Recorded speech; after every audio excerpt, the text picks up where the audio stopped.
now? Okay. Yeah, okay, so I'm gonna do this again because I think, so I'm going to call the select board meeting to order on September 20th at 6:32 PM. Welcome, everyone. We've got a busy night, so let's get going. First thing, we're gonna start out with, we always do public comment.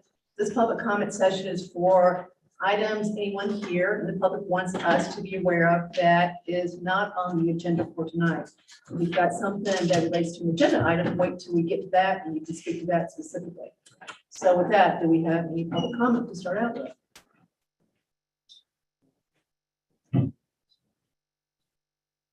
No? All right. Okay, we're going to start out with two poll hearings, POLE hearings for National Grid. So I'm going to open the hearing at 6:33 PM for the first one. Mr. Purple? South Borough Select Board should hold a public hearing Tuesday, September 20th, 2022, 6:30 PM in the public hearing room at the South Borough Townhouse, 17 Common Street, South Borough, Mass. Consider a petition by Mass Electric Company, National Grid, and Verizon New England Incorporated to install conduit from existing handhold 5 to a new transformer pad 6 at 5 Burnett Road. Meeting may also be listened to or viewed by the public through a link at www.southboroughtown.com/remote meetings. And I believe we have someone from National Grid in the audience. I'm not sure who it is.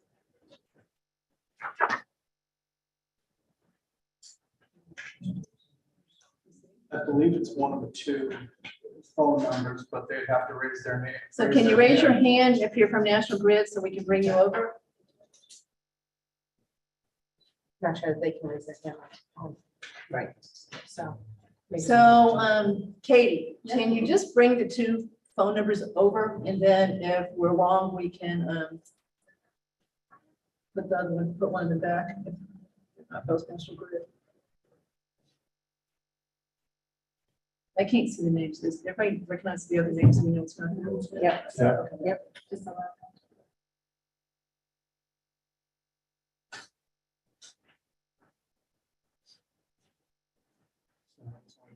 So 774-633-7532. You've got, you're muted. So can you unmute? And let us know if you're from National Grid.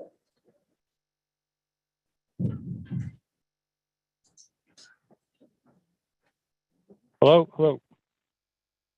Hi, are you Hi. from National Grid? Oh, yes, sorry, I was trying to unmute for the last couple minutes. Yeah, this is Al Galvin, Design Engineer, National Grid, Hopedale office. Okay, so we have opened the hearing and the first one we were talking about is 5 Burnett.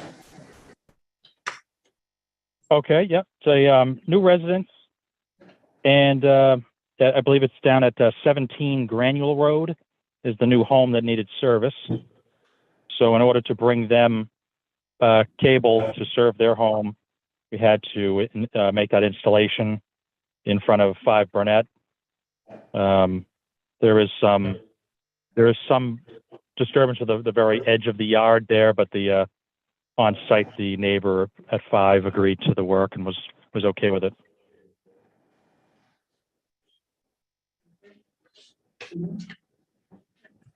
All right, so is your motion to approve the conduit at 5? Question, Okay. ask a question. Well, I was going to do the motion, we Okay, could ask then- for a then discussion, discuss, but you want, go ahead and we'll start with questions. Ask my usual question here. When we put these poles in, it's great to be able to plan potentially for a future sidewalk on these streets. So is this pole located in a place that we could actually fit a sidewalk next to the street effectively if we decide to do that at some point? It's right in line with what's there now. To be honest with you, I didn't do the design myself, so I haven't seen the site. But I was talking to the engineer Dana, and wherever the current facilities are running up that street, there is he lined it up, so it just hits the next lot line. So if there's space for a sidewalk in the future now, it didn't change anything. There may not be, and so I guess that's my point, is that is it a big deal to move that pole into a location where we could get a sidewalk in the future? Yeah, well, it's all underground. There's no pole. We're trying to keep in line. It's an underground development, so it's extending what's there down for another lot. Okay. Poll hearing later. I was gonna say, why is it called a poll hearing then? Okay, whatever. Okay, so no Well, polls. no. We're installing conduit and cabling in town property. So it's not actual pole, but it's Okay. assets going in to feed the customer. Is there a box there, terminal box or something that you would want to pave over if we were going to put a sidewalk there so you could move it 3 feet away from the road to accommodate that? Yeah, generally the transformers generally set a few feet off of the road. Just so that they're out of the way from vehicles and things of that nature. Is it I'm not sure how many. ground? Is this an above ground To be box? above ground. Okay, so there Yeah, is it'd be one of something- those above ground green. Okay. Yeah. I guess, I don't know how others feel, but I would request that be placed so you could get a sidewalk in there if we need to. So Al, did you hear the request? Is that possible? To get a sidewalk in there? Yeah, we're trying to add sidewalks in Southborough, so we want to make sure that if that is a place that we choose to add a sidewalk, that we could without undoing what you're trying to do here. Can I ask a question? too? Yeah, yeah. I mean, without having actually been there myself, generally with the town take, you have anywhere from like 6 to 10 feet off the paved road. So, depending on how much width you need there, maybe 3-4 feet. We try to set the transformers off the road several feet just so they're not right there in the way. There's some give from the street. So they're, depending on, how wide that street is compared to where the customer's lot line is, most likely, I would assume you'd have a few feet there to work with, putting in a sidewalk. It'd be better for the transformer box to be a little farther away from the road too, in terms of not being hit by a car, snowplow or whatever. Right. Yeah. I mean, in this case, we're kind of at the mercy of an existing development. So, however many feet the transformers currently are off the road right now, that's going to be similar for this new one, just so everything's not out of alignment. But I'm sure when they designed the development at the beginning, the transformers are at least a few feet off the road. I guess I would be in favor of approving this subject to moving that transformer box as far away from the road as reasonably possible, or something like that to allow for a sidewalk potentially. Lisa? So I guess my concern with that is there's a specific right of way, and depending on the size of the transformer, would it require National Grid? And again, I don't know, I'm asking the question, would it require National Grid if it was outside of the right of way to have to get an easement from the customer to install the transformer on their property? Because now on some of the roads, it's narrow, it's potentially 3 feet is the right of way up to, as you said, potentially up to 10. Without knowing that, I would be concerned that if we approve this and then National Grid has to go to the customer because we don't know what the right of way is. And Sam, I appreciate what you're saying. We obviously want to do anything we can do for the potential of sidewalks, but I think we need to be cautious that we're not creating an easement issue down the road or potentially for Grid. So I don't know if Grid can address that. Yeah, they'll put it on the lot lines of, I guess in this case, number 5 and then 17. We have to bring the cable to 17 to get them power for their new home service. So, that's why they'll stay in alignment with what the development was originally approved for through the town and for the easements for, the previous customers already out there. So it's all, they wouldn't have the existing transformers 3 feet off the road and then this new one 8 feet off the road, or vice versa. They're just extending it down to feed this new home. So that's all I can say without having actually been out in the field myself to see this development and how it's constructed. But the plan is to put the transformer within the town right away, correct? Right. Yeah. Well, on the petition form, does it say conduit or does it say transformer on the petition hearing? Conduit. It doesn't specify transformer? To the new transformer, yes. Okay. Yeah, so whatever it lists there for this meeting, that would remain in town property. And then, if it left out, say, the transformer, that means we went out and got an easement from these homes. So I guess my question is, if you move the transformer back from where we know is an easement now to make way for sidewalks, does that create potentially being outside of the town easement and requiring an additional easement from the consumer? Well, it's, is it just down at the end of this development, or are you looking to do the whole road and move don't all know. the existing with? Just the new We don't one, know. just the new one, I guess, since you're working on that now.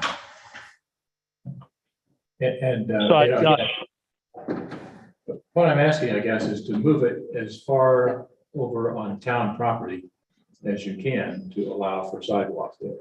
So you wouldn't need another easement from the property owner, as long as you do that. And I think we ought to take a closer look at these going forward. And I guess I'd look to National Grid to be better prepared to know where these things are when we come in for future poll hearings. So just FYI, I don't want to delay things. On the other hand, we've asked this previously, and here we are again with the same question. So are you wanting to delay this one specifically till we find out? Or you want No. to say going forward, we want to make sure that we look at these Yeah. closer up front? Yeah, I'll do that. Andrew? Before grid comes into us, let's have these things nailed down. Right before you start asking this question, I was going to raise that I know Mr. Litt had kind of given us almost like a standard form of motion on this to approve it, subject to National Grid trying to place the pole to permit a future sidewalk if feasible. But I mean, this one, like, I don't remember seeing Burnett Road, intersection of Burnett Road, Grainwell Road on like a sidewalk priority plan. It's not. I don't think. I it is. think we can just. I would But- just. I agree, going forward, we should absolutely make sure, because we are going to build some sidewalks, right? I'm fine with approving it as is. Chelsea? You're done? Nothing else, yeah. Okay, can someone make a motion to approve? Kathy, before we do that, before we close the public hearing and discuss and make a motion, we have to see if there's any public comment. Okay, so any public comment on this? Hold up. Hey, how are you? Adam Faniff, 150 Park Sit down Road. and sit Come to the down. table. Sit. You get to Fancy, sit. I've never done this before. So Adam Faniff, 150 Parkerville Road, resident of Southborough for 44 years. I didn't even know this was on tonight because I'm here for something else. I find it interesting that we are currently busting the chops of National Grid for a dead-end street on the border of Westboro that's approximately 3.5 miles from downtown, which will require an easement down a state road for a sidewalk over the placement of a handhole, which we've been doing in town for 35, 40 years. Why is this without a single plan in place to even put sidewalks on, say, Parkerville Road where I live to get to the school on my street? We're gonna hold this developer up potentially over the location of a handhole on a dead-end street on the Westboro town line. Is this the most important thing that this board can be doing tonight? This is one thing we need to do tonight. It's on our list to do, and I don't think we're busting his chops. We're just trying to make sure that we continue to do what we're trying to do, which is add sidewalks to this town. So these questions are legitimate. I think we're about to vote to approve this. Okay. So I don't think we're going to delay anything, and I don't think. But is there currently a study in place to promote sidewalk development throughout the town of Southborough? There is work that has been done. So through there our- is? Yeah. And the National Grid is aware of our development program?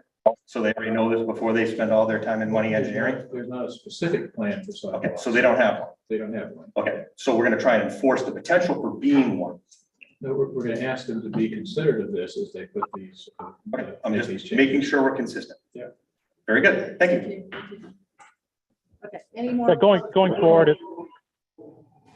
if there are similar jobs like this that come up, if they can be addressed to our clerk or whoever the town person talks to on our end, give us those kind of details so we can note it and then pass it on to an engineer like myself, so we know you have to address it ahead of time.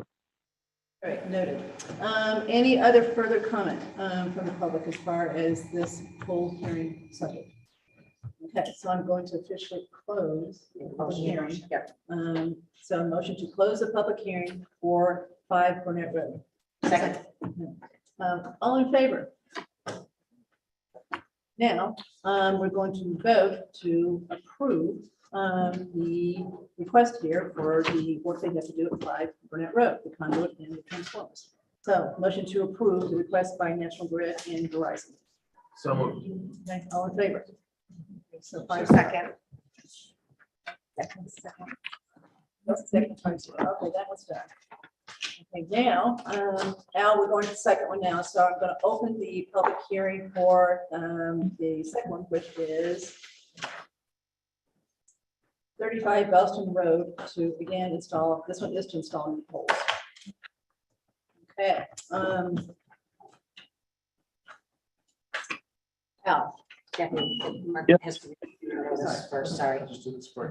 Southborough Select Board shall hold a public hearing Tuesday, September 20th, 2022, 6:35 PM in the public hearing room, Southborough Townhouse, 17 Common Street. Excuse me, Southborough, Massachusetts, to consider a petition by Mass Electric Company, National Grid and Verizon Incorporated to install new poles 11-5 and 13 at 35 Boston Road. Meeting may also be listened to or viewed by the public through a link located at www.southboroughtown.com/. Al, can you explain this? Yep. one? Sure. So 35 Boston Road had a tree with our one of our old anchors in it. It's kind of an old practice where they'd anchor right into a tree, and we have an initiative that we're trying to remove these and put in either stub poles or anchor in a different direction. In this case, I believe either the tree came down in some regard, or the owner of the home had to get rid of it. So they're removing that tree guy, and to keep stability on the road, we're installing those 2 poles between the existing ones, so the spans of the lines are supported properly of the weight and the tension. There's also a slight bend to the road there, so rather than getting into anchoring across the street with additional stub poles or anchoring that way, this allows us to maintain stability on the road on the same side. Thank you. Andrew, I don't have any questions about this one. Sam, No sidewalk issue here. Well, there already is a sidewalk. So, okay. Okay. Lisa? Nope, that was my question. Obviously, if the sidewalks are already there, then this would be out of the sidewalk. So, Chelsea? no questions. All right, any public comment on installing these 2 new poles? Go ahead, come on up. Introduce yourself. Since I'm sitting here waiting for something else, Heath Wittis, 32 Bigelow Road. Quick question would just be, would there be old poles remaining? To the man in the sky. Al, did you hear the question? Old poles for what? Is this a different job we're talking, or different Well, the reason? same job, you know how we have so many double poles in this town? Would we be Oh, stuck double with pole. another double pole situation, or would you rectify that prior to leaving the job?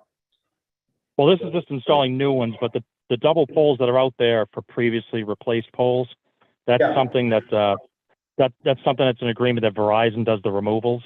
So Yeah, the joint ownership of the poles is National Grid puts them in, Verizon takes them out. So I don't know their scheduling or that type of thing. They no, would have that's to be what I'm saying. contacted. I heard how you said new poles, but new poles sometimes means that you're replacing the old pole, but not necessarily taking it out. It's waiting for whether it be cable, whether it be phone, whatever it might be. I was Right, just asking if this was going to be another double pole situation, and if not, then that's not an issue. No, these are brand new. There's nothing there now. Okay, thanks. Thank you. Yep. Sure. Any further comment from the public? Is anybody here? Come on up.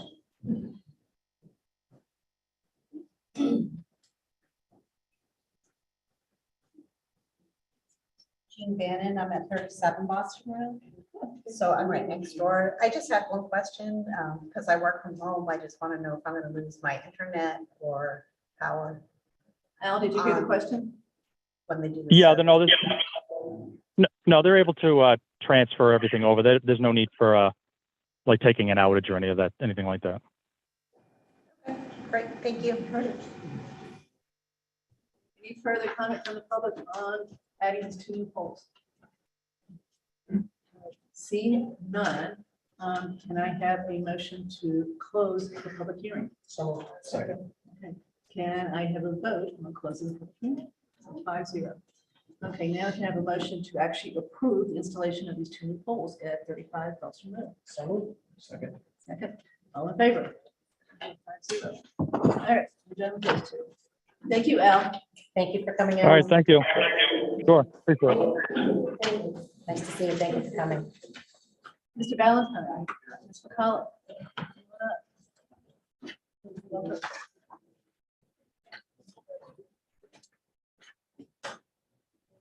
You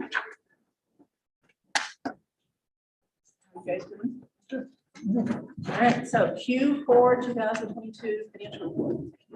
Q4, yes. So the big one. In the interest of time, I'm probably not gonna go through the whole written 100 pages we have. We agree. I assume that you've read it and got a good sense of what's happening and what happened. So just some overall general comments. The year ended up, at least on the general fund side, pretty steady from last year. Pretty close. We're at $10,000 actually, which is pretty interesting. Very close. So that's a push. Probably good news. The excise is still strong, which is our biggest thing.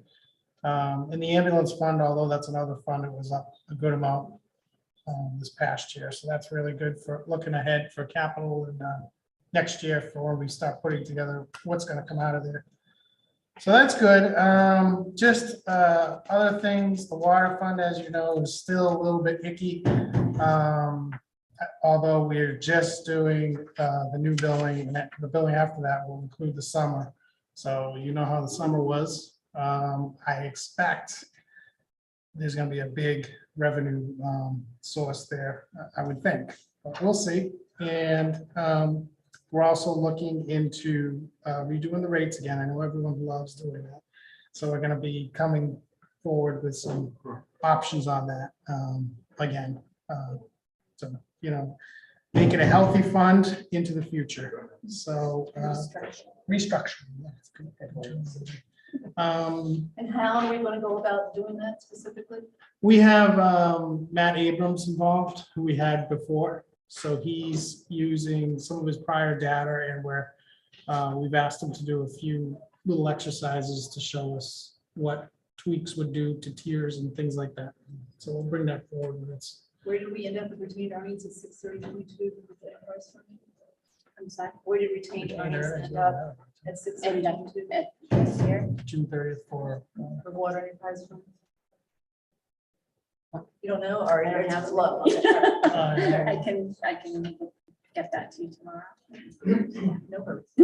So that's the, just another general comment. As you know, it's kind of an odd time, but we're involved in the audit, and it's too bad we couldn't do everything at once, but we're involved in the audit.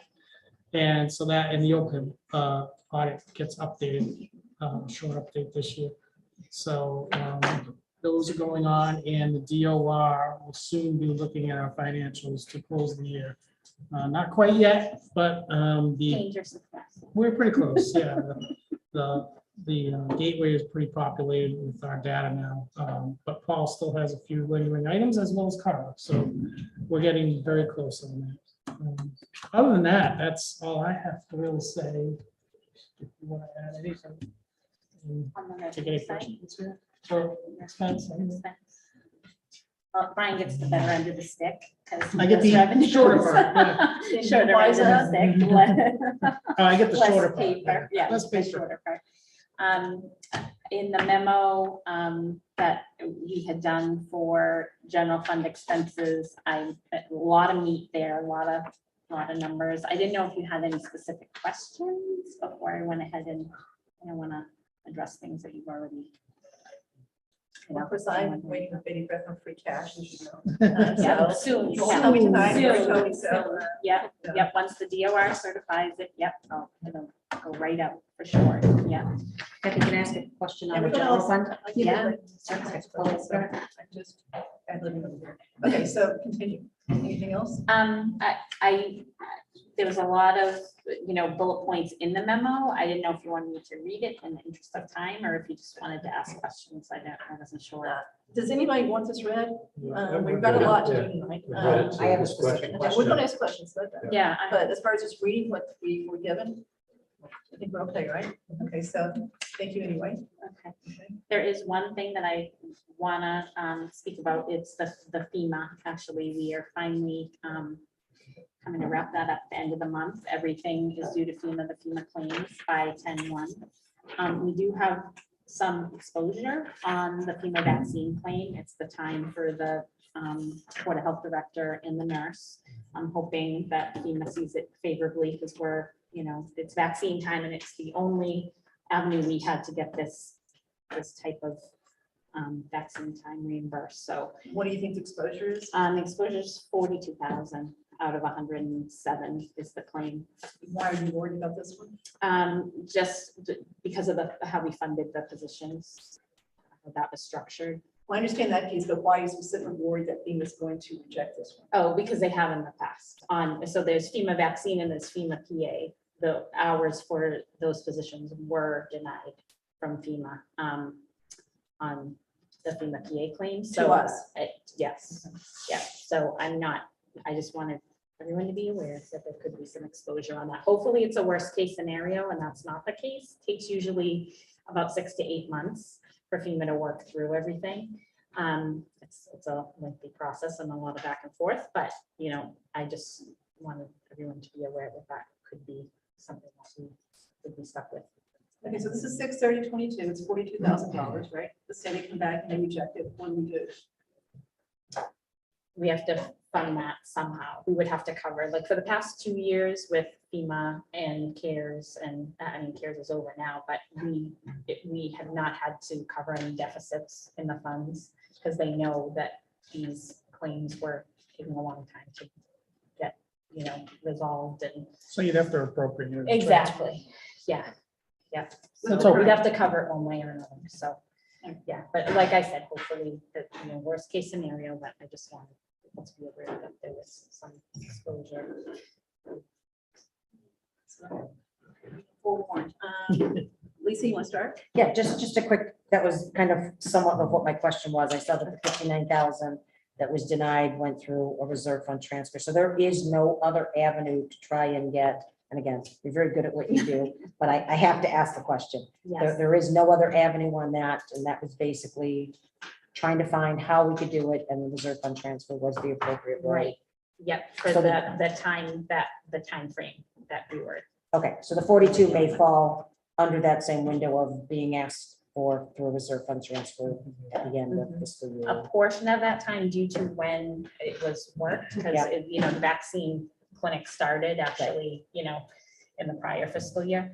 Part of that money could be covered by ARPA if we needed that, like based on when ARPA started, we could, tap ARPA for that if that was something the board would be interested in. But again, we'll have to see what's denied and what, hopefully nothing.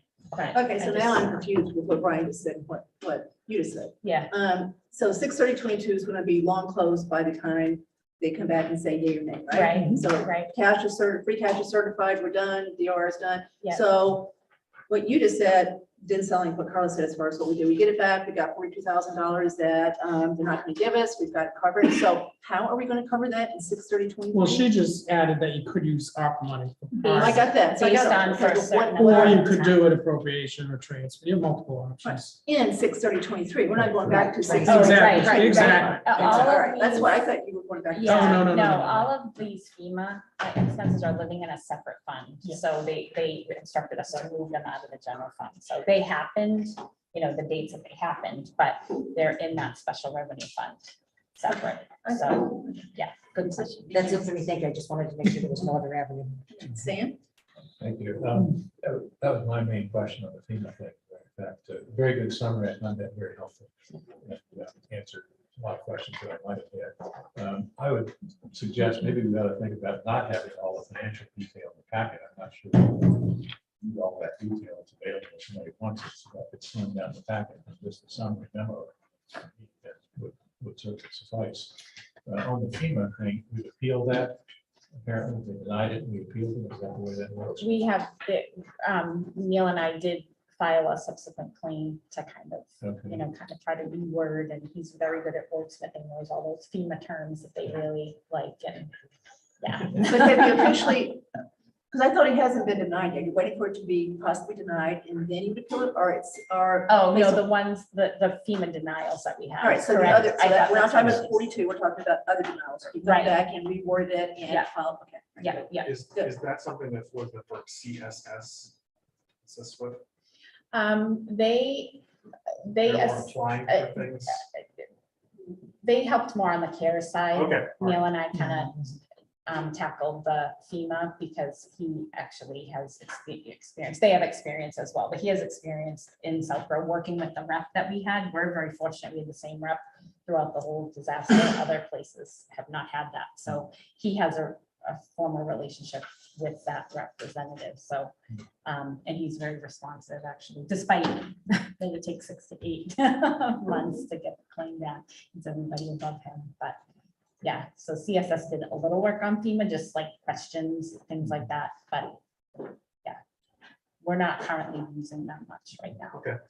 So are we optimistic that will be approved? Or? I'm keeping everything crossed. I mean, they denied that type of pay for regular assistance.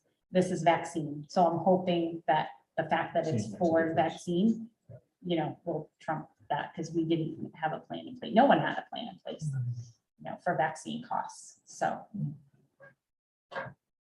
That was my question. Thank you. That's it? You look like you have another one. Do you have another one, Andrew? Well, I just have kind of a big picture question. So Brian, I remember, in the cycle of this, when we have the first quarter report, you and Carl said, this is the report that tells you the least because the data is so preliminary. So this one's kind of interesting because it's really about something that's already happened, right? So there's not much we can do to kind of make a course correction in one fiscal year, but as we're entering into the next budget cycle for, I guess now FY24, do you think there's any kind of lessons learned from these numbers or things that we should be aware of that should inform budgeting decisions in the next upcoming budget cycle? Free cash will help a lot, and we closed a lot of articles last year and did a lot of cleanup. So I think that's a good thing. But we won't have those options as much available next year. And we did tweak local receipts during the year as we were going along too. So those are A little bit. set. but we do look into the budget data and say, okay, this line, specifically was not, it didn't look like it was covered in full. Does it need to be increased? Was it a one-time thing like that in our There's meetings? probably a dozen lines over the year, we've identified in various departments that, a light or next year we have to do something with, or things like that. Okay. Yeah, we do try to fix the year ahead with the year we had. That's part of our quarterly meetings. with Chelsea. I would add that I think facilities is probably one that we need to look at as we go into the budgeting cycle, because Mr. Parent had a bunch of things, and it sounds like due to inflation, it's not going to come down. One thing that we already adjusted for FY23 through the FY22 process prior to Q4 closing is gas for DPW. So I think they're kind of doing it on the fly, and it just depends on what quarter it kind of comes out in and which budget cycle we can fix it in. But that is the goal, is as part of this process. And when we met, we included Mr. Pfaff from advisory last time so that he's aware of these areas that may be affected by the FY24 budget. Okay, so facilities is one to be on the lookout. I think so, Yes.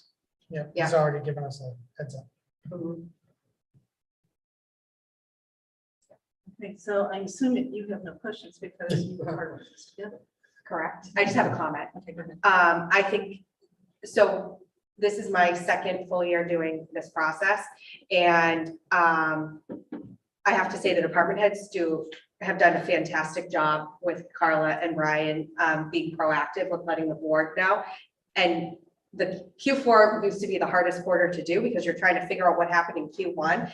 And because we already know what's going on, it's so much easier to go through this every quarter and just make sure that we're budgeting for the next cycle and are ahead of it. So I just want to give kudos to the department heads and Brian and Carla for the work that they do on this throughout the year. It really makes a huge difference. Yeah, it's been a good process. Thank you very much. Anything else before we say goodnight? I have one other question, but we didn't get to revolving fund. Oh, sure. Can I jump into that now, Kathy? Do you want to? You can talk about anything in the report, so I wasn't gonna go category by category. Okay, So I any wasn't questions sure. you got on the per report, Okay. this is the time to ask them. I just have a question on the 9/11 field revenues, that it's up 34%. And I just wondered, are we increasing the payback schedule based on that?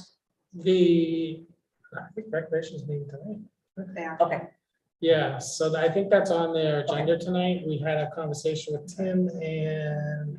One of the board members. I I don't can't recall his remember name. his name. Super great guy. Yeah, so we did bring this issue up. I think they may tweak this year's, because you don't need town meeting to do that. Yeah. And yes, they are gonna look at, their philosophy from both of them was that they now want to clean that account out. I'm not saying anything that's not known. They said it right to us. They want to clean that account out annually, It should be cleaned up. so they can start planning for, Right. maintenance down the road. So it's a little bit different philosophy than we had before, which is good. so Brian, when then is the anticipated, so we've already, the bond, I believe, has already been paid This year. this year completely. So do we know approximately what is still owed, and is it another 5 years of payback, or is it 6 years? Well, when we last talked to Tim, it was probably like 10 years, I Okay. want to say, or 12 even. But this may change that. Okay, So fine. that's when we're gonna redo it and look at it again. Okay, perfect, thank you, that was it. And I will say, thank you and kudos to you that typically have 1,000 questions, and I had 2. So, That's good. very Right good back. reflection on the 2 of you and Ms. Malinowski. Thank you. So any other questions on any aspect of the? So thank you, guys. Thank you. Thanks. Have a good You night. too. Mr. Butler.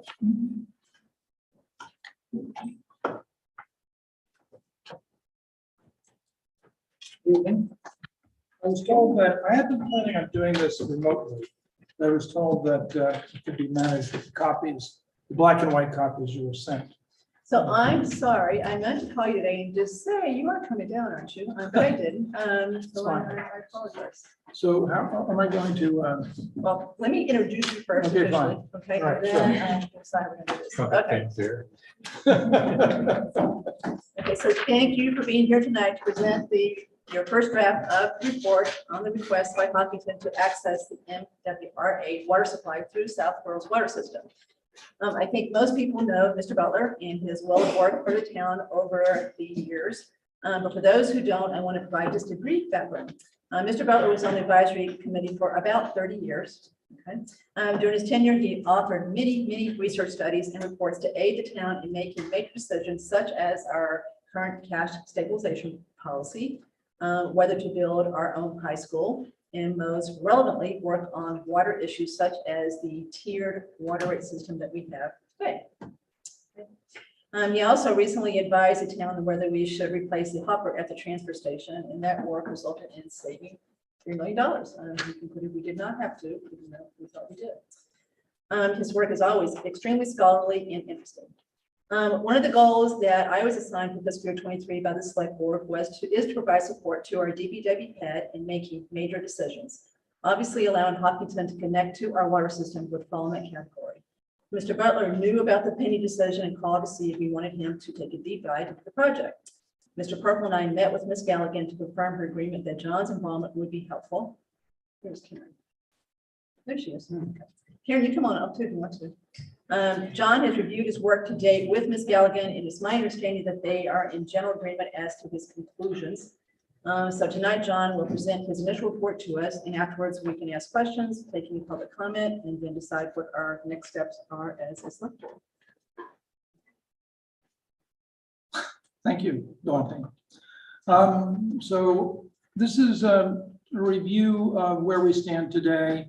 And I think it's a good time to kind of go over this and then get your thoughts, give you a chance to think about these things. I hope that many of you had a chance to look over the slides which I sent in last Thursday. So it'll allow me to move a little more quickly. How am I going to change these? Katie? Katie, on the next slide. All right, next slide. So I think that we want to cover these things. There may be some directions you want to give me going forward. I'm not sure where you're going to want to go from here. We'll just leave that to your discussion at the end. Potentially, I could do some more things or look into some more subjects. You have questions that need that kind of investigation. Next slide. So, although this could be an interim report, one thing is clear. This is a big decision. You're going to double the amount of water going through the system. We're going to supply water to a town that's nearly twice our size. And Hopkinton's current water use, which is about 4 million gallons a year, could become larger because they've lived under restrictions fairly often in those peak summer use times that we have not. And so there are a number of reasons why Hopkinton's could grow beyond the current ratio that we see. But fundamentally, it's a big decision. We've been a retail system. We've had water selling to residents. And now if this goes through, if we do this, we will become a wholesale system as well as a retail system. It's a big change. Okay, let's go ahead. I should say a few things about schedule. At the beginning of this, I did have a meeting with the Hopkinton officials listed here, as well as the vice president of PAR, which is the engineering company.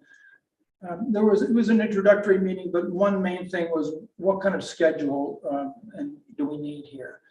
I think it would be nice to be able to move faster than this as shown here, but Hopkinton understands that this may need to, in order for a final approval, if we're going to go forward, we would probably need to go to a town meeting in the spring. And they're okay with that. Of course, everybody would like to have indications of direction before that. Let's go ahead. I'm going to cover a few things about basics of water systems so that you have an understanding of that. I think it's necessary to think about this.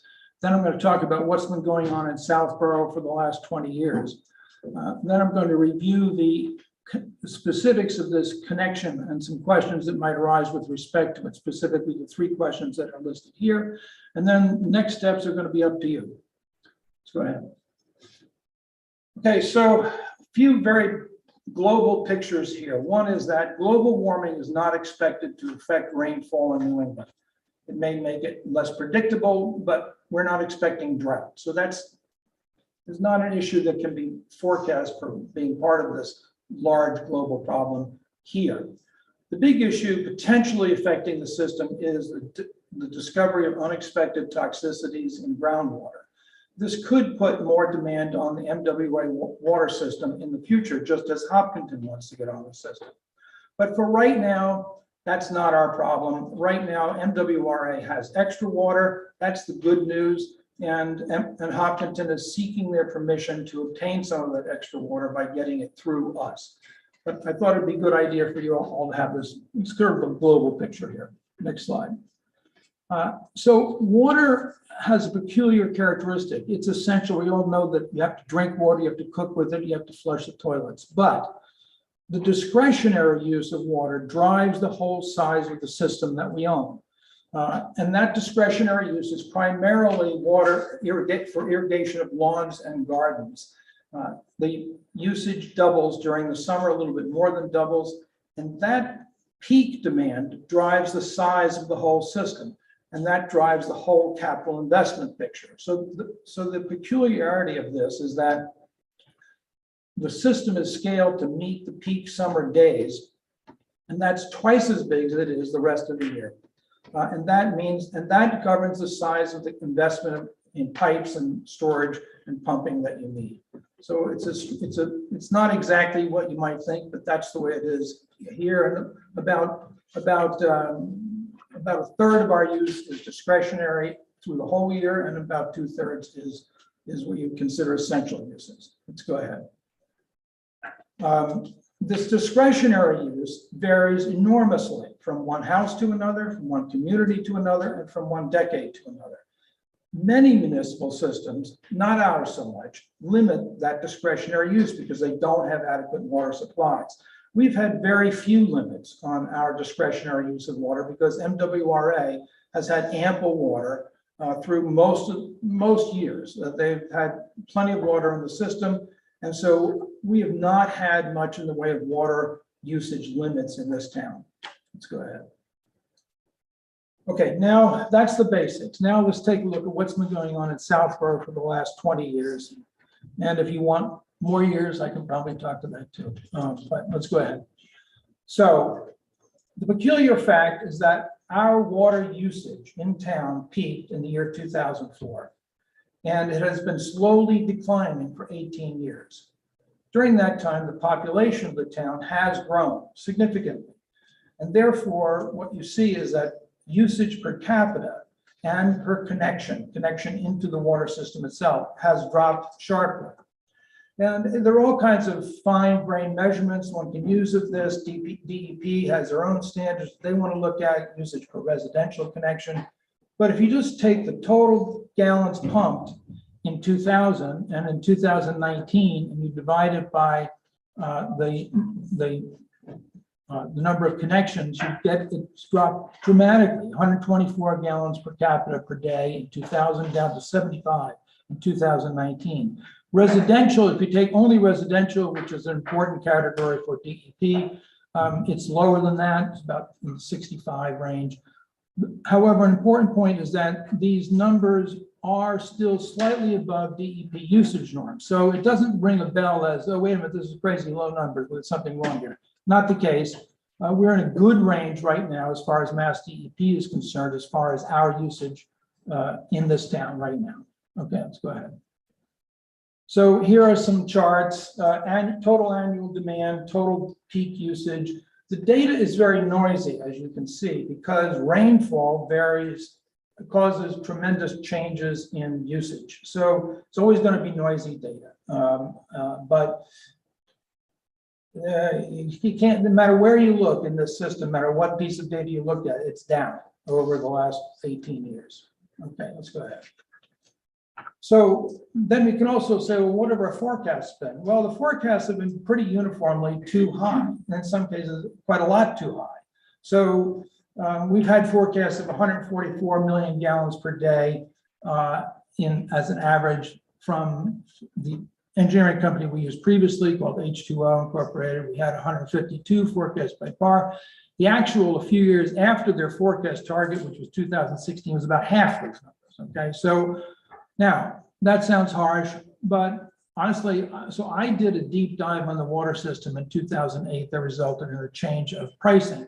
And I said on the slide, I looked over the slides I presented back then. And what I said then was, might go down, but we don't know. So I didn't forecast this decline either. And, you know, in fairness, it's hard to look at a few years of data of declining usage and say, well, this is going to go on for the next 16 years. You don't know. But in any case, that's what's happening. So we need to get in alignment now with actual, and actual is down. Okay, let's go ahead. So if you want to know if I can guarantee it's not going to change, the answer is no, it could change.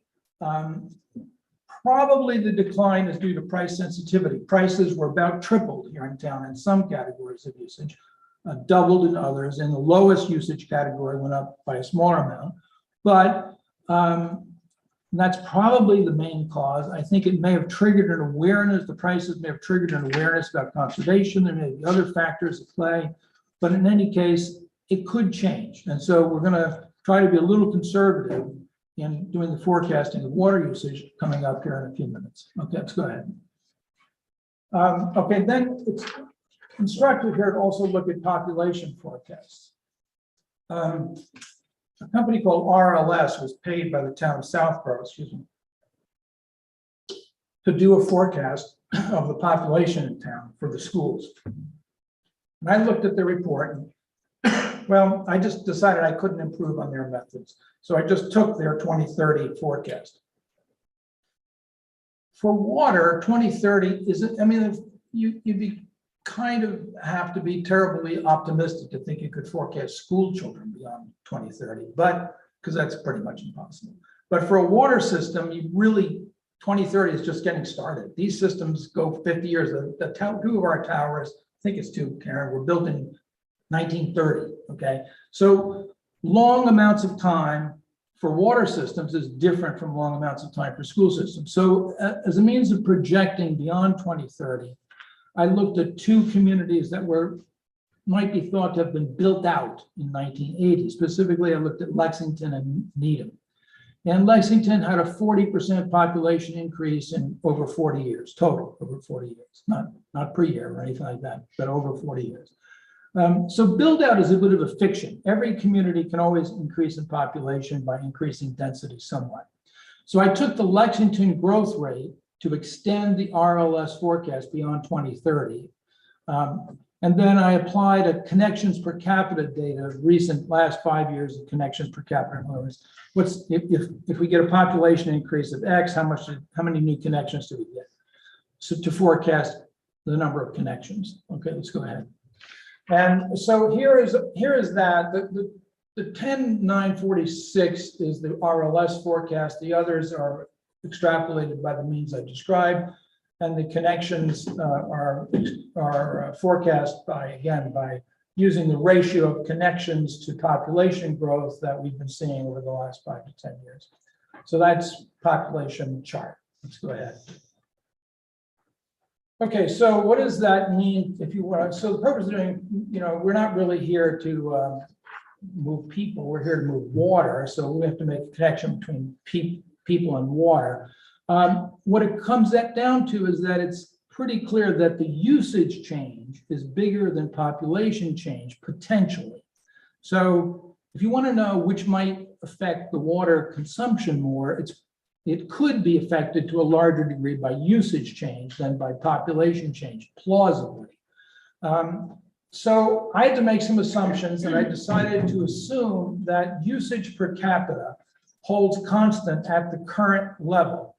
In other words, that this decline that we've seen for the last 18 years stops right now, and it stays flat in terms of usage per capita.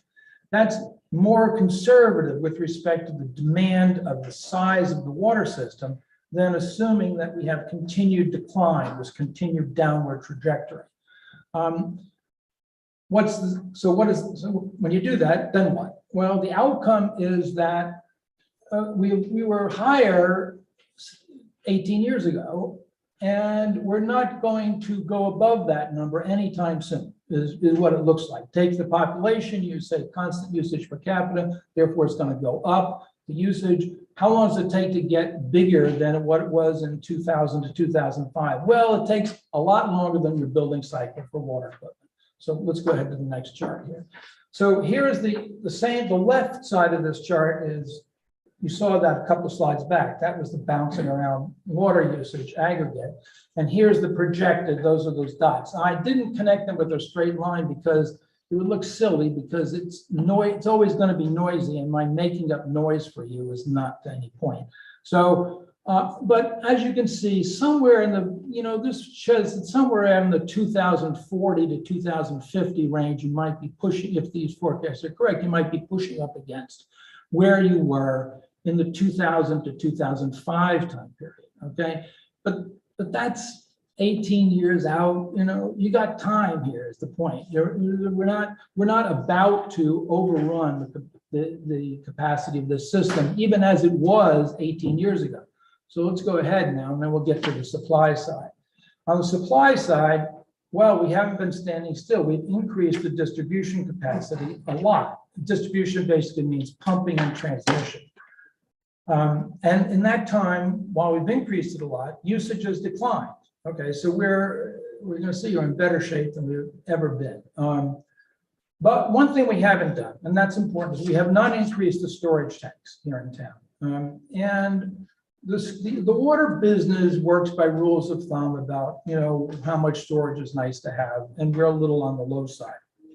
Now, the comparison here about the supply side, however, is made more complicated by the existence of the Ashland Agreement.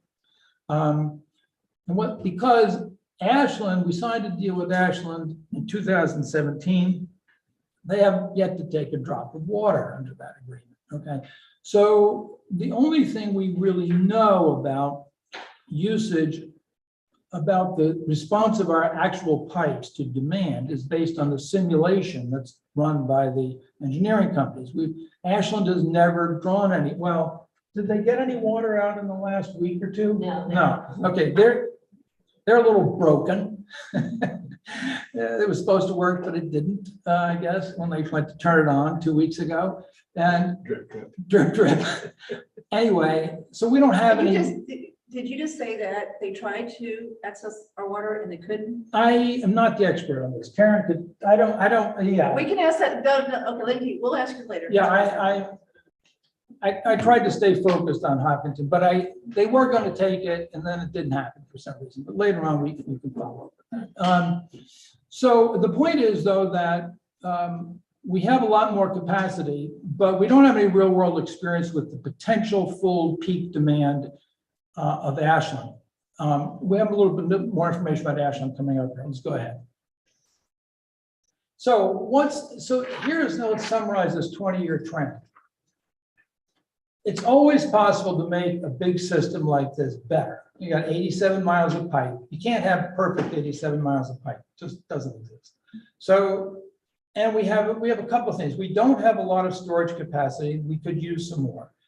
We have two levels. Maybe some of you know this, some of you may not. The water system is basically like a lake that's uphill. That's the lake is in the tanks, and the lake drains down into your faucets. We have two lakes, and there are two different levels. One is the high zone, one is the low zone. I'm not sure why that was ever invented here, because we don't have that big an elevation difference in town. It's not as though it's not as like, if you're in Denver, you see the Rocky Mountains there. It's not as though we're halfway up some giant mountain here. There's only 23 feet of difference between the high and low zones. If I have them, I'm close to the right number anyway. So it's about 20 feet difference. That's not very much. So it would be simpler to have one zone, and that's part of the proposal that PAR made in this. And that looks like a nice thing, along with some more water storage. But this system has been working well. There are a lot of other small issues that are identified in the PAR report, but they have nothing to do with the Hopkinton question. Put a pipe through presidential connecting across. Doesn't have anything to do with Hopkinton. Okay, let's go ahead. Okay, so summarizing the 20-year, demand is down, capacity is up. We don't know exactly how much because of Hopkinton's has a capability of drawing almost as much as we do under the contract, but they haven't started. Water quality is very good. We have newer, bigger, better pumps. Overall, the system is better than ever, but there are always some things we can do, and they're significant. Let's go ahead. What does that mean? Well, it's hard to justify spending much money on expansion right now, given that we have a lot of headroom from the past, and we would have warning lead time. It's not like there's nothing to indicate here that, oh, gee, we really need to do something quickly because otherwise we're not going to have water coming out of the faucet. It's just not the case. The biggest issue we have now probably is tank maintainability. We have these two zones. We have one tank in the high zone. You get one tank, it's hard to shut it down to paint it. That's a bit of an issue. It has been dealt with in the past. It would be better to have some redundancy there. If you make a one zone system, then all the tanks are redundant for one another, and you'd have a more maintainable system. So those are things that could be improved. But since you pumped more water 18 years ago than you're pumping now, it's hard to create a situation of, gee, we really need to do this right now. Okay, we don't. But these are issues that could be improved. Let's go ahead. Okay, let's look at Hopkinton's picture now. That's Southfield. I'm summarizing Southfield. Stop me, if you have any questions, but otherwise we can cycle back to it. I'll go ahead to Hopkinton's, what's going on there now. Let's go ahead. Okay, so you're probably all aware of this from the presentations that were made in June. They have water quality problems.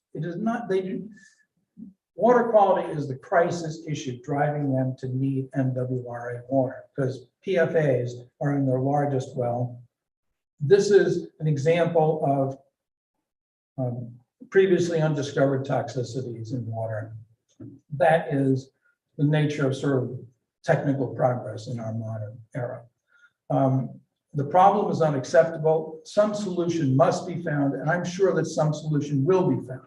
The question is, how can we, with sort of in a responsible way for our own town, help? And is there a good way to do that that makes sense for everybody? The MWRA is the obvious answer to Hopkinton's problem. Question is how to do it. Okay, go ahead. So I'm going to cover a couple of aspects of this question, and then you may have some more aspects. But one question is, okay, so we do this, can we figure out what we need to charge them for this service? We've been in the retail business. We know how to do that. We've proven that we can, collect money necessary to keep the water system going for 100 years. Can we be in the wholesale business and do that reasonably? All right, so there are three types of costs in a water system. There are costs that vary directly by the gallon. You pump a gallon, it costs you so much money.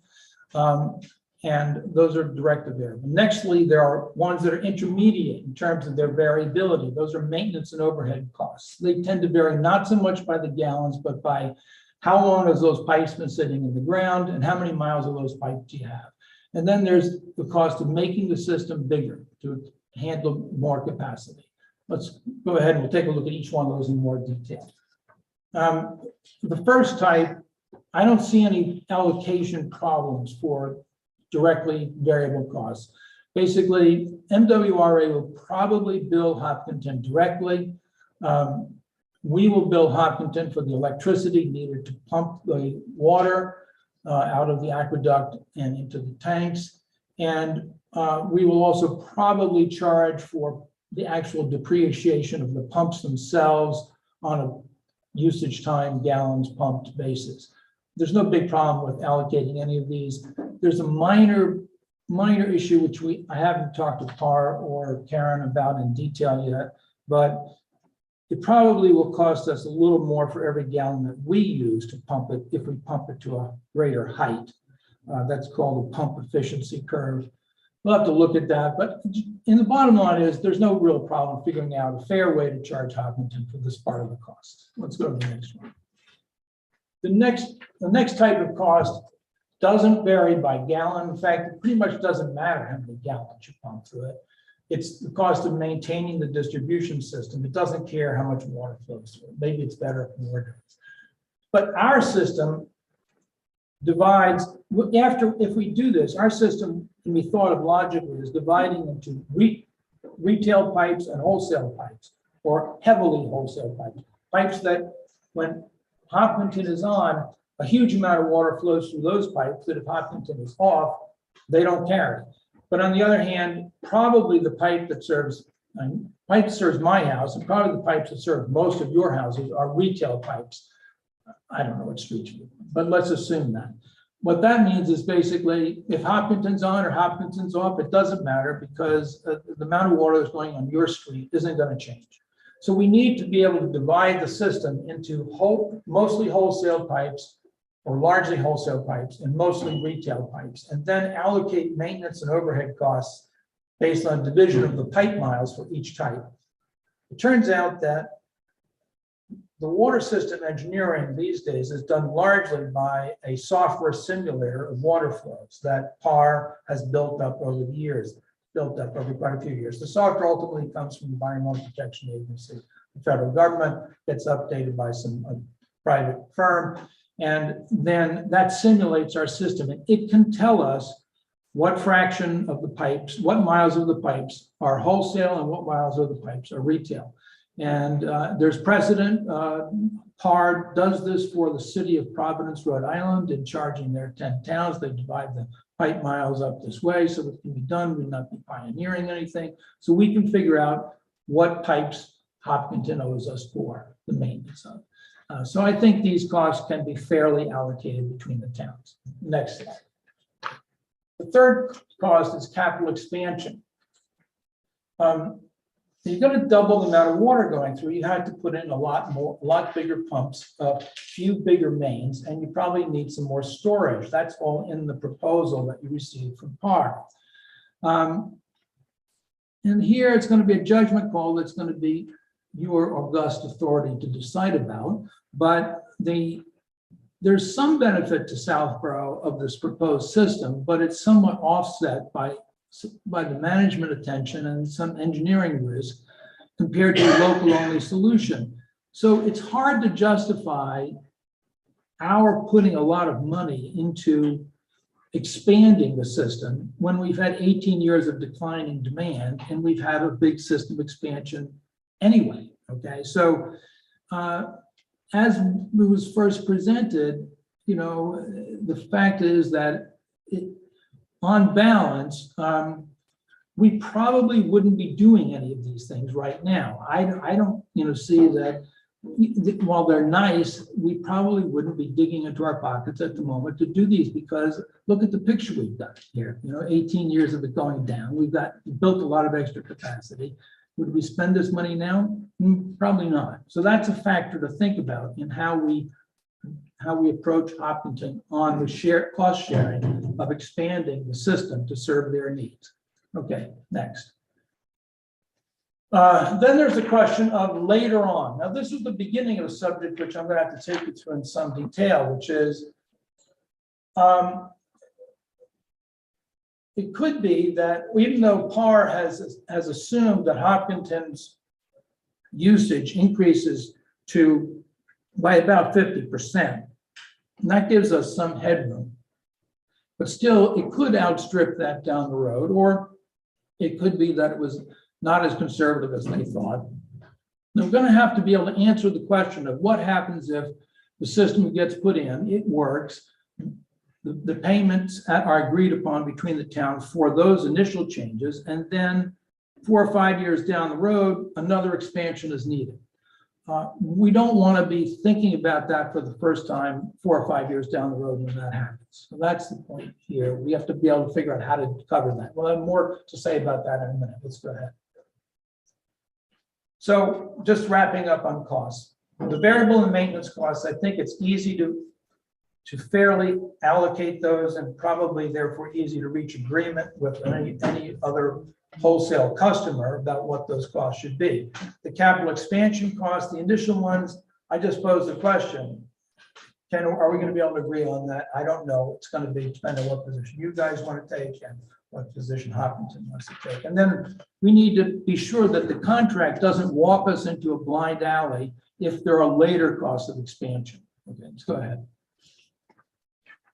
All right, now another entirely different subject, the engineering risk subject. I want to emphasize here that everything I see about PAR organization and from what I hear from Ms. Galligan is positive. So I'm not, nothing about that is that, but I've run engineering organizations, and not everything always goes the way you hope. I will say the simulators of the water system are probably very good, but we're talking about doubling the amount of water going through the system. And this is a really essential piece of life support system in this town. If you don't have, you're expecting water to come from the pipe and it's not there, you kind of got to move out of your house real fast. So I think that it's important that we know that this is, that we don't have any mistakes. Let's go to the next slide here. That's the next point of this next one. So I want to also, in this context, mention a little bit more what I said before, which is that we don't have a lot of experience with Ashland yet. Supposedly their capacity is topped on their side at 1 million gallons per day.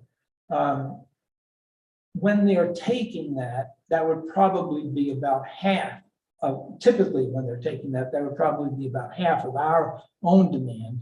Legally, under the contract, they can take 1.6 million. In their early planning documents for that connection, when they were thinking about that, they were projecting taking 500,000 gallons.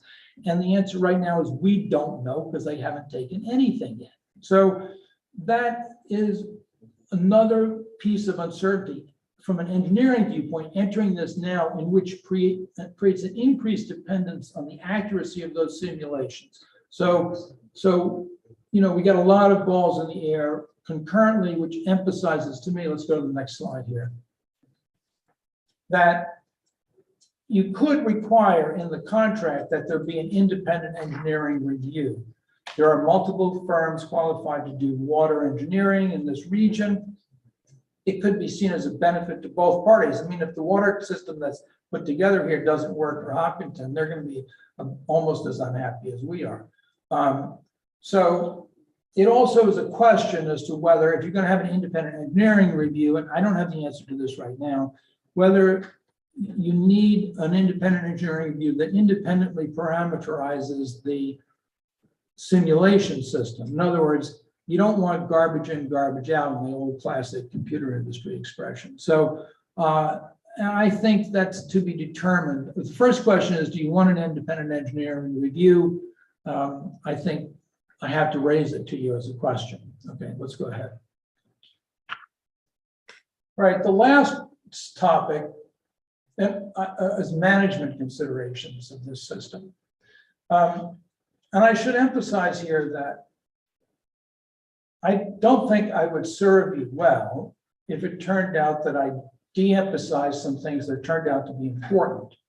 It may be that I walk you through some things that turn out to be not important, but I want to explore all the risks, okay?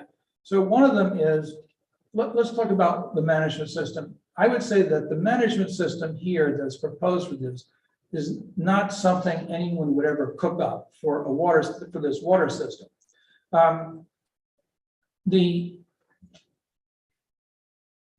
water systems often evolve. I would say there are probably very few municipal water systems, maybe in some place like Florida where they build out a gigantic area all at once, but most water systems, you know, well, we put it here, oh, we need to put it over there, we'll extend it, we'll run some pipes over there, oh, we need to figure over there, oh, we need to change the supply. These things evolve over 100 years. So the water system is not something that's extremely large or crazy as a water system that we're talking about here, but the management of the water system as proposed is daunting. Two completely different water departments, two department heads, two P&Ls, a third entity, and it's all joined only by a contract in the middle. So I think I will say that I think it can work, but I want you to eyes open on this thing. Let's look at the next slide. So I did find a monograph on possibilities for Mass General Law to provide for management systems other than contract for such a water system.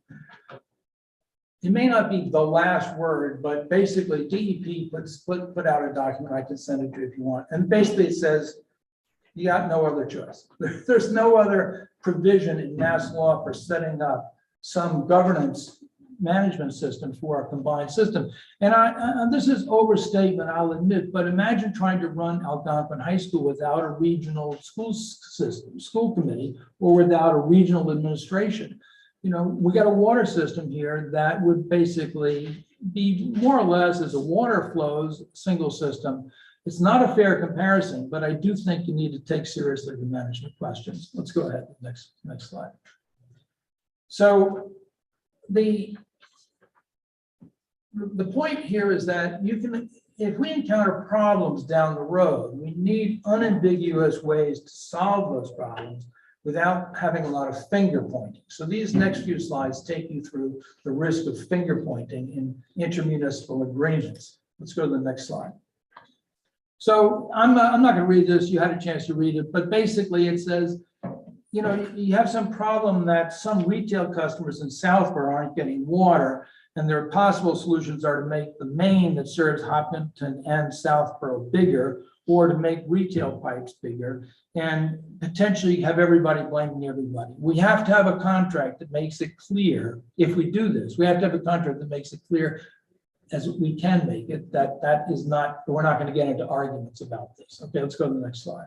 And I elaborate on this somewhat. Water systems, it's, you know, if you may think, well, there'll be one engineering solution, everybody will agree.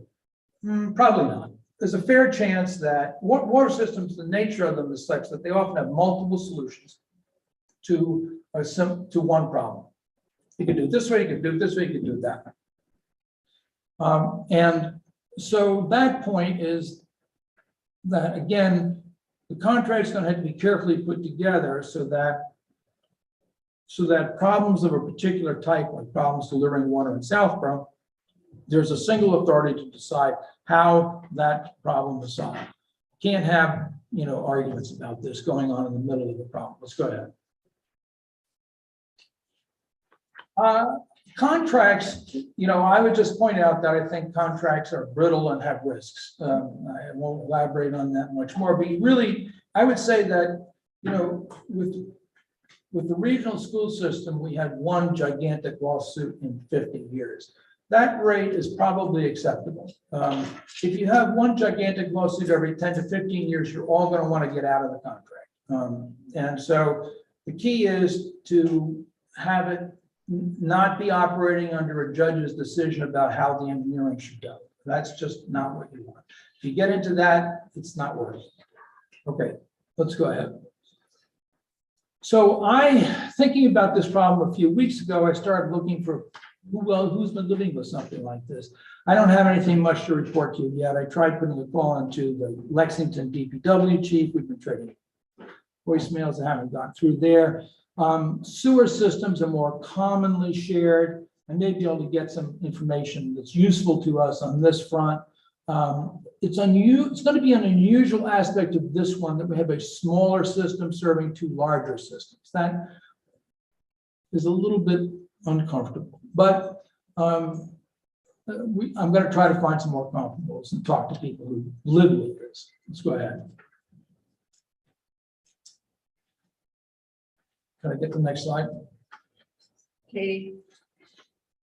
Okay, so I've raised a bunch of questions about management issues.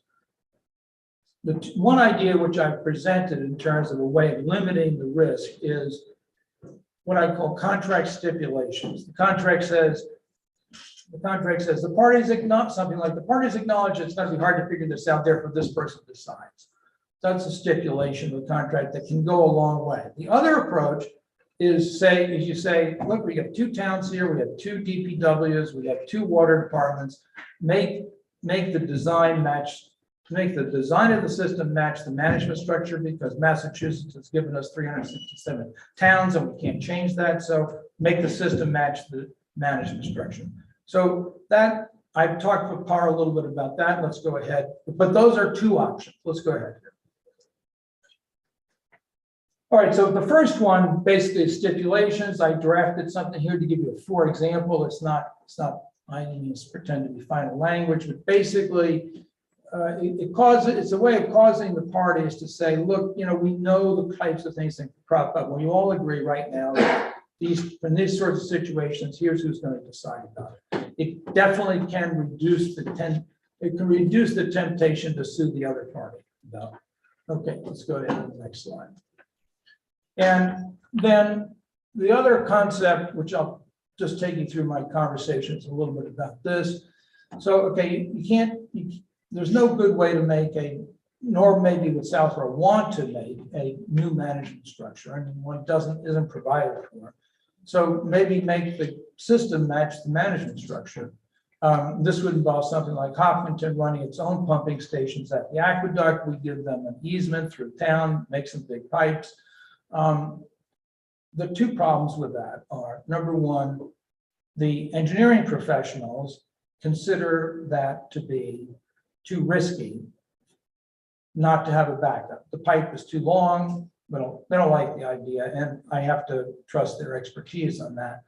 So they would want Southborough's system to be an emergency backup. At that point, the changes have to be made to Southborough's system to be able to function as emergency backup, are almost as costly as doing it as the primary.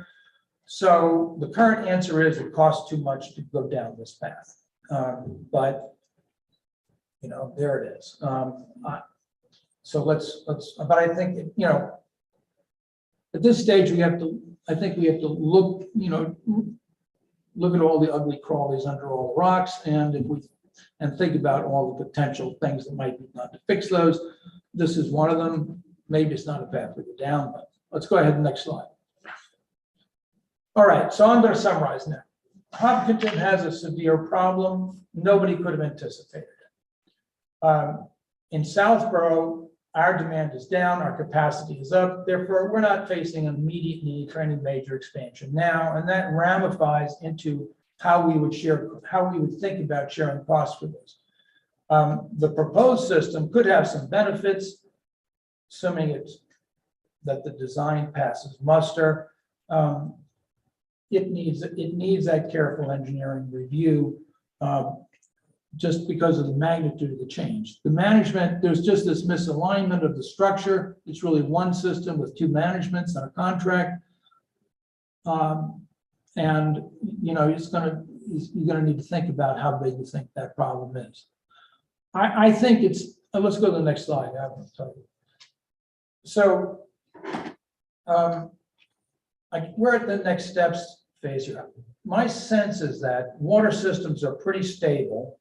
And if you get the design right and it works at peak demand for a couple of years, and you've drawn your contract carefully, I think that the problem of the management is probably solvable. But I do think I felt the need to make you aware of the mismatch. One approach would be to try to draft some terms of what in the commercial world they would call an LOI, letter of intent. What are the key terms that we would need to get? Not a final contract, not all the recitals and everything, but what are the key terms we need to get to make a workable deal, and the language of that in a rough form. That would be something I think you could look at, and it would make the question before you as to whether to go forward a good deal more specific than it is right today. But I thought today would be a good time to kind of take you through these big picture issues.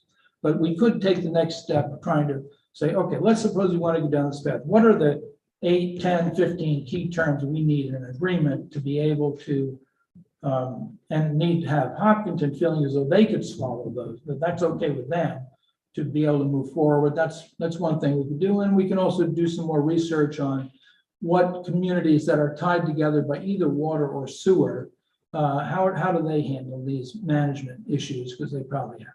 So that's about it. Simple. Karen, you want to come on up for the next part? Joyce?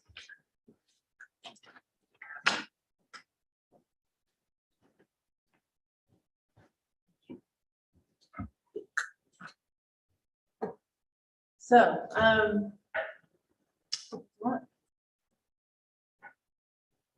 think what we've got to do next is decide, based on Mr. Butler's presentation, do we even want to entertain doing this? He's clearly shown we don't have to, right? Well, I didn't quite say that. Okay, well, I mean, but my reasons for thinking, there's a sizable neighborliness aspect in my own mind about this. We have a community next to us that has bottled water restrictions for a lot of people in their town. And I think we should work hard to see if we can put something together that makes sense for both parties. That's me speaking. That's part of why I did this. I don't think, I would be disappointed if we just tried to say no, but that's just me. I want to say the same thing, that, how would we feel if the shoes on the other foot, right? And we had tainted water and Washington was being asked to do this. So I agree that is a consideration.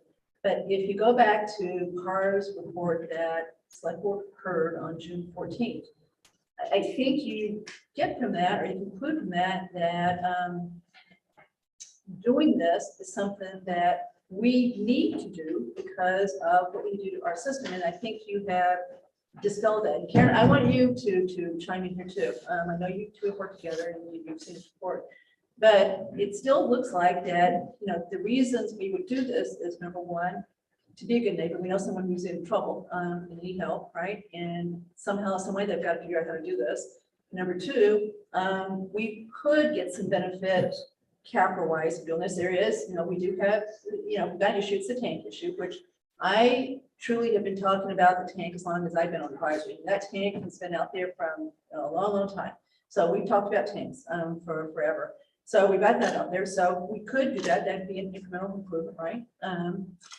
That's why I think this is hard. It's not obvious that, we should go forward. And the, reason to do it, is a subjective one that everybody may have a different opinion on. There's already been a lot of criticism, which is why I wanted you to do this. As far as people saying things about, Hopkinton is overbuilt, they've built too much, they've done this and done that, and, why would we do that? So that's out there, and that, we need to, that's why I wanted to do this, so we could deal with that piece of it too. So there are things out there that are not necessarily factual based that we've got to contend with. Right. So I think that we've got to talk tonight about what the special select board is, as far as whether we think we should go to the next step, which is to really entertain this, and then what that next step might be. Karen, do you want to add anything before we start talking? Not particularly, no. I think it was really well covered. Okay, but you went over this with Don, and you Yes. agree with the presentation as far as the slides and the details and facts, et cetera? Yes, yes. All right. Okay, so I'm gonna start this in and just let's have a general discussion first, and then we'll decide what we need to do as far as next steps go. So Yeah, so I'm trying to relate this to, the meeting where the team from Hopkinton came. I understood there that kind of the proposal was we want the access to water, and in exchange, we will build a lot of capital improvements for Southborough, including a bigger water tank on Oak Hill Road. And their offer was to pay for half of it. I mean, in terms of thinking how we think about what to do next, I mean, one thing that's relevant is there a way that Hopkinton can just bypass Southborough completely and get somehow get access to the MWRA directly? If Southborough is just not takes too long to think about what to do, or is not reasonable that they can just bypass Southborough.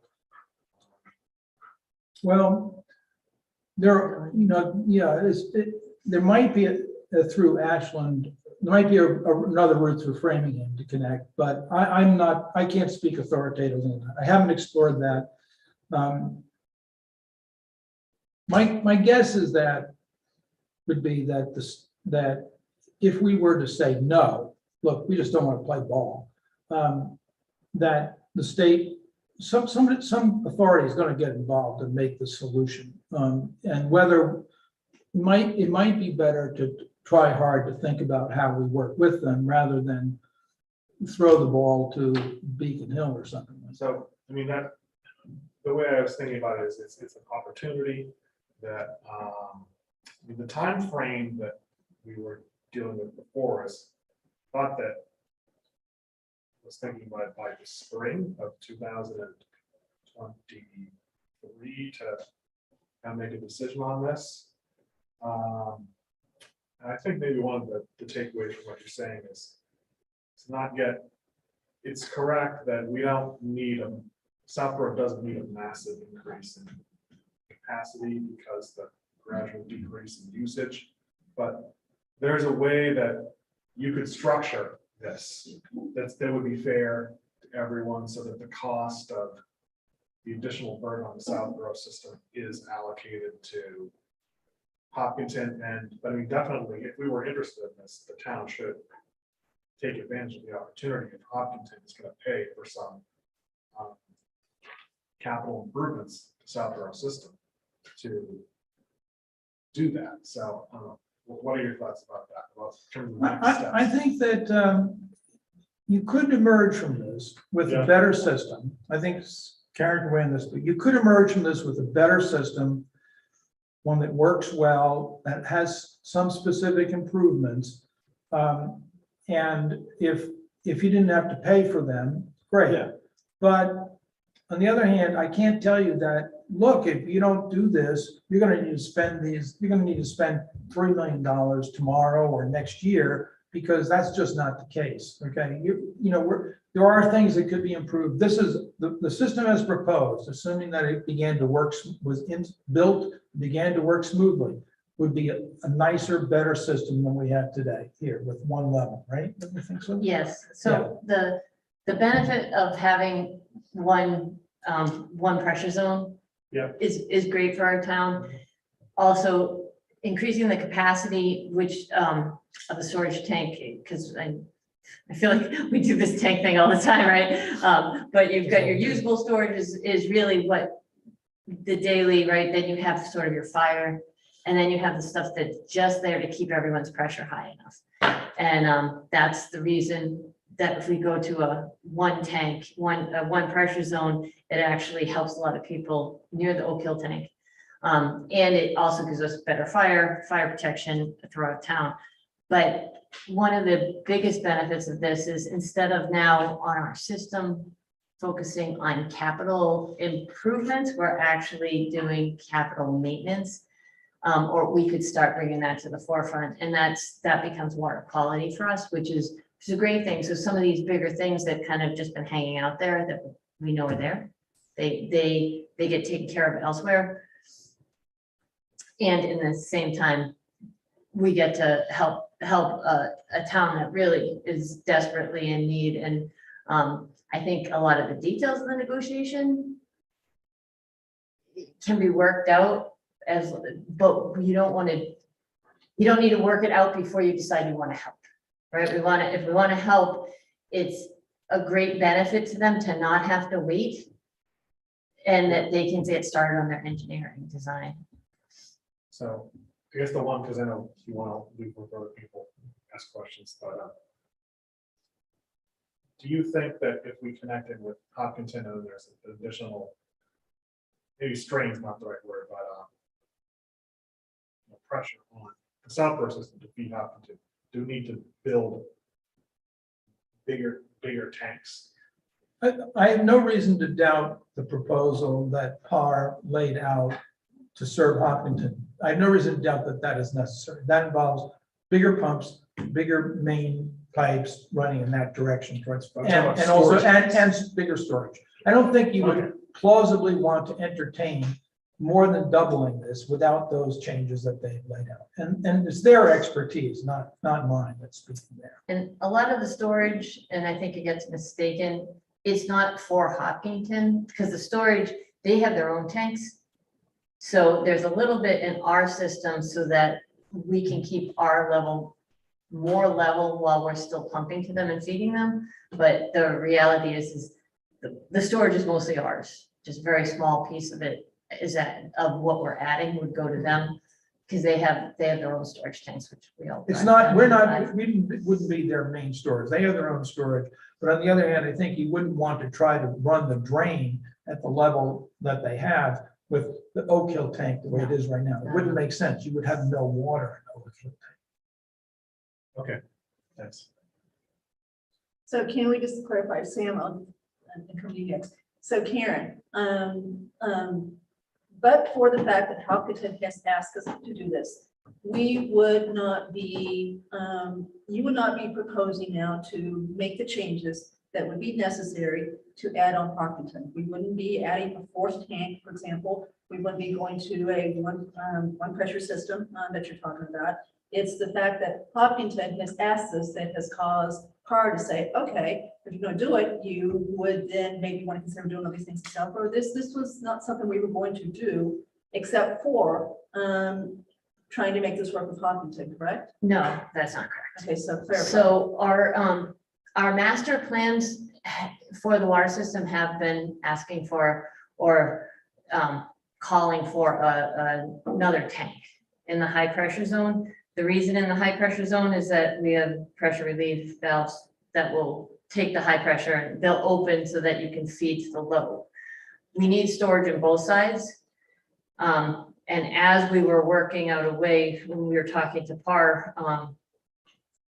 I was talking to the engineer and we were talking about the difference in that might affect people's pressure. If anyone's pressure changed or anything through having this, we kind of tossed out, it'd be great if we were just in one pressure system, and then we were like, why not? And then that came up as, if we did that, then we wouldn't add a fourth tank, we could just change one of the tanks that we currently have and increase the size of that, which we were talking about having to do at some point, but as I said, because of the no redundancy in the high pressure zone, and the fact that the pressure relief valves will open and feed to the low if there's a real problem in the low pressure zone.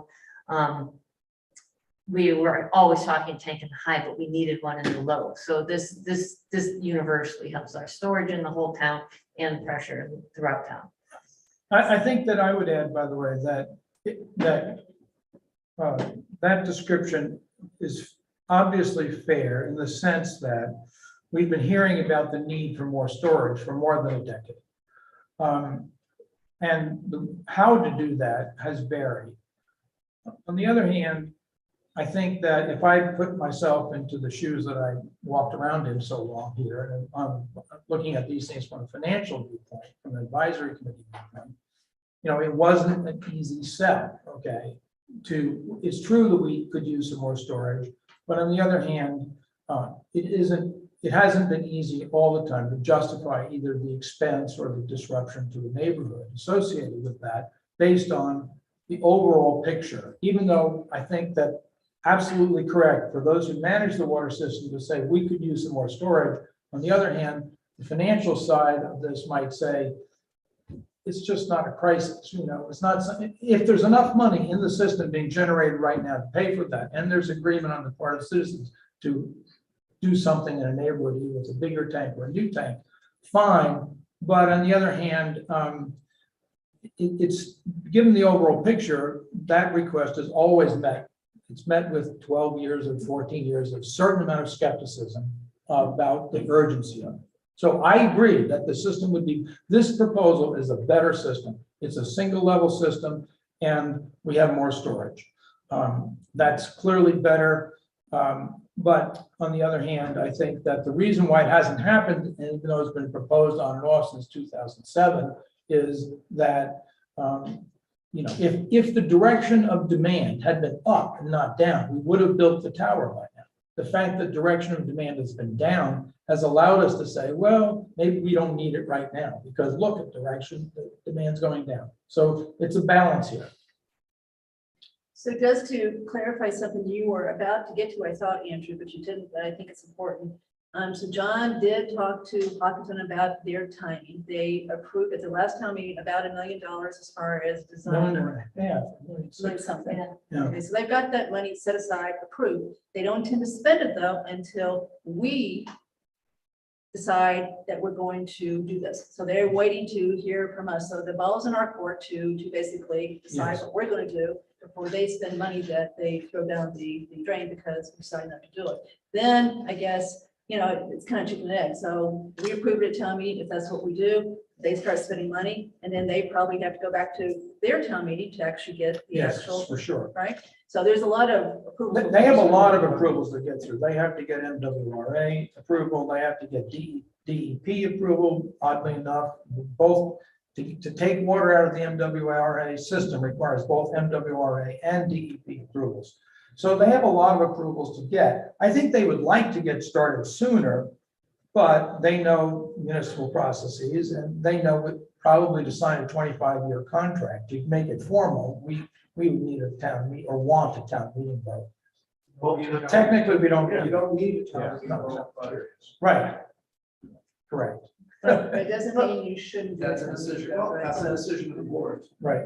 But you can still work with the idea that we want to help and we want to do it. We just need to iron out these items. And then town meeting can say, we like the way you ironed out the items. So I think that they would welcome a sense of direction from us before town meeting, for sure they would. And they would probably spend small amounts of that design money before they had a complete green light from us. They've said that they would. Although there was some little bit of disagreement among the Hopkins officials. But I think that they would do that. I think the bulk of it, they're not going to release. the bulk of that design money, they're not going to release until they're sure that they've got a contract. Intra-municipal agreement with Southborough? Yes, right, yes, contract with us, that this is gonna happen. They don't want to spend a lot of design money making the specifics of this and then have to throw that away because we say no. Anything else, Andrew? No, but just We to can- to we Mark's can- point, an inter-municipal agreement does not mean town meeting approval. It's a question of whether you want to do it or not, but it's really just the spending money part that would trigger town meeting approval. Well, a couple clarifications, maybe Mark, see if I'm off base on this, but at the last town meeting, there was a warrant approved to allow this board to sign contracts of longer duration than specified in town bylaw and statute. Those permission, the town meeting may give such permission, does exist in statute, and it was given. And normally, in many years in the past, it's been select board can sign a contract or up to 3 years or up to 7 years. But this year, the language did not include any time limit. But normally a 25-year agreement, if that's what was going to be done, in the absence of that specific warrant that went to this year's annual town meeting, would require, because of its duration, Okay. and with any party, doesn't matter if municipal or commercial, would require approval of town meeting, normal. Is that your So understanding? I think you're on spot. I actually think you were the one that wanted from the advisory that wanted the limitation, because previous communities agreed that that's been voted without limitation. That's But, right, Yeah. that's but in right. term- But you got it, because I wasn't on advisory. You left too Exactly. soon. So now that you're not an advisory anymore, so. That's right. Yeah, no, I think you're correct, but again, an IMA is the purview of the select board. If there is an appropriation that is part of that, obviously town meeting is the appropriating authority. Right, and if there's a borrowing, if there's an obligation of the town's debt, which there would be associated with borrowing even by the water department, then that requires a 2/3 vote. But there might not be, it depends on how this thing works out. See you, you want to hit next? Okay. My bottom line is, I think we ought to try to find a way to make this work. I think there's probably a price and there's a set of terms that actually can provide reasonable protection for us. I like your suggestion, John, of looking at a LOI outline to begin to understand specifically what that might look like. I think Hopkinton would find that very useful too. And we to see other pieces in there that are deal killers for either of us Right. on the front end. I have a question for Karen from an operational standpoint. Is there anything you've seen here in these conversations with R and Hopkinton and others that you say, wow, this is going to be a real big problem for us operationally in South Florida that I don't see a solution to? Actually, no, operationally for us, we actually just get a little bit, our system becomes a little more robust with more redundancy. I would be nervous being on the other side and having 2 pipes coming down 85 until they finally split. That section would make me nervous for sleepless nights. Okay, but from operation to our system. Ours is not a problem at all. I don't think it's great. Yeah, and again, I think the trade-off for me is there's certainly incremental value to us for doing this. And so a deal where they pay all the additional capital costs would be a good deal from my standpoint. I doubt that they'd be willing to do that. So the question is, how do you sort of hit the middle on that somewhere that makes sense to both parties? A couple of points on demand, John.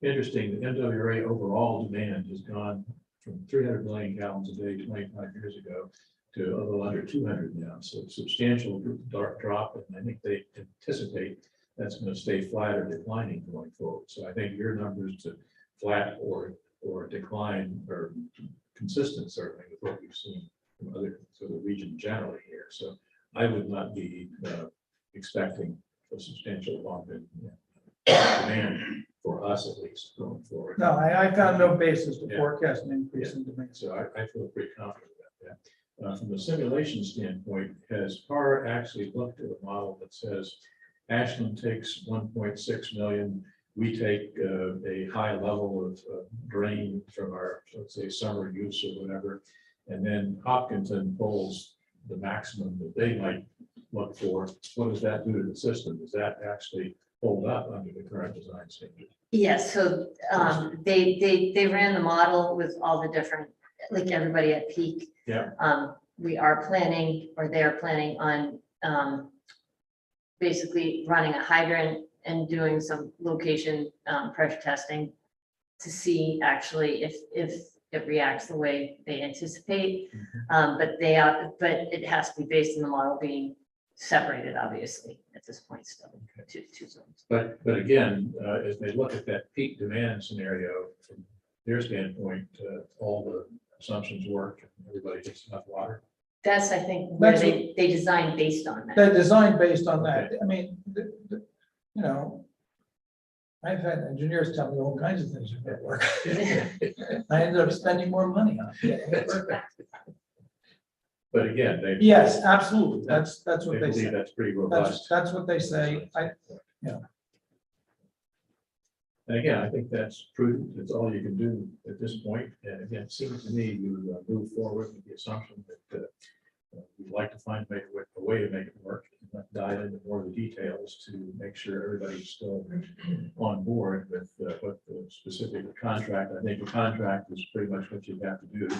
And I agree, you need to have some management definitions in there about when you get to a problem, how is it resolved? And that's probably going to be the area for a lot of negotiation. But again, I think there's a structure that can work. So I think we have to keep moving in that direction. That's it for me. Thanks. Lisa. Thank you. I have some questions. I also agree with the LOI and the key terms. I think that there's a lot of discussion that has to go into that. I think, you know, we've talked a lot about, you know, when they tear up South Hill Road and how it gets redone. And, you know, I think there's a lot of factors, but Kathy, I'll keep my comments at this, but at the end, I'd like to just take a couple minutes on the board and not waste John's time to talk process. Okay, so I guess my first question is, if we decide not to go forward, and Mark, this may be a question for you or Sam or MWRA, if we say, no, we're not going to do this, can MWRA force us? Have we now lost any bargaining power we may have had for capital or infrastructure improvements? Does MWA have the authority to say, no, Southborough, you have to do this? I'm not sure if MWA I does, doubt it. but I believe that the legislation. I think the authority would be over that. Legislature. That's right. I agree with Mr. Perkle. Essentially, I would guess that either through special legislation, I mean, there's no lack of authority on the part of the state. If they want to run something through Southborough, they're going to run it through Southborough. You know, but MWRA on its own, I don't know. Okay, so that's my concern. I don't want to lose an opportunity to I substantially agree with you. infrastructure. So that's my first point. I have a couple questions, John, if you don't mind, on the presentation that we did. Sure. And so when you talked about global warming is not expected to reduce rainfall. Yes. I mean, we're in a drought now. We haven't got a whole lot of rain. Is any of that taken into account? I mean, through global warming, they're saying it's going to get worse. And obviously for the Northeast, maybe it's not. Can you just touch on that a little bit? Basically, I did look at that early on. Essentially, some areas that have historically been dry are expected to get drier.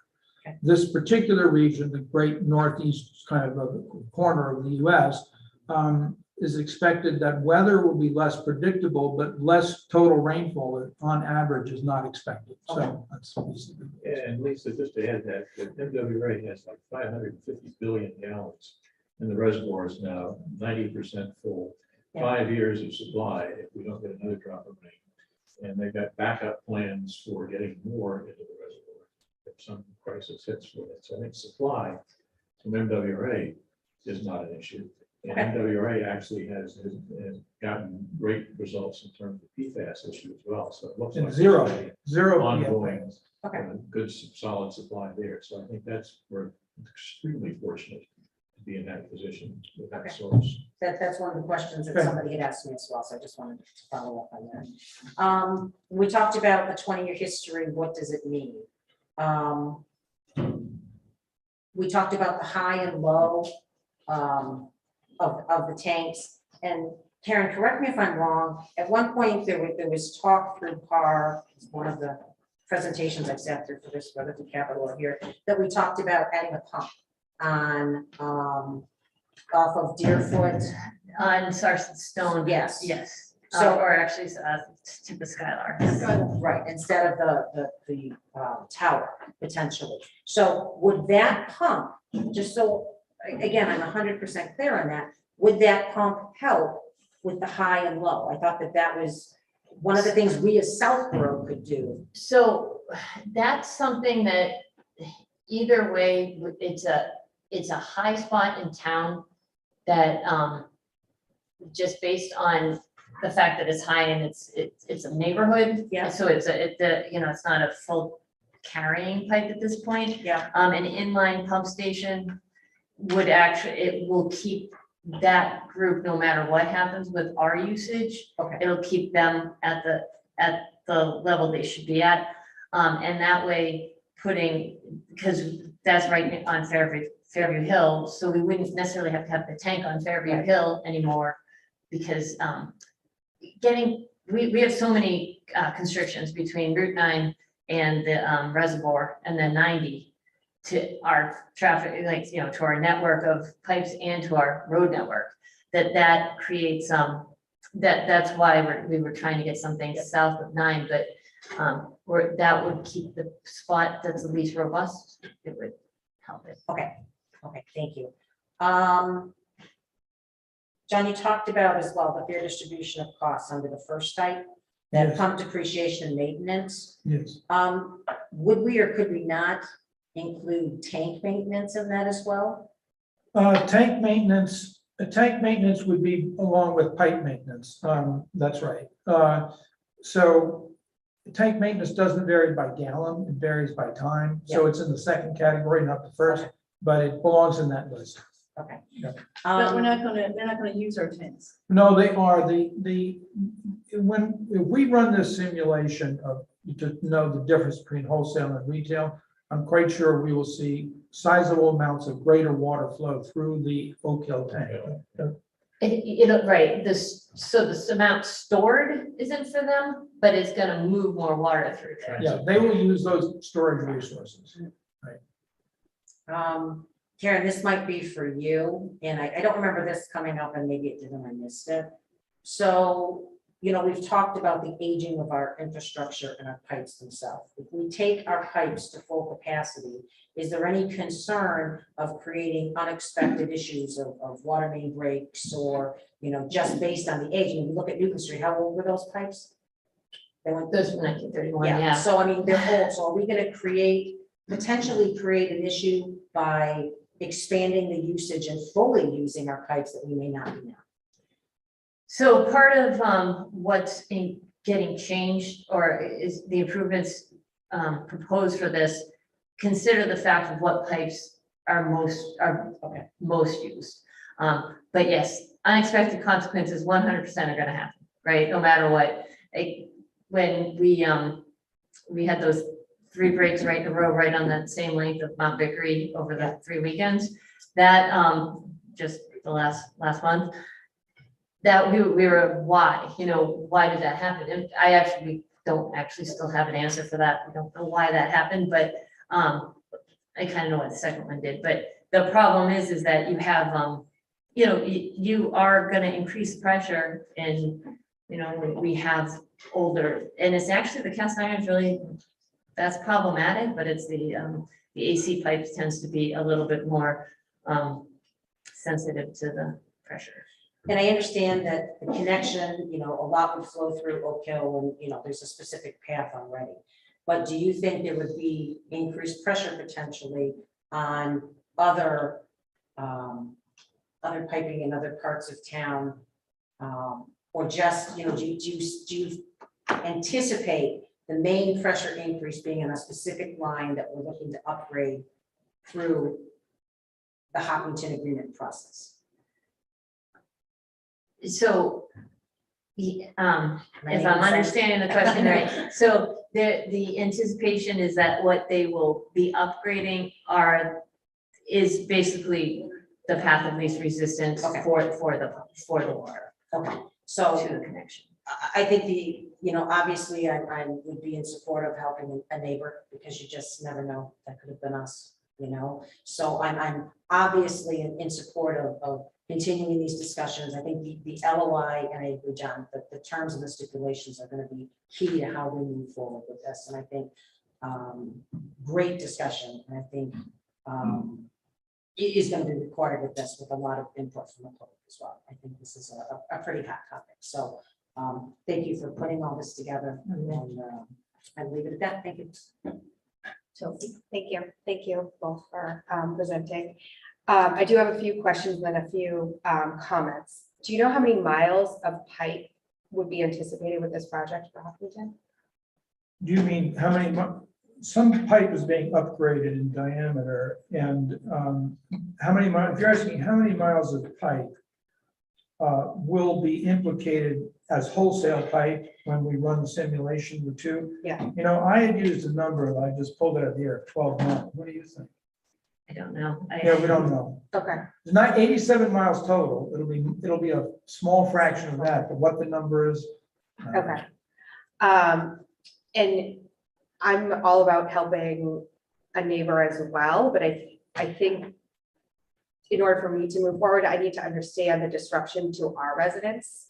And what does that look like? Where would it be? What's the timeline like? And I know that's probably hard to understand without actually having them expend funds on an actual plan. But I think in general, we need to be able to articulate that. I'm not looking for an answer right now, unless you feel comfortable answering it. Probably not. And then Wait, what did you ask her? I asked if she could speak to any of that now. I have not, apart from the report that we had from PAR about kind of rough how we would do this, I didn't get into that yet. Yeah, okay. I don't know if they know. Okay. What happens if the usage increases more than we're anticipating? And, what does that look like from our risk perspective for Southborough and for Hopkinton? If we set all this up and then we realize, right now we don't have water vans in Southborough, right? So is that going to impact if we do have water vans? Where is kind of the risk and what would it have to get to in order to hit those risks? Well, so PAR has built a fair amount of overhead into their plan. In other words, they took Hopkinton's peak demand and they multiplied it by about 50%. Okay. But I still think it could go over that. The reason is that, they say right now they're up to their eyeballs in problems right now. So the thought, if you ask them, do you want to increase from your 60% penetration of all households up towards closer to 90%? They'll say, oh, no, I don't want to do that because I can't do what I'm trying to do right now. But those private wells could easily come, and some future regulation out of EPA or elsewhere, those private wells could easily, that many Hopkinton residents are on, could easily come to be not drinkable. And these standards are constantly changing. So I think you have to look at, instead of there being 4 million gallons a year, 400 million gallons a year and us being 320 on that kind of ratio, I think you have to look at something more like the ratio of their population, 18,000 to our 10.5, and thinking about the potential. Because again, these things go for 50 years, 15, 20 years from now, those private wells in Hopkinton could be under pressure. Hopkinton can be mandated to provide a solution. Somebody has to pay, but still it's going to come through. So I think the 50% increase that PAR is built in is prudent for now, but we do need to think about it could go higher than that. The other thing is Hopkinton has had every summer watering restrictions. So their demand could potentially go up just as a result. They could hit the 2.5 potentially with the same number of connections they have now, just by the relief from summer watering things for, as an initial response.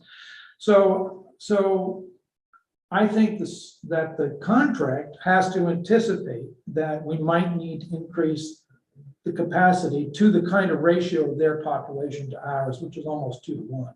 Okay. And we have to say, how would we do that? Yeah. What? You cap it.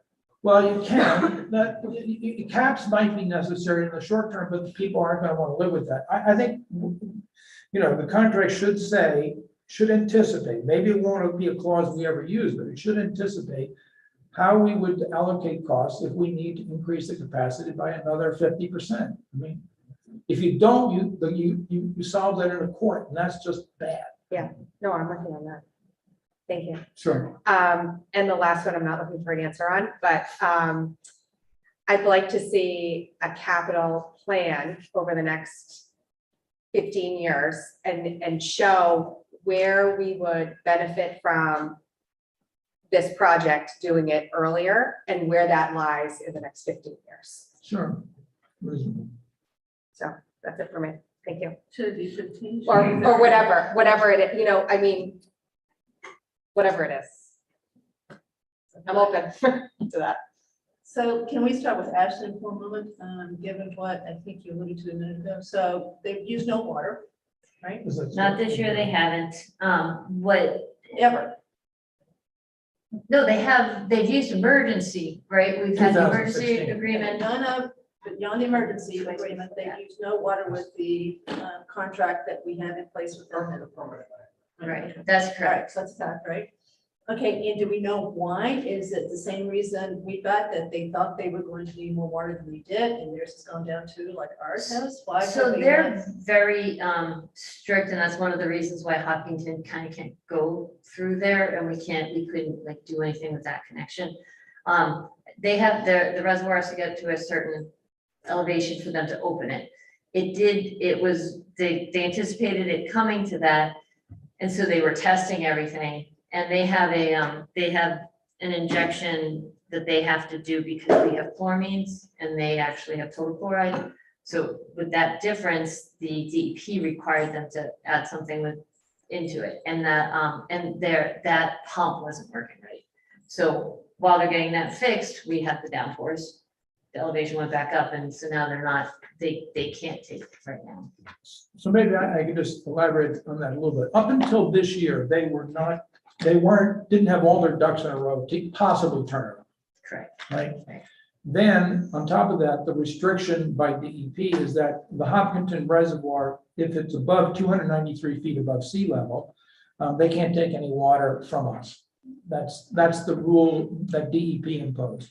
The Hopkinton Reservoir is not used by them directly, but their wells lower the level of the Hopkinton Reservoir underground.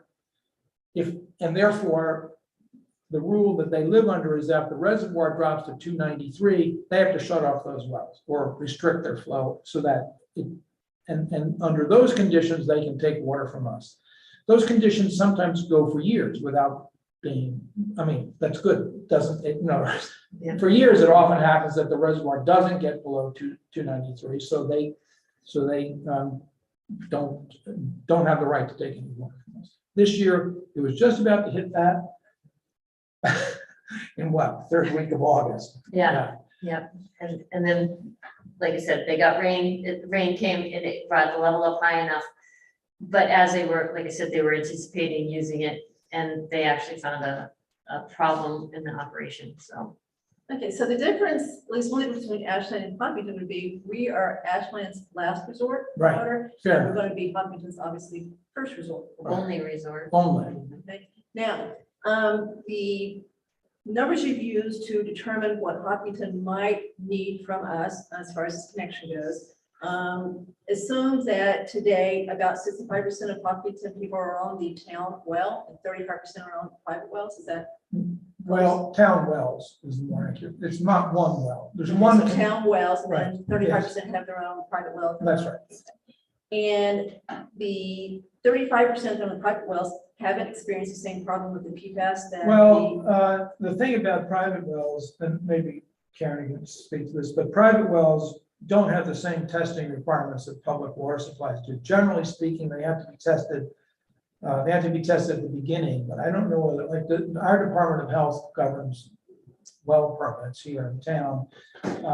When I was curious about why demand went down, I went to the Department of Health and said, hey, what do you have for records? And the records don't tell us what year, and they don't apparently require rechecking. It's up to the homeowner. So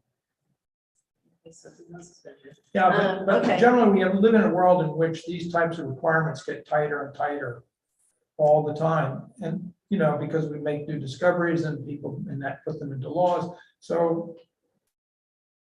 Yeah, but Same the ground. reason that Hopkins doesn't need twice what we do today is because they've got the private wells, right? That's right. Okay, so you're assuming. that- And because they've had restrictions. Yeah, okay, so if the people on the private well say, oh, this sounds good to me, I'm gonna get rid of my private well, I'm worried about PFAS, whatever, I'm gonna hook up. That, They generally don't have mains going down their street either. so they can't do that? They can't do it without Hopkinton's water department's agreement to put service pipes into their areas. Okay, so we shouldn't have to factor that in as far as projections go, because it would take that major. Not near term, but longer term, longer term, I think the prudent way would be to think that there might need to be another capital expansion beyond the initial one. That's what we were talking about before. I think if you don't think about how you're going to do that contractually, you're asking for trouble 10, 15, 20 years down the road. All right, so that would pick it up, whether it Right. comes from that or from Right. this big old population. Yeah, we're It could be us too. I mean, we have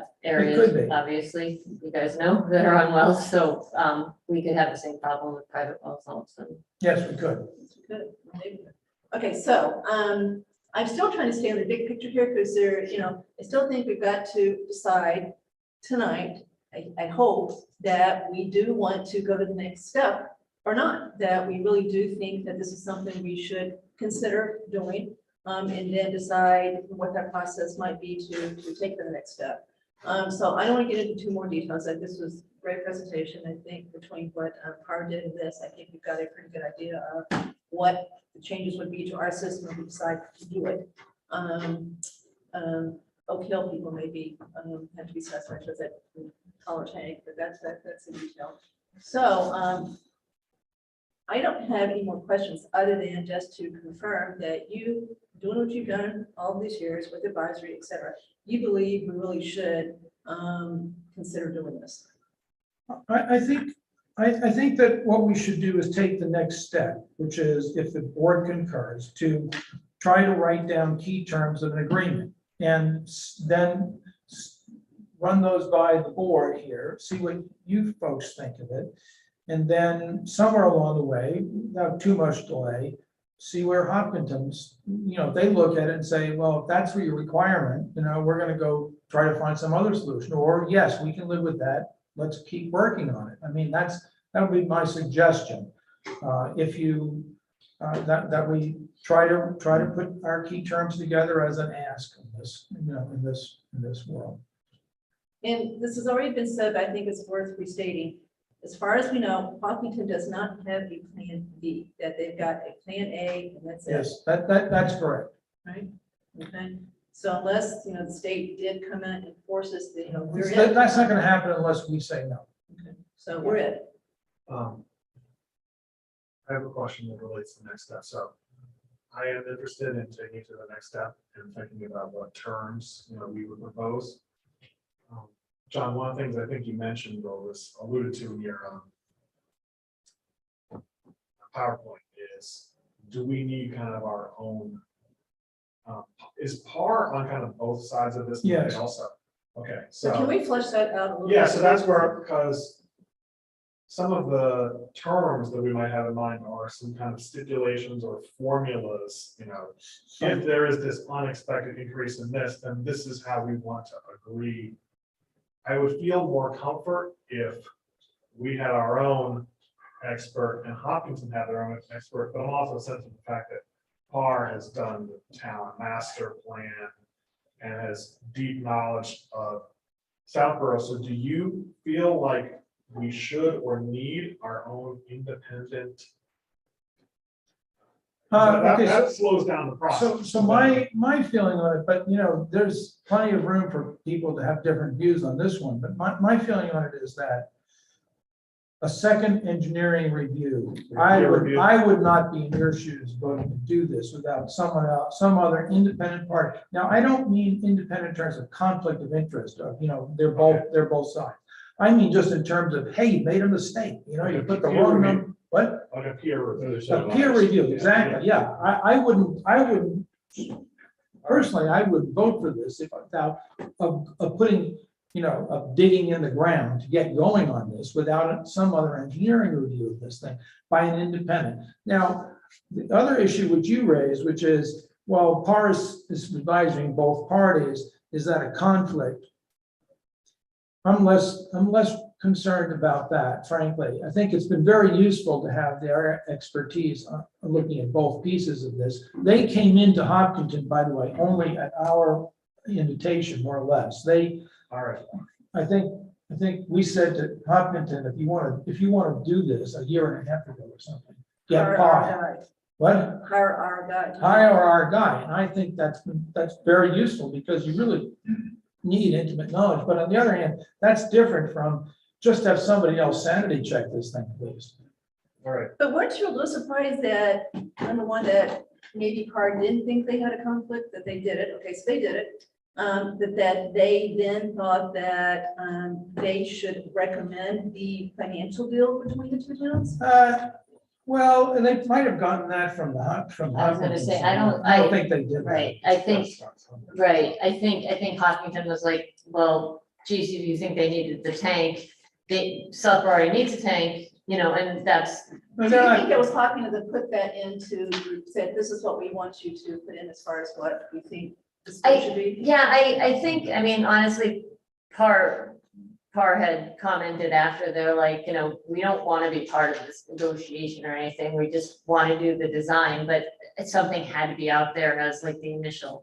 So I don't 100% know where it came from, because it wasn't in the discussions, but I don't think they want anything to do with that. I do think, I agree with Mr. Butler, that having for both, just if both parties, both towns wanted a second, just, a sanity check on it, but on the full design rather than on half and then half, like somebody should look at both sides of the design.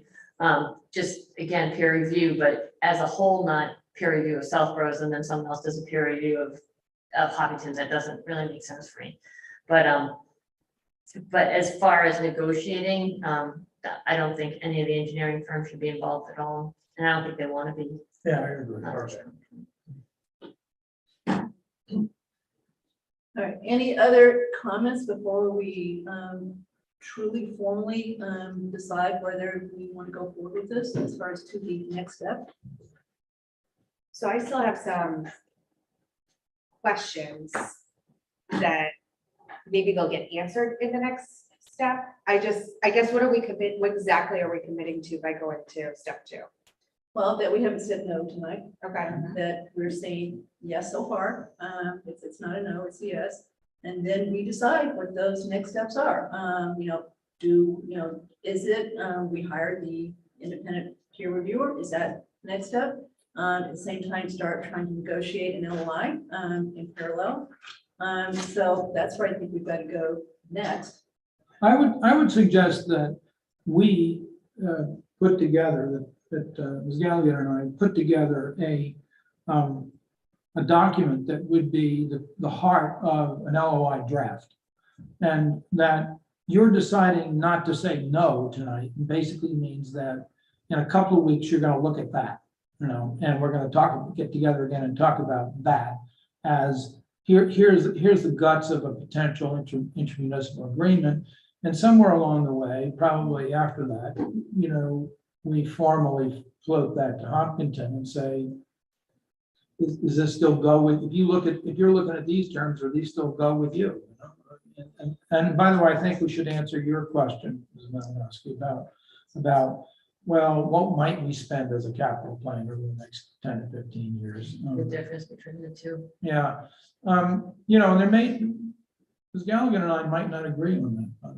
It's always possible. We agree on a lot, but we might not agree on anything. I'm stingy, So just to be clear, you want to see what we'd spend without Hopkinton, right? We're obviously going to have to Well, certainly show what we're going to spend. I would like to Or what we exclude would from that, though, if you don't mind. Right. I'd like to exclude from that stuff that has nothing to do with the Hopkinton. Fair enough. I mean, because they don't have time for it. And That's fine. and so like there's a proposal to put an excellent looking proposal to put a pipe under a railroad track over in presidential, it has nothing to do with Irrelevant. Hopkinton. And, Agreed. and I don't have time to deal with it, so I figure that out. So process question, Kathy. So if we agree to let you and Karen take a swing at a draft on something, wouldn't you want to have some of the points? I'm sure I have some concerns, and I'm sure other members of the boards have concerns of things we'd like to have addressed in this. Sure. So how would we proceed with, making sure that, the board has ample input into the draft at the beginning stage? Because it's a waste of your time to put something Fair, together for well- us to rip it apart and say, well, I would have wanted this, or I would have wanted this. I mean, potentially that could happen anyway.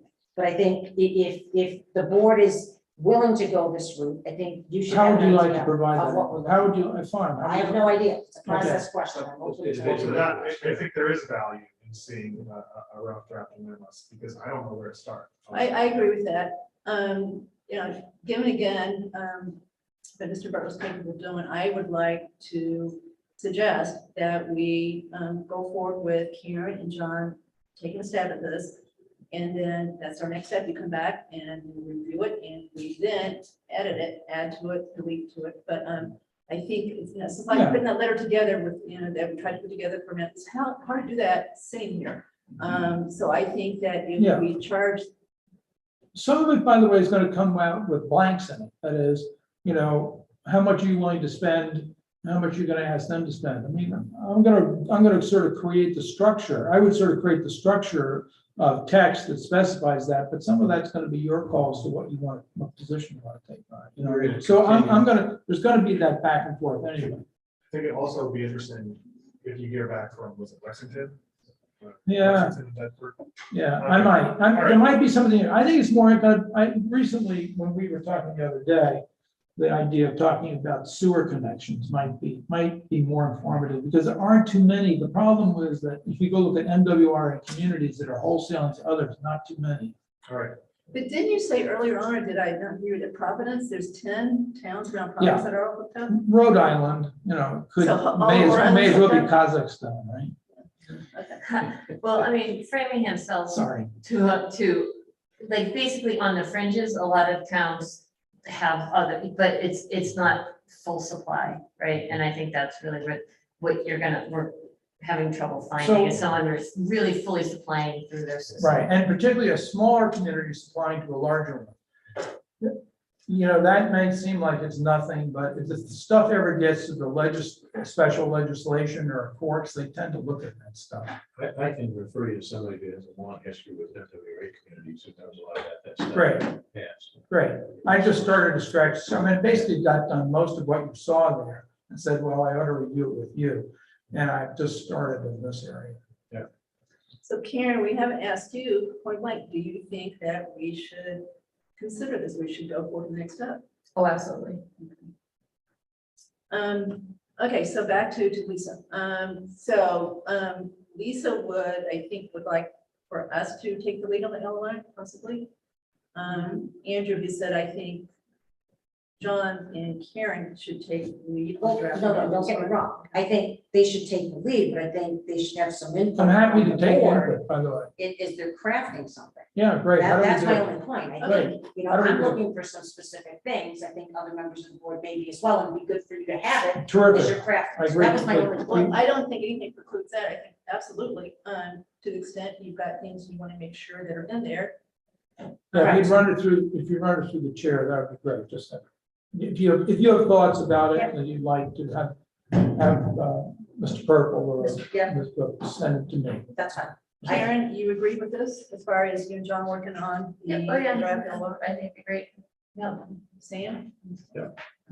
So maybe you said okay, right? Yes. Sam said okay, Lisa's okay, as long as we take the input from. So we the board should, as far as I would try to specific pull something together and get back together another 3 to 4 weeks. Is that all right? Yeah, we need to, obviously, we've got to keep moving. We've gotta keep It sounds moving. like we have a lot of time, but we don't. Someone has that hand raised. What's that? Someone has that hand raised. We'll I don't know if this is about water or. we'll get to them. Chelsea?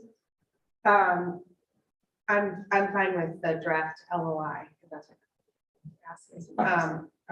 I'm not going to try to complete the surrounding structure of an LOI. just gonna be the key terms. Yeah. Right. I'll leave that to the lawyers later. If you John, actually do one. sorry, would it be helpful if we had any thoughts to Mr. Purple by the end of the week so we could get them? Yeah, that'd be great. Super. That would be great if you can do it. I mean, or sometime next week. Well, I think we all It'll have take a little time. thoughts, Yeah, from sure, of hearing all course, these right, discussions. I right. don't Yeah, know the things you hear from if we should, citizens and others. Would be great. So I'm not sure we need to, but let's just have an official motion and second and a vote that we have. So the motion is to basically ask Mr. Butler, Ms. Galligan to draft a rough LOI with the major points in it for us to review and take from there and come back in 3 weeks or so, 3 or 4 weeks, yeah. 3 or 4 weeks or so. A second on that? Second. Okay, any further discussion? Are we gonna hear from the public Yeah. before we officially? Not that it's gonna change anything, but. Okay, so we'll put that on hold for a moment. Okay, Sorry. so, John and Karen, thank you. It's good when it has a plug there. I think come over. So you guys want to, Oh, okay, well, sure. take a seat. So, No, I mean, I don't wanna take a position when the public. I wants to understand, I'm speak. just confused where we were. Well, we've agreed We have that a we want motion to and a go, second. we've agreed we want to go to the next Now we're in step, right? discussion. So we haven't said no to Hawken, we agreed on the set, and we the next specific step is to ask for the LOI to be drafted, and then we consider that. Okay, And there's a motion and a second. where'd you go? Come on up. You need to introduce yourself. Sure. Sherry Wittes, 32 Bigelow Road, Southborough. I didn't initially come for this, but I do have some comments that I think all of you should at least know or consider, or things that I think should be in the LOI that I'd like to see. I tried to organize this, so I apologize for this. So my first question was, has Hopkinton investigated looking into Westboro, Holliston, or Milford to get their water from? I know Westboro obviously they're using them for sewer at the moment, so it might be easy for them to work back and forth. I don't know the status of those other towns, but if they even investigated that, would be one of my questions to Hopkinton before we consider. John has an answer. I can answer the question. if you'd like. I went through all of the background materials of Hopkinson's internal dialogue on this, posted in minutes. The answer to your question is no. But I think that there are solid reasons why they did look at them. Most communities on wells don't have the kind of supply service that they could provide to provide the water from other communities. But I know that looking at it, that was not among, those are not among the things considered. Did they look at splitting it amongst other communities, so taking some from us, Well, taking others from the wells? They already have an agreement with Ashland that has been around for close to about 20 years or so. Which could be called that, but there just isn't the capacity to anywhere near to the big. I mean, they have their biggest well in town. Nobody can cover it. Okay, from their own well sources. Ashland already has an agreement with us when they get into extreme conditions, so they knew that Ashland was tapped out with respect to, so nobody can substitute for those wells except for, the only two options are filter it. They did look at that. Can we filter out the PFAS? They also have some metals contaminated, not as health serious, but still pretty high levels in some of the other ones. They looked at filtering this. Filtering was considered more expensive than this, even though there's potentially a $12 million payment to NWRA to authorize connection. NWRA might waive it, but in any case, the filtering is something they looked at. It was very expensive. No other communities' wells could plausibly request it. But they haven't looked at splitting their primary source amongst other towns that we wouldn't be their primary source. I believe that they were able to eliminate the plausibility. Well, that's something I think should be determined yes or no, personally. These are good questions, people. Thank you. My second question was, is there a proposal for a cap of the amount of water that they're going to be allowed to use? I think I heard that float back and forth, but I'm just not positive. So considering that there won't be a cap and we can't predict development in either community, who's gonna monitor that? How do we assess that? And is MWRA gonna cap us at some point if they run out of water? I mean, it's supplying water for so many other communities and Did has, you, not Tamara, did you hear what Mr. Cybers said about? MWA has 100 million gallons a day of excess capacity. They're talking about selling 20 of it. And they actually just did vote last week, their board of directors to waive the entry fee for new communities for the next 5 years. So they're eager to sell more water than their fixed cost operation. They've got unused capacity that will lower the cost for all of us. The more they sell, everybody else's cost goes down some because everybody's paying more for water and they cover the overhead. okay. So Well, MWRA, even though Sam says, well, interesting and true, they do put caps into their contract. So we have a cap. We've always operated comfortably underneath it. Hopkinton, if this deal goes through, would have its own cap with respect to MWRA. In other words, as if we weren't in the middle of it. And those caps, because MWRA has that abundant water, those caps usually have a fair amount of headroom in them. But there still would be caps that are designed not to be hit. So then with that, with the cap from MWRA and that Hopkinton would be kind of like a conduit using them through us, wouldn't generating an easement and allowing them to build their own line from the MWRA through our town alleviate almost all of our reservations?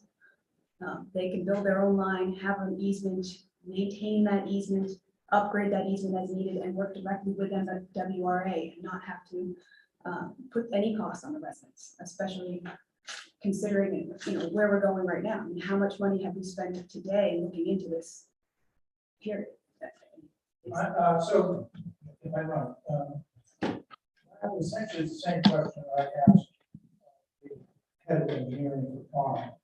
And the answer is that it's just connecting Hopkinton through Southborough by pipes to an aqueduct is considered too risky a connection in the water business. That is, it's too many miles of that you're dependent on this particular pipe. And so they need a back. And the backup would be the rest of the Southborough pipes. And once you do that, it costs as much as doing this without. Southborough pipes is a whole network of pipes, so it has inherent redundancy. So the answer is, the question is considered professionally among water engineers as a risky, as an undesirably risky path. So with that, then they want to use our infrastructure to store water. What are the ramifications of them using our infrastructure as constantly being surcharged with their water? I mean, how many breaks do we have a year that they're constantly fixing? Who's going to get paid for the DPW to go out in the middle of the night to fix something? These are costs that we are not incurring right now, but might because of this new connection.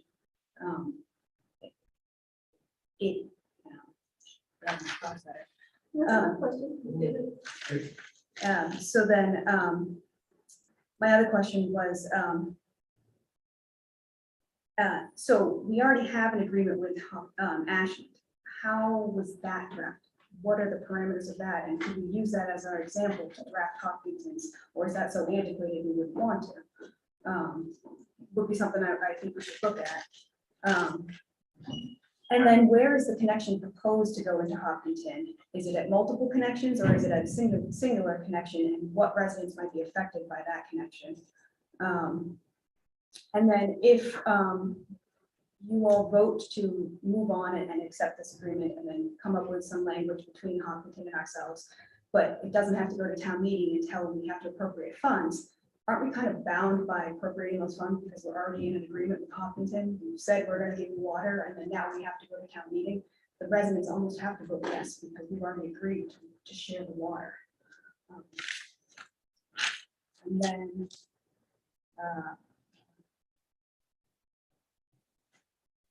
so then when we do new water fee connections, is Hopkinton going to notify us when they add new people on to their system? Are they going to tell us if they add more infrastructure down a certain road? If they have a change in use, if somebody was a daycare and then they move to a commercial kitchen and they're doubling the gallons of water they're producing, who's going to help us with what Hopkinton's using if there is no cap on what they can use day to day? and how that would correlate back to us. I mean, ultimately, we're responsible for all their water. It's got to come through our system. So we should protect ourselves as much as possible, since it doesn't sound like we're really getting a super good benefit out of this. I mean, we might get to expand our capacity or upgrade our water tower, but it's not something we were considering until this came about. We were going to do it someday, obviously. Karen's all over when we need to do these items. But if we were going to just upgrade our water tower, we might be able to get a grant and do that on our own without the need to give water to Hop. You know, I'm all for being a good neighbor, and I want Hopkinton to help us in the same. I just think there's a lot of costs that we need to consider. And the planning process of what happens when we have the 40B next to behind Red Roof get built, and they're now on our water. Let's say Hopkinton starts getting on town sewer. Well, now it's towns, they can add so much more residential. Sewers keeping, the capacity of sewers was keeping them at bay. If they turn into a city all of a sudden, how, you know, this could have some long-term effects. I know right now Hopkinton shares some sewer costs, some sewer that they Yeah, send. but can I just interrupt you? Sorry. We try to keep public comment to 3 minutes. These are great questions, but you've asked so many, I can't remember what the first, but I do remember one, which I'll answer. And then why don't you put all your questions in an email to Mr. Purple, and we will absolutely answer those questions. But I don't have a brain that can go back and remember the person. I'm sorry. They're great questions, but you know, but the one where aren't we stuck doing this as far as town meeting appropriation? If there was some contract, the contract would be subject to town meeting approval, so that wouldn't happen. So that would. I was scared on that one, so I'm glad you. But the others, why don't you? Sure. This is great that you did all this tonight without thinking you were coming here. I was not, yeah, sorry. So I just got going. So why don't you, and if you've got more, just put them on the list. It's just already 9 o'clock and we've got a whole lot to do before we get out here tonight. Okay, I'm just, but we really appreciate. one last suggestion. I know Westboro shares sewer with Hopkinton. It might behoove you to talk with Westboro about that. And the problems that they have with that, because there are some. And I would like. Thank you very much. Thank you for your time.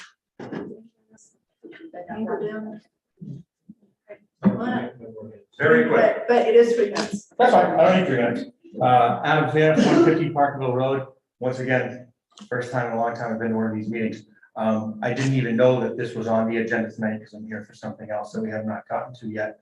I feel as though we could have expedited this process significantly if we simply asked Hopkinton, whom this clearly benefits, to take a moment and stand up and present their case.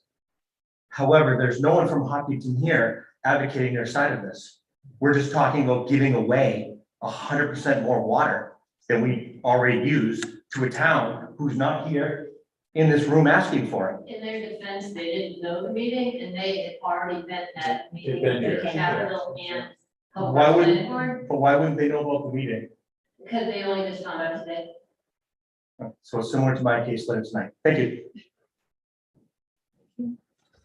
Any other public comment?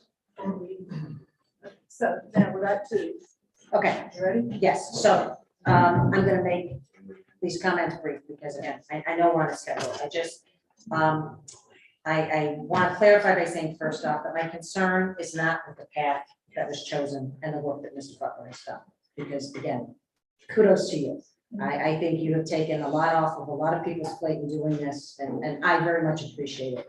My concern is that lack of information and updates potentially to the board. I think we could have handled this process a little differently. You know, we received a letter from Capitol on 8/23 that felt that suddenly, you know, they had a joint meeting on the 19th, and on the 20th, you know, Mr. Butler was doing this. And again, I think a discussion, more information could have alleviated some of the concerns I had on this. I know as I went back through, because I was trying to understand after we'd all gotten a letter from the chairs of Capitol and Public Works Planning Board, how we got here without a discussion.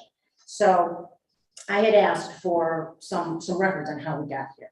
And one of the things I found concerning to some degree was, I know Mr. Butler had asked on 8/20 for the board to take a vote for him to go and speak to Hopkinton on behalf of the board. And I'm sorry, no, that's. I have the email where you had asked Ms. Cook specifically, hold on one second.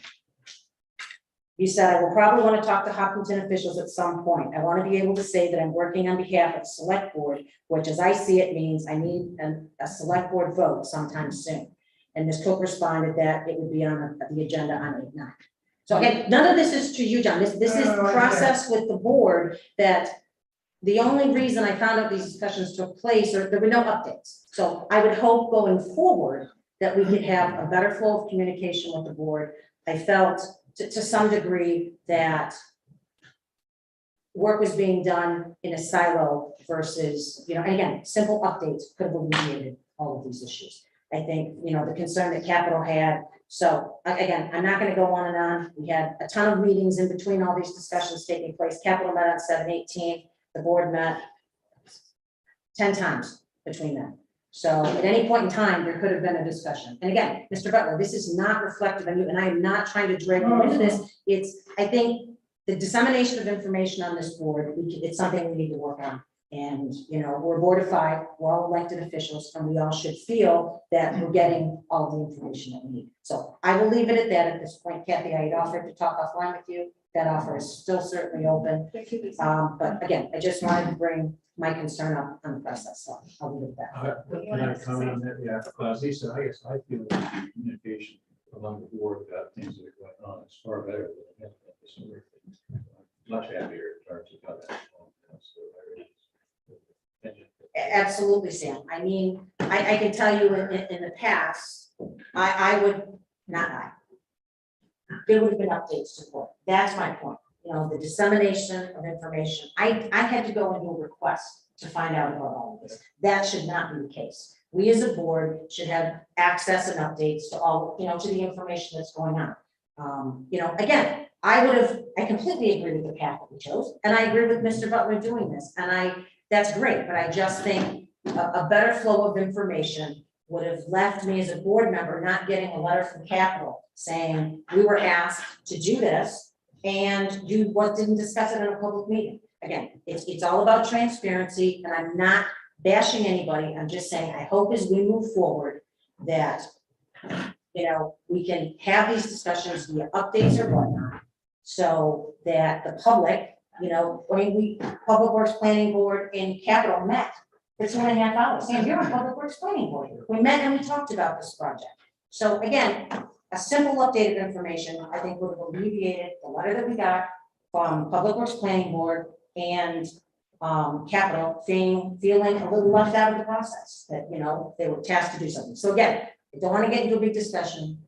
I just hope going forward, we can disseminate information better. And I, as a board member, can feel like I have the complete picture on something. I'll leave it at that. Thank you.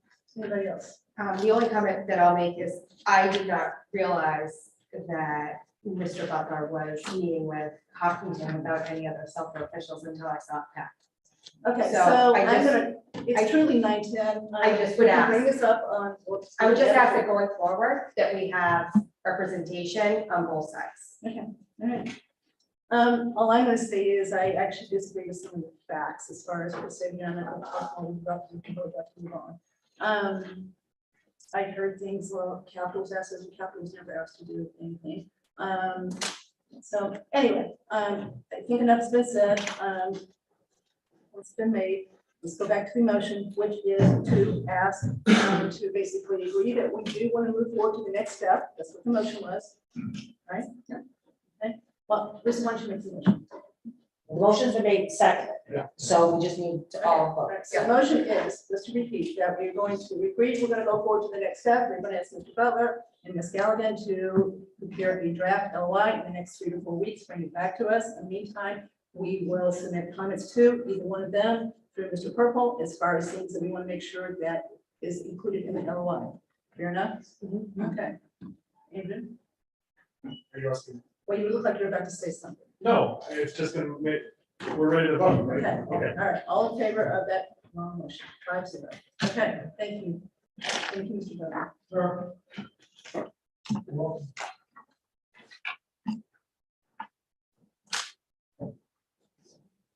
Okay, next is the continued discussion of the regional dispatch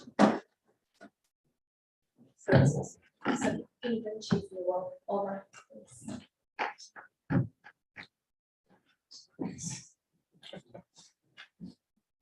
Good evening, Chief. Good evening, everybody. Good evening, Chief Brian. Sorry. Changes back. There we go. That's what I want to say. Yeah, yeah. Okay, so to tee this one up, we have had a working group. It's been in place for a while. Chief Achilles has been a part of it. Chelsea's been part of it. I don't know if anybody else from Southwood's been part of it. It's Purple has? Okay, sorry. I didn't know that. That has been working on the consideration of having a regional dispatch center for our emergency services versus having our own dispatch center that we've had for as long as I can remember. Right? We've never had, we've always had local.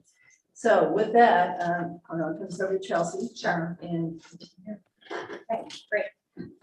So in the packet for this evening was the report that was produced by the Collins Center, which we received a grant for with 6 other towns.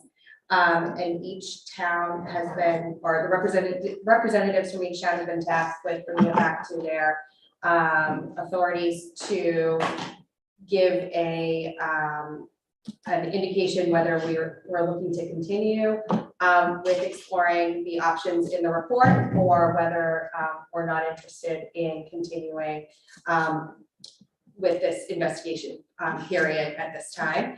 And so with that, I'll give it to Chief Achilles to kind of give an overview of the study that was done and where we're at.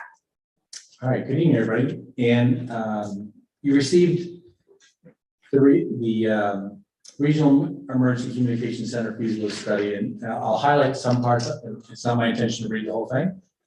And I just want to provide a little bit of background of how we got here, again, for the board and members of the public and those that are here. Probably a year and a half ago, there was some interest from a couple communities in our immediate area to explore regional dispatch. Many of them have their own emergency communication centers for police and fire. And this came more to the forefront when state 911 was starting to really promulgate the idea of regionalizing dispatches, basically taking the many and making fewer numbers and consolidating areas. And they recognized that Metro West, which we're in, really doesn't have any regional communication centers.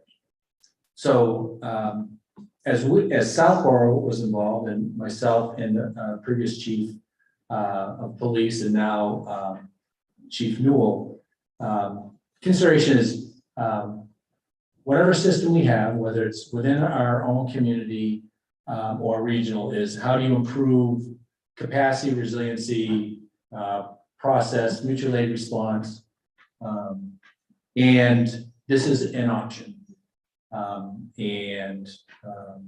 The executive summary, I think, on page 3 that you have really speaks to how we got here, some of the interviews that were conducted, and some of the direction that the 7 communities had interest in. And I think realistically, to get to page 5 on here was in page 4. Early on, there were considerations to look at a regional dispatch center that would be within the area towns. And those area towns are listed by Grafton, Hopkinton, Hudson, Marlborough, Northborough, Southborough, and Westborough. We're contiguous towns. We rely on resources for each of them, more heavily on fire based on our size. And we share a lot of resources on a regular basis. So one of the considerations was a regional dispatch or emergency communication center within that area.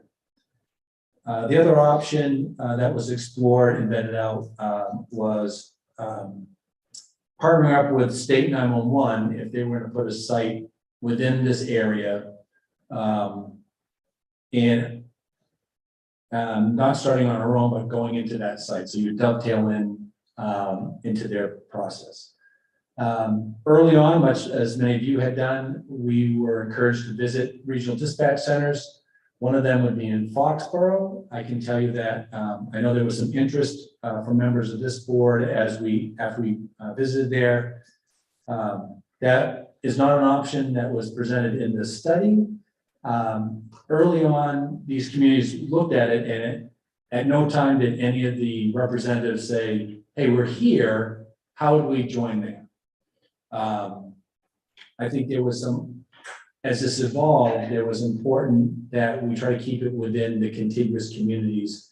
One, to leverage some level of knowledge, but also to have where we share each other's resources, to have it somewhat central, so somewhat contiguous.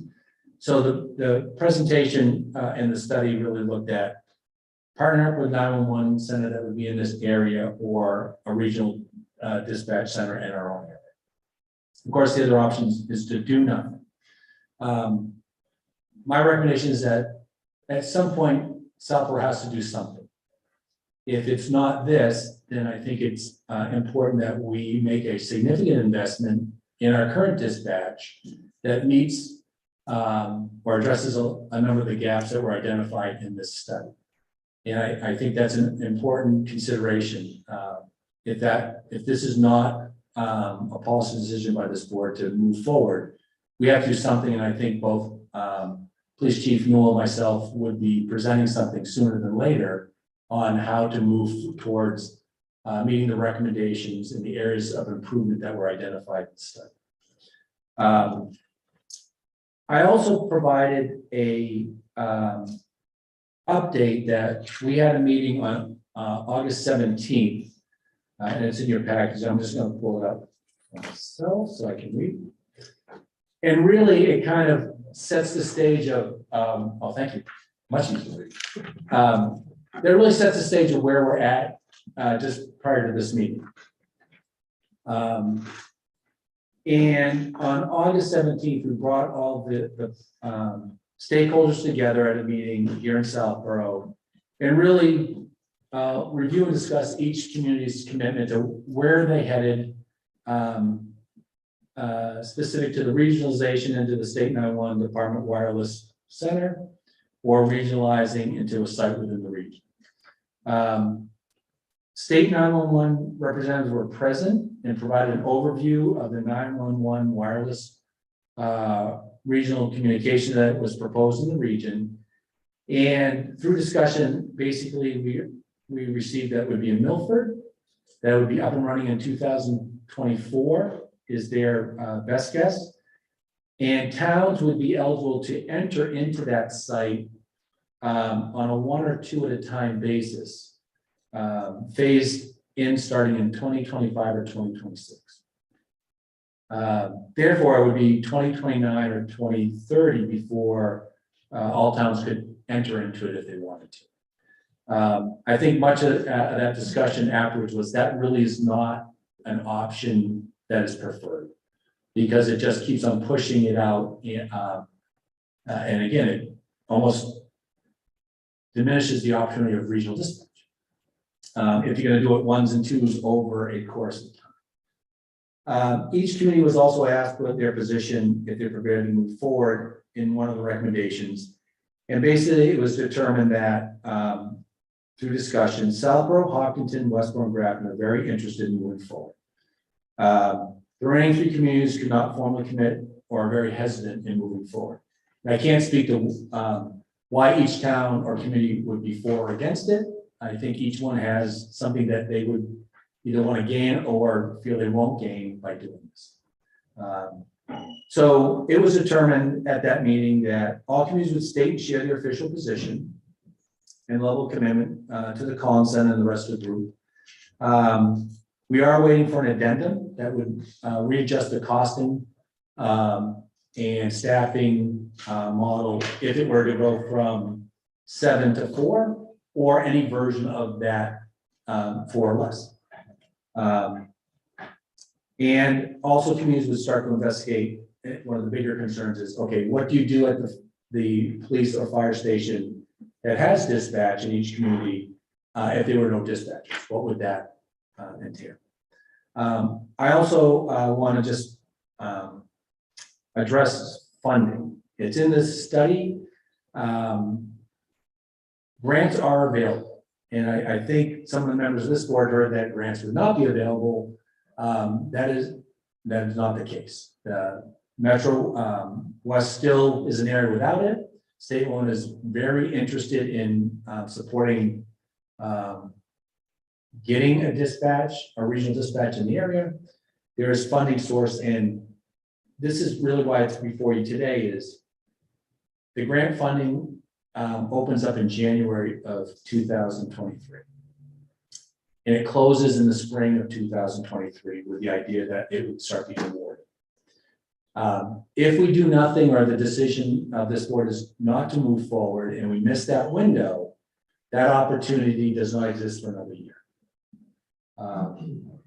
And I think that's an important consideration because that really is the ability to move forward in a process without any outlay of any community.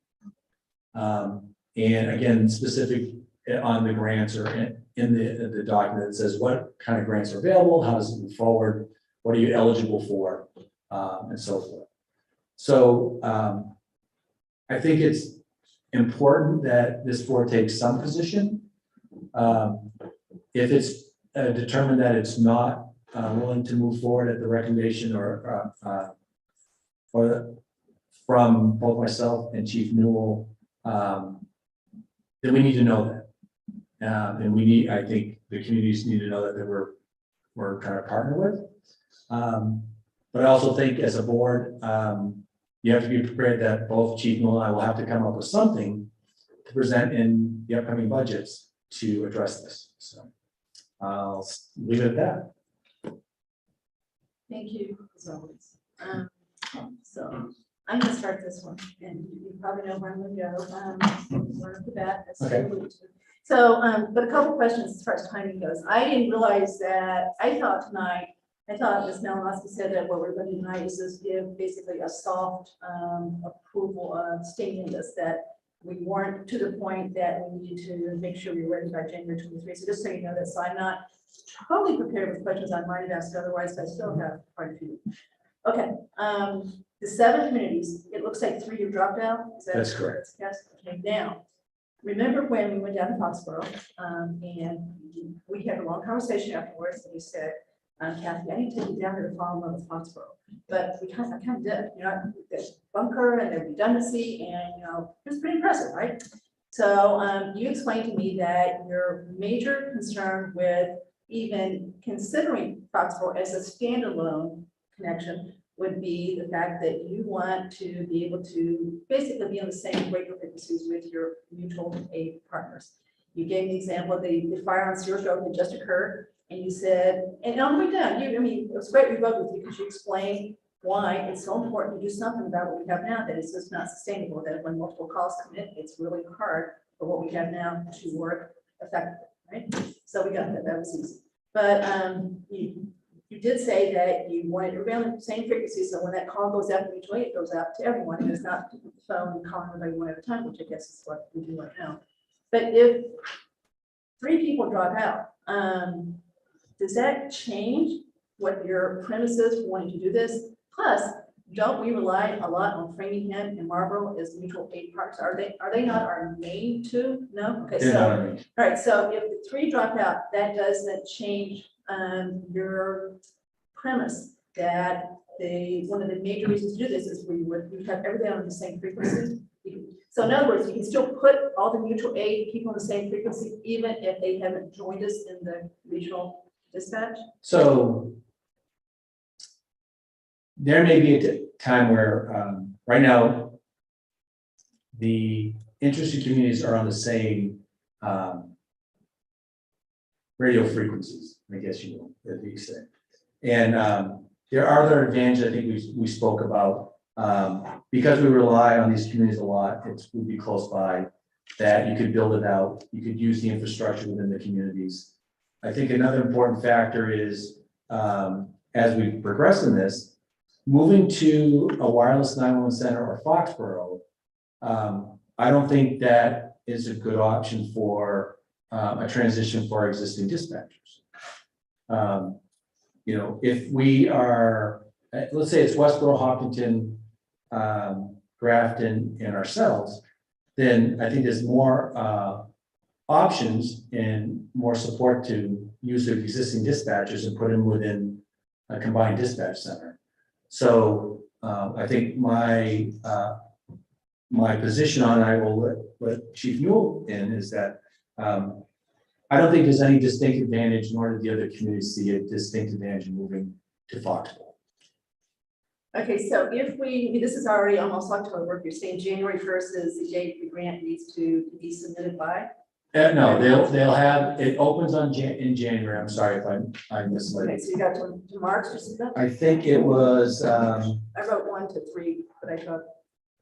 It closes March and 23. yeah, it closes in March. So we would want to know as we start working on this, that if it opens in January, we want to do some front end and front loading the information so that we can move forward, that in 3 months we could get that put together.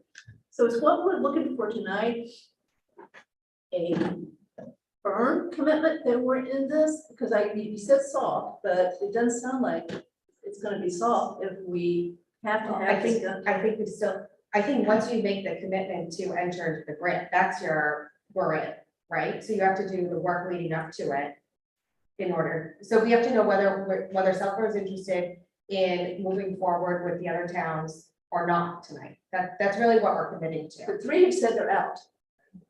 Right, so those 4 at this meeting has still said, we think we're in, right?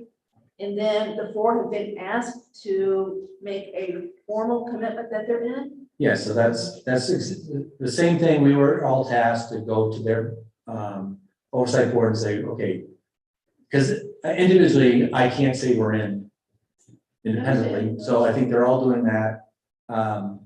And we may find by the end of them, we were hoping by October 1st, we'd know. It might be 2, it might be 3. We might do the process and by the time we get the grants. So I think there's other opportunities to say we're not moving forward.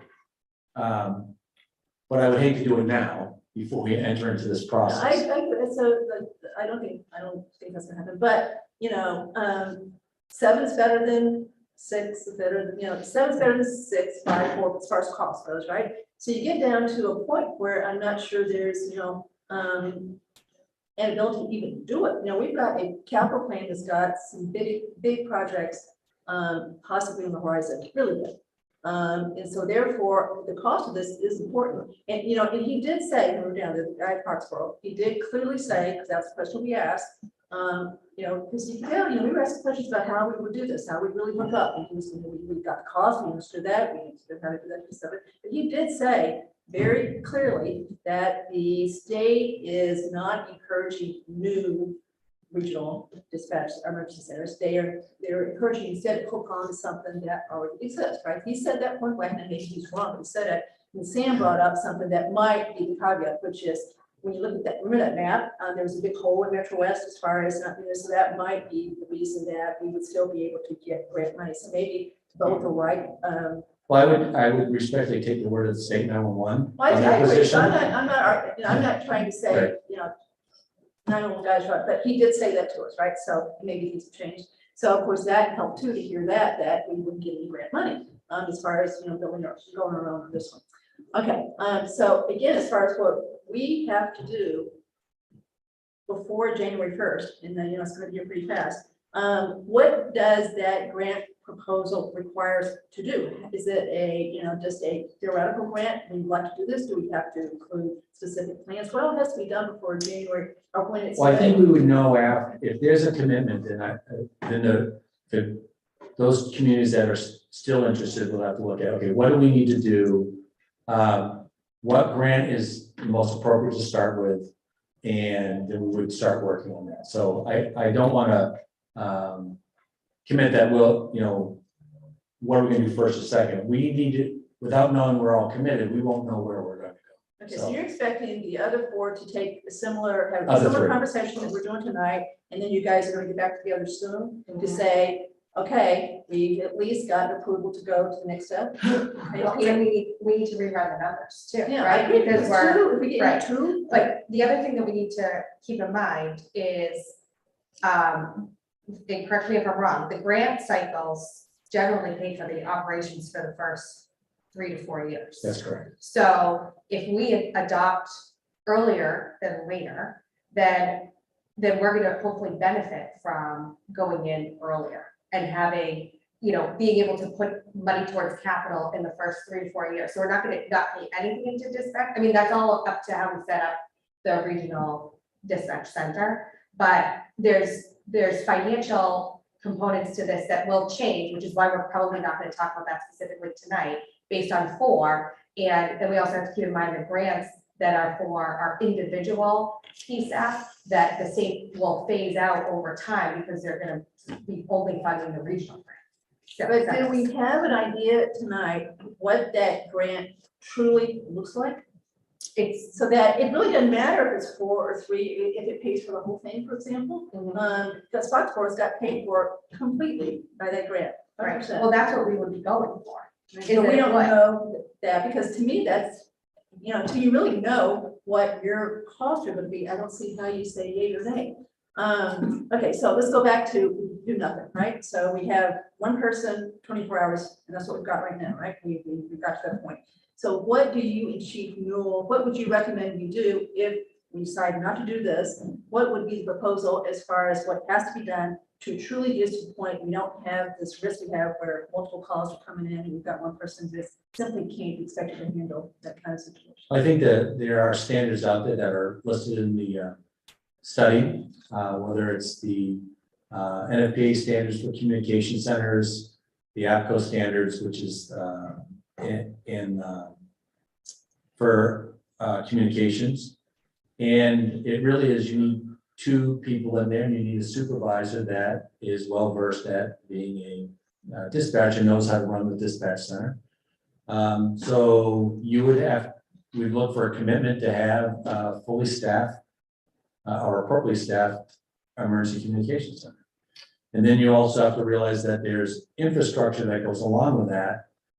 We already projected what our infrastructure would be to just maintain what we have out 7 years from now. And I mean, we already know that we're having some site issues with some of our area, our sites, that we're gonna have to make more resilient and more available all the time, you know. So I think those are things we have to start considering. I think based on this conversation tonight or the general direction next couple of weeks, Chief Newell and I, especially during budget season, will start looking at what does that mean. So I've just got one more question and I'll pass it on. Foxborough. I think Foxborough is probably the most state-of-the-art one we may have in the state right now from most of the descriptions I've read some state-of-the-art articles. That's, I think it's probably at least up there, right? As far as being truly about best to me. So I still think that we need to at least put that one on the table. Maybe the cons outweigh the pros, I don't know, but there's definitely some pros in doing that. You know, we know what the cost is going in, there's no risk in that. We know there's really good redundancy as far as how they set that up.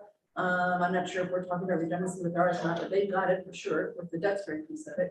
So I just, you know, we saw it, and it's just hard for me not to at least say we need to at least look at it. And maybe it's not the right one, but I just don't see how we get this decision unless we truly have thrown that one into the mix. Well, I would just offer that was why the study was done, to get us to a point where we had recommendations on which direction to head in.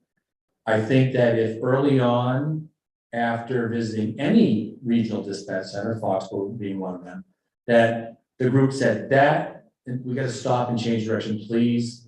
Collins Center, evaluate and investigate Foxborough or another regional, we would have done that. And I'm not a proponent of that for a number of reasons. If at the end of the story, it's not recommended we do anything regional, and we're having issues over time again, policy decision that we're not gonna make our own system more robust, and that becomes an option. I'm willing to discuss that or evaluate it, but I don't think that's the best option for our community, and our regional approach to how we respond to emergencies. And again, I think that would have been, if that was truly from the professional, police and fire that were involved in this, thought that was a really important aspect that we shouldn't dismiss, I think it would have been better. So, I hear you, totally respect what you say, but again, I'm not going to have the conversation. Okay, so that's fine. Again, let's stop there because you're looking for a vote tonight, right? To basically say we're still in. We're still in for now. We haven't committed. Because we're released into the storm discussions, so the chief can go back to the group and they know that we said yes, and then we hear what the others do and have a chance to think about it again. Is that fair enough? Yeah. Yeah, I mean, I don't think this is the last conversation we're gonna have before the period opens for the grant cycle. Okay, so I assume you are up to date. I am. No questions. Okay, No. listen. Okay, so I have a few, they're quick though. But Kathy, what about considering applying for the grant? I mean, Foxborough's there. Foxborough's not going anywhere.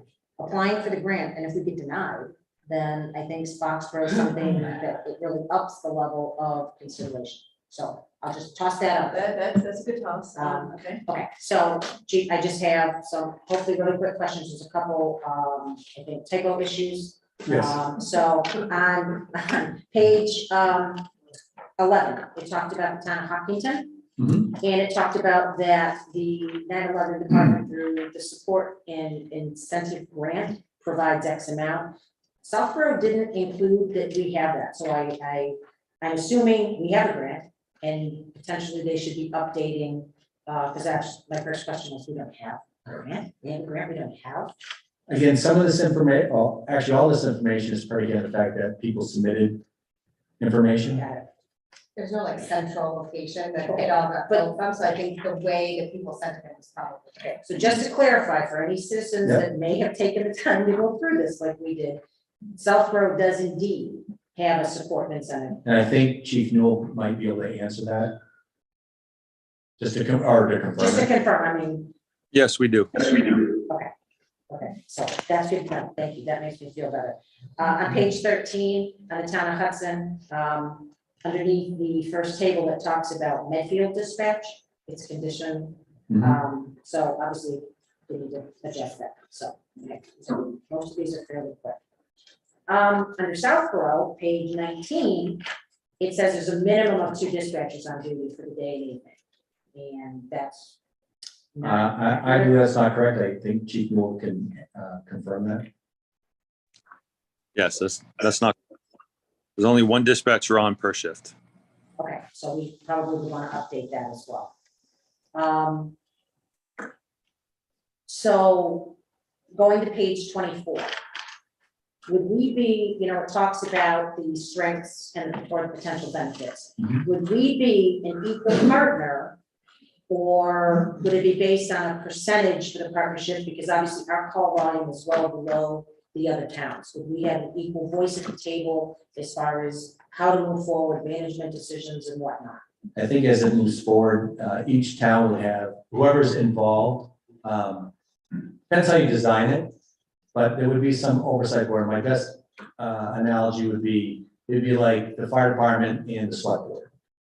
There would be an oversight board, and I think, I feel confident that's one of the reasons going in early and with our partners that we work with now. I think we may have different assessments based on our call volume, population, so forth, but I think there would be equal representation.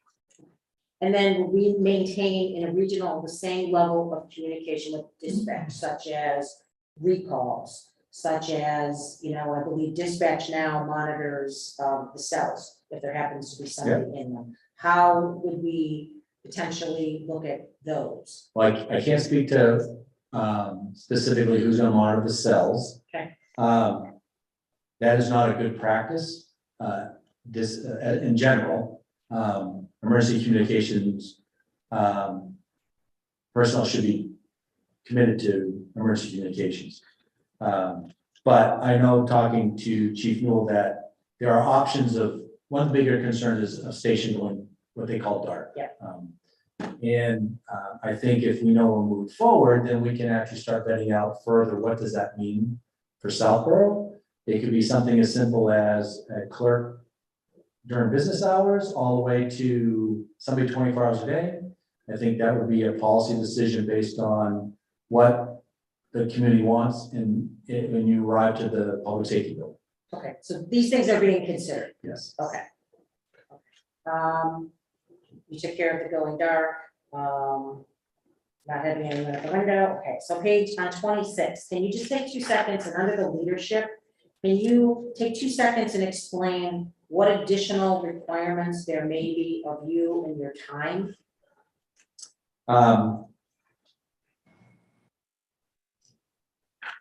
If there's an oversight board, I think police and fire from our community would have some responsibility to be part of that. Currently, emergency communications for the town fall in the police department. They have a structure for how that is supervised and monitored. I know that the design right now, I play a kind of unofficial part in that because we are one of the equal players in dispatch. And I don't have staff currently that has, except for one communications, kind of emergency radio communications expert, as far as the system. So I think my time would actually go down because I often come in when there's a problem with dispatch. So I think it would be make more efficient time of both myself, or at least myself. I don't want to speak for Chief. On page 28, there's a staffing analysis. Obviously, that's got to be adjusted after there's commitments. So we're done from that. Can you just touch on briefly, on page 32, it talks about the 911 versus a regional. And one of the things it says in the second paragraph towards the end is that municipalities that join this center do not have to pay a membership fee. A state agency cannot require a municipality to pay for services provided by the state agency unless it's been authorized by the legislature. And one of the last bullet points in the first series down below says no charge to the communities that join it for call taking and dispatch services. So can you just touch on that? So that goes back to the option of the state 911 center that they were going to put in Milford. And that's all correct information. But currently, as we was outlined to us by the representative from state 911, that's in many out years from now. So I don't think that's a reasonable option. It is an option if we have no options. But I would be concerned if we were going to wait till 2029 to be part of a regional dispatch. Okay.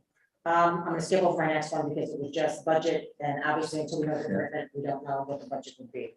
On page 45, it talks about planning and research and planning, and it talks about accreditation. And I should know the answer to this, but I don't. Do we currently have accreditation? Is our dispatch currently accredited? You could ask Chief Moore. No. Yes, it's, the department is accredited. Part of it is the dispatch. So is it under the Public Safety Communications Accreditation Program? Or is it lumped in with the department's accreditation? It's lumped in with the department's accreditation. Okay. Just a couple more, I think one more maybe. Okay, so we talked about the state, we talked about the benefit, again, state. And lastly, I will just say that on page 51, it talks about developing an outreach program. And I think for this board, that's going to be one of the bigger challenges that we're going to have is to get out front of concerns that the public may have. And I think if we decide to move forward to the next step, we should start putting together some type of outreach to the public because I think there's going to be a lot of concerns. I'm sure we've all heard some of them. So again, I think outreach, how we choose to do that, again, not for discussion tonight, but I'm just saying, I think that's one of the key points as we move forward in educating the public and getting the public on board. So. And I think both Chief Moon, I fully support that. We want to make sure you had this first. Yeah. We are waiting for an addendum from the Collins Center on what's the model for 4. And I think once we get that, based on this conversation tonight and the direction you take, will allow us to start moving forward. One last point that I'm going to just is that, you know, hearing that if we don't do this, how we move forward is we're talking potentially additional full-time people, a supervisor, and I believe it's over $900,000 on the capital plan for the upgraded equipment that will be coming up in the next 7 years, I think it is. So those are just some things to consider. That's it. Thank you. Bottom line for me is that I really have to do something. And I think that the sort of the world trends are clear on this, that regionalization is coming one way or another. And I think it's important that we take a careful look at it. I remain interested in Foxborough, but I also remain very interested in the numbers for this, because one dimension is the economic impact, another is the operational impact that you focus on here. I don't think we've got enough data at this point until we see better what the other communities do. If the number is 4, that's one picture. If the number is 3 or 2, that's a different picture. So I think we got to get some good close look at the economics for the regional on this level, and then I think we need to take a close look at the economics for Foxborough as well, and see what that looks like, and that may give us some useful information. For example, the local region is 3 times the operating cost of Foxborough, then that gets a lot more interesting. If they're equal, then I think that some of the operational things certainly come into play there. So again, I need more data. I'm more than willing to go ahead to the next step here and say, let's keep looking at it with the caveat that we'll continue to analyze. And at some point, hopefully in the near term, make a decision. But Lisa makes a good point that they wind up going to the rail, not getting that, we have to look at something for something else. And I offer too that I've gotten feedback from folks that in fact saying, why aren't we regionalizing this, as opposed to concerned that, oh no, we're going to have a dark station, we're going to not have that function here. So to me, the pressure is more sort of regionalizing not only this, but a variety of other functions as well. So let's go forward.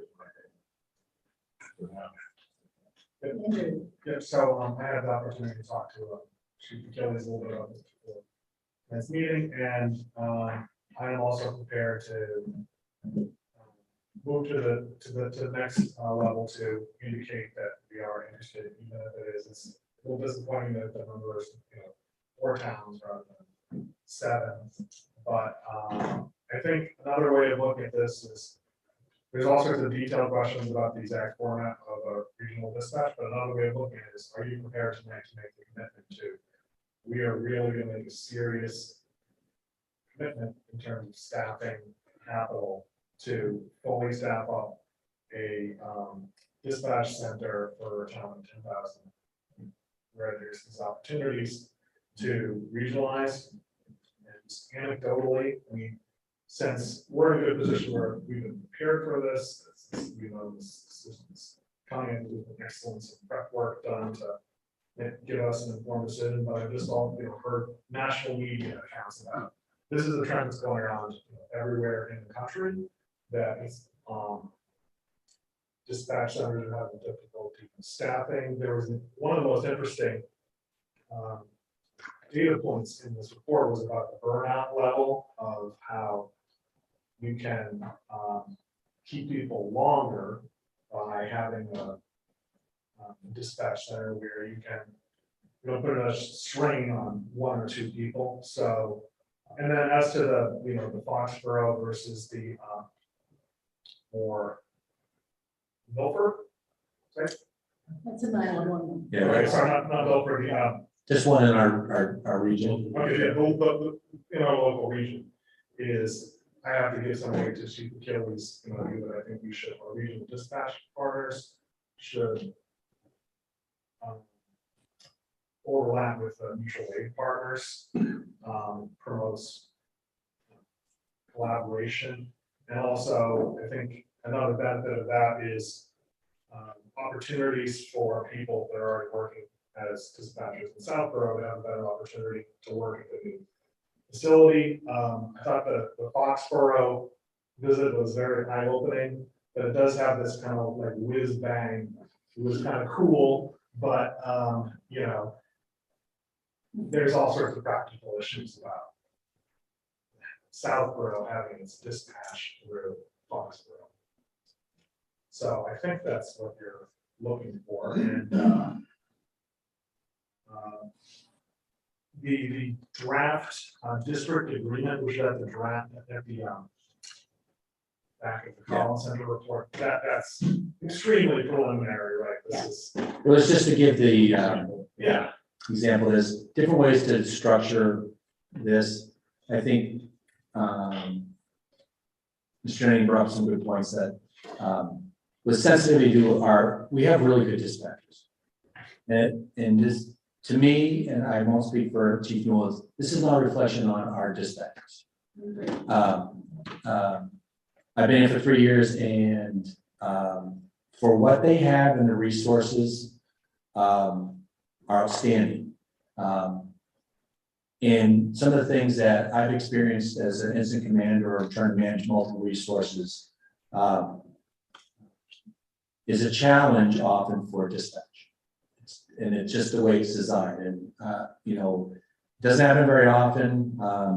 That we have multiple calls happen at the same time of any of significant magnitude, but we do have many overlapping calls for both service of police and fire. But probably 3 or 4 times a year, we have a significant event, usually related to a storm. And Sears wrote us that August date where Sears Road fired multiple other things. It's pretty significant. And fortunately, a dispatcher held over on the shift.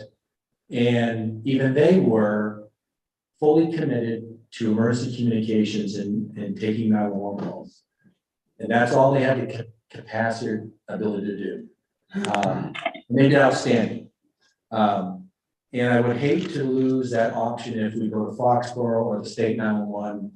I think there is a distinct advantage even if it's 2 or 3 communities, because again, staffing would be ramped up to that level.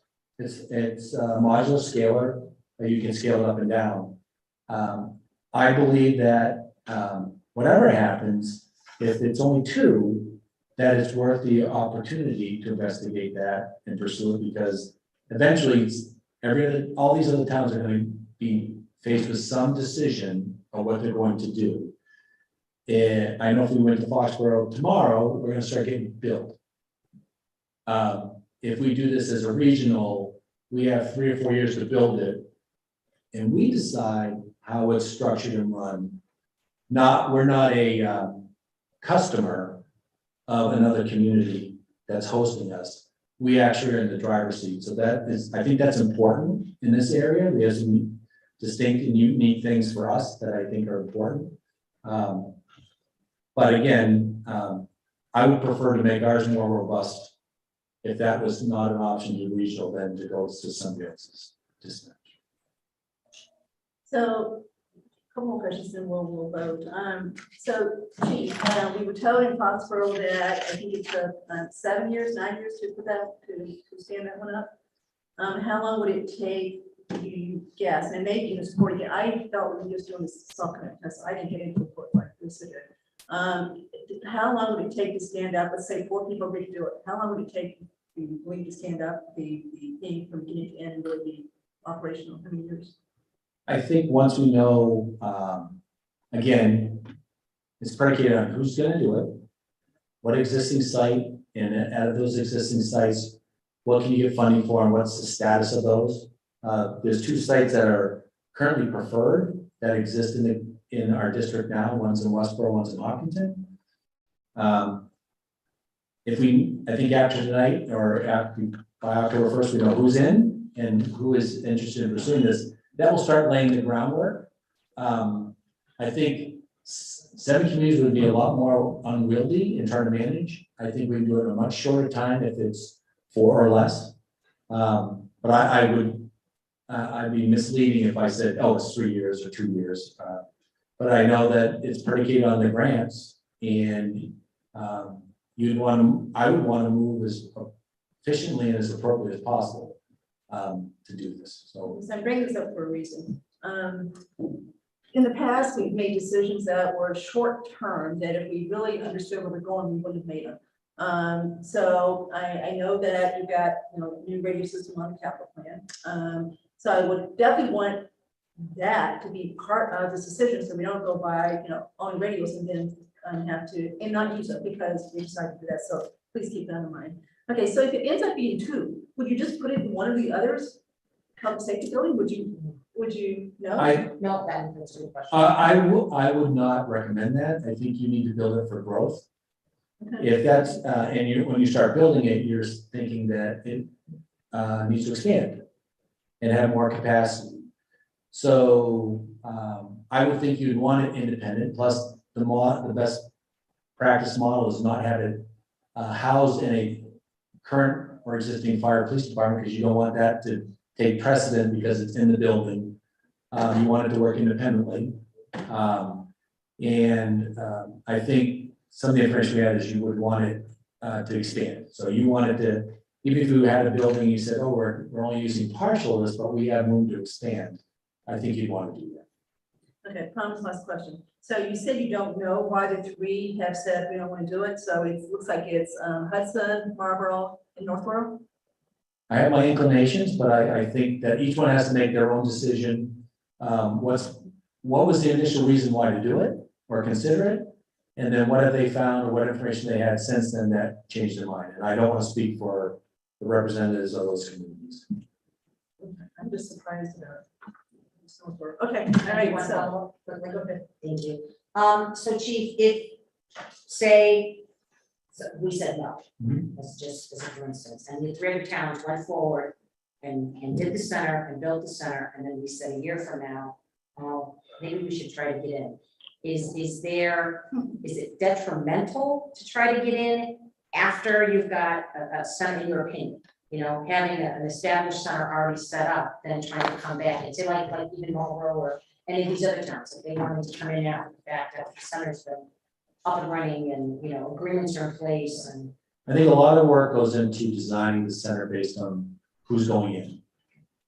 And then once it's in, and I think this is similar to what Foxborough said when we were down earlier, is there were more communities that wanted to get in, but they can't get in because they haven't built it out big enough, and they're still trying to manage and make sure they worked out all the and improved all the efficiencies and practices and policies within that center. And I think the same thing would hold true if we're not in on the ground floor, and that's the decision. Then when we want to go in, I think it's going to be predicated. Is there capacity where we want to go? I would imagine that there would be some kind of upfront cost to make up for the commitment that's already been made and the funds already been expended to do that. So my preference would be to try to get in earlier than later. And I think but I believe that, in my opinion, other towns are going to start realizing that to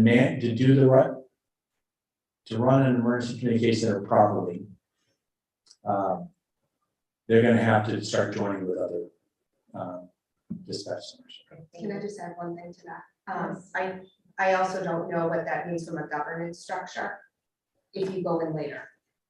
So we would have input as an early adopter into how that's set up. Yeah. And then would that, just join the agreement that was like, you wouldn't have much say so in what the agreement said. Either here it is. Sign up. right, but then is it a different level of oversight for a second layer being out of it? I don't know, depends on how you set it up.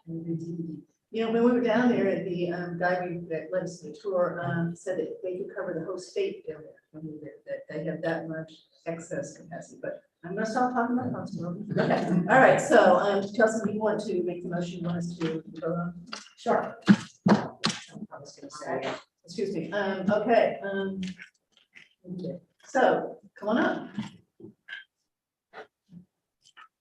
We are gonna limit this to 3 minutes each because it's 10 o'clock, and we've got less time to Kyle Vincent, 82 Street, Southborough.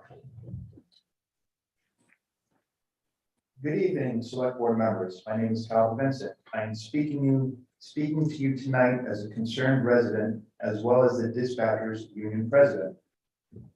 Some information has come to light that has me greatly concerned about the regionalization process and the safety of the residents we serve. I want to first start off by saying that throughout this whole process, Southborough dispatchers have been kept in the dark. I have on multiple occasions invited members of the select board in our dispatch center to see the services we provide. 2 months ago, I sent you all an email welcoming you to come in for a tour. It went unanswered. One of the biggest concerns as a resident I have is I feel as though this process is being swept under the rug. All of the residents I have spoken to do not know the ramifications if Southborough was to join a regional center. I was under the impression that there would be public forums and ultimately townspeople would decide what they want to do.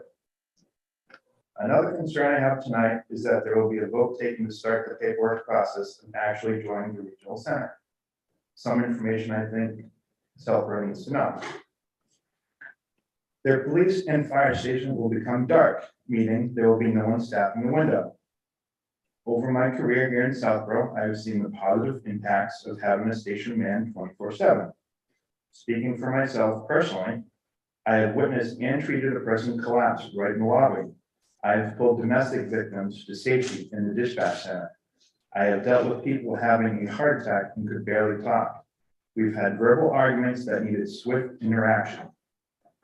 One of the biggest was when we had our own sergeant get stabbed in the lobby.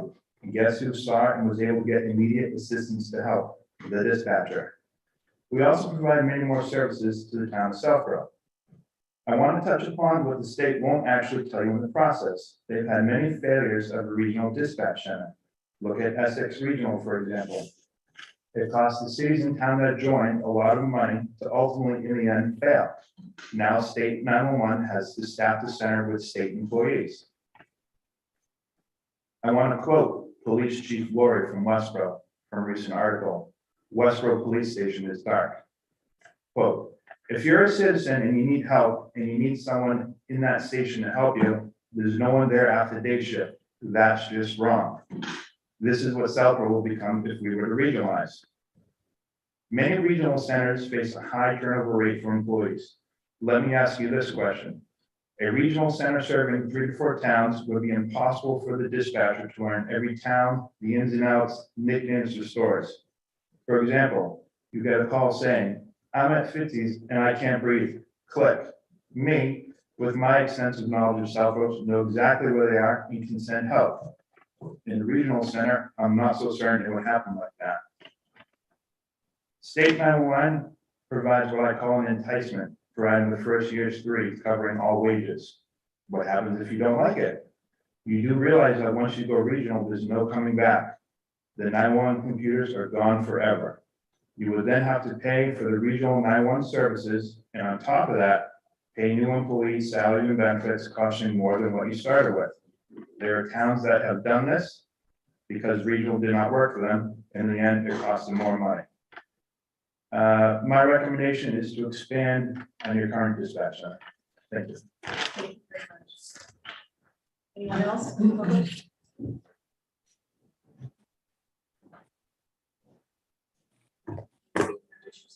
Heath Wis, 32 Bigelow Road. 3 minutes. So since I have 3 minutes to talk about this, what I just discovered probably a couple hours ago, I'm gonna keep it cold and I'm gonna keep it dirty. I have all kinds of notes. I tried to print this thing out and go through it and do some figures and some numbers for you. Long story short is, this town is gonna save very little by going regional. Why did we originally want to go regional? We had a police chief that didn't care about dispatch. Thank God that police chief is gone, so we don't have to worry about that anymore. This whole thing came up because there was one individual that was tired of dealing with dispatch. So now here we're faced with having to possibly take this $20 million building. Let me take a deep breath because I'm getting very upset. A $20 million building that we built and we agreed when we voted for it, we wanted 24/7 coverage. That means staffing. That includes dispatch. Now, just after we get cozy in our new building, what do? We say, let's get rid of this big, we have those beautiful inlays as you come into the entranceway, where you go to dispatch and talk to a human being that can help you. Let's do away with that and let's put a telephone. So I'm gonna walk into my $20 million building and pick up a telephone for help? I don't think so. No, let me tell you something. I'm gonna push this so hard to make sure this doesn't happen. Get ready for your phones to ring if you think you're gonna vote for this. This is not happening. This is ridiculous. This is not for this community. I have not been this upset in a long time. I feel like we were sold a bag of goods. Build this big, beautiful building, we'll have everything you need. Oh, wait, all of a sudden we don't have what we need? No, we do have what we need. We have the dispatch that, just like Kyle just said, is there to service the public. Why am I so upset right now? I got really upset just a little while ago when Lisa was speaking of transparency. Talk about transparency. We all voted. It was the biggest thing. We had to have committees and meetings and all of this about this new building and make sure the public knows and get their input and all of that. This is all being done with no public input. That is obnoxious, is the only word I can think of. Obnoxious. The public has a right to have a say what they're going to get for their money and what that service is going to be. 1, 2, 3, 4, 5. No, you don't. We all do. That's what I say. Anyone else on this topic?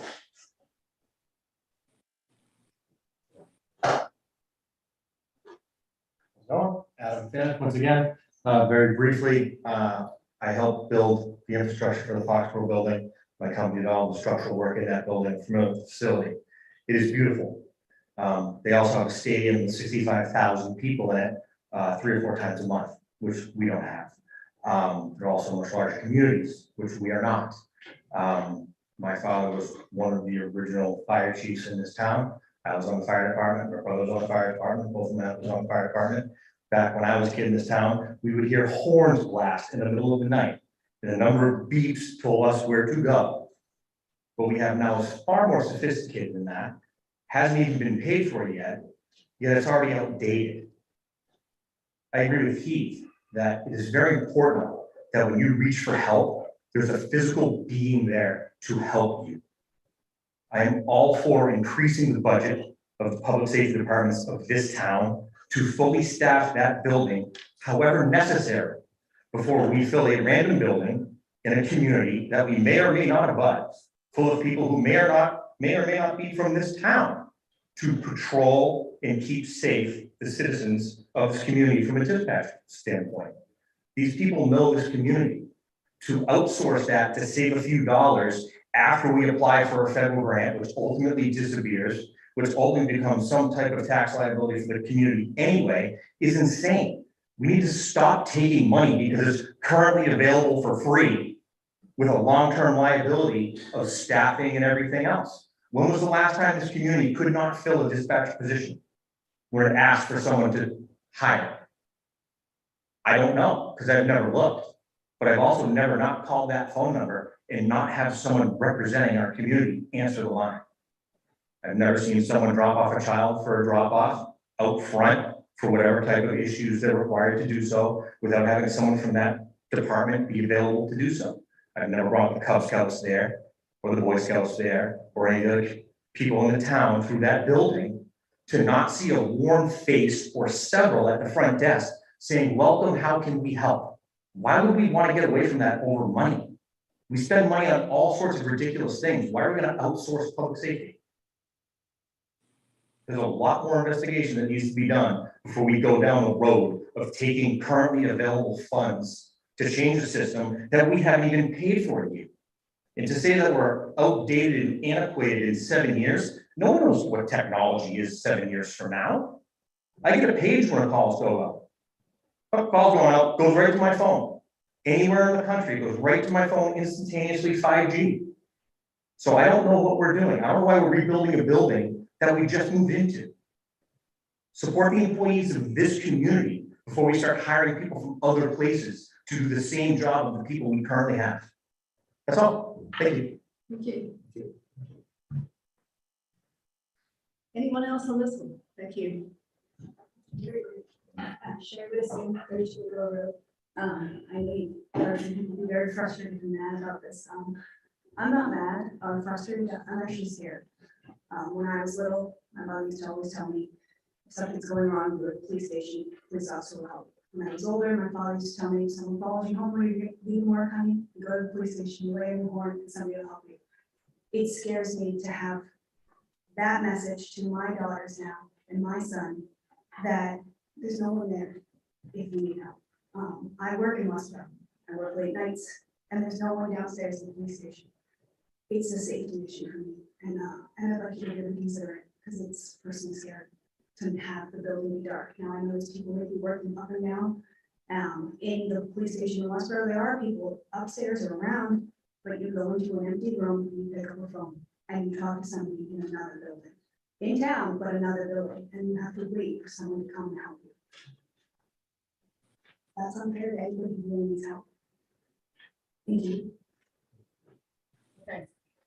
So, Chelsea. So just a couple of comments.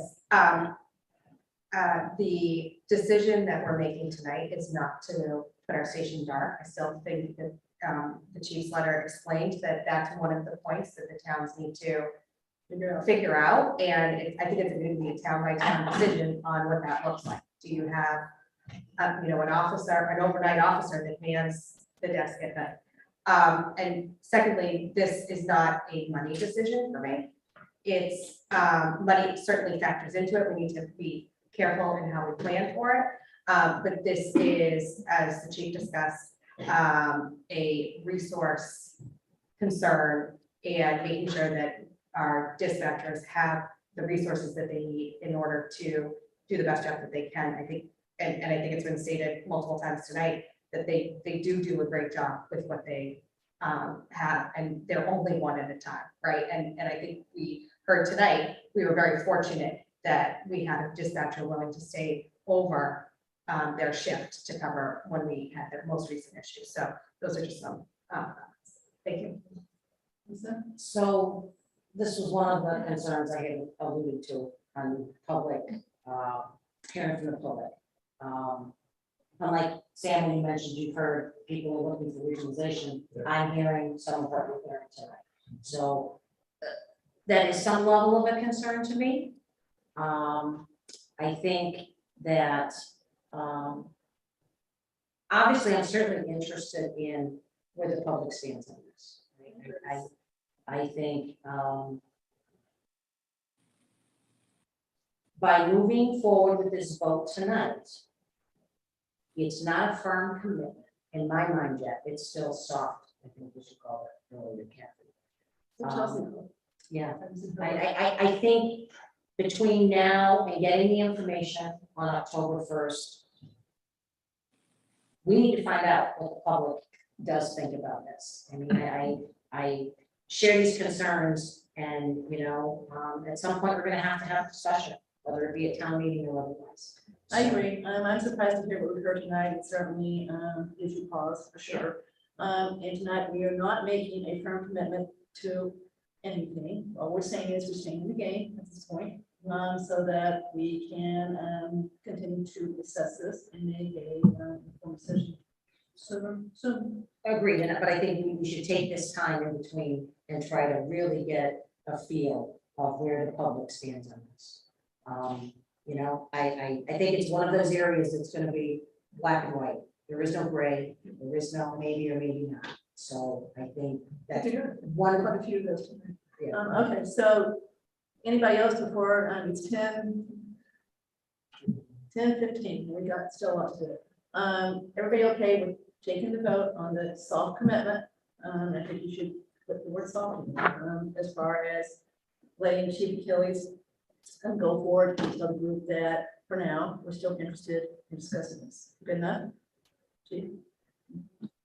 So I move that the select board agreed to continue the exploratory phase for a regional dispatch, and we'll come back to make a harder commitment in the next 90 days.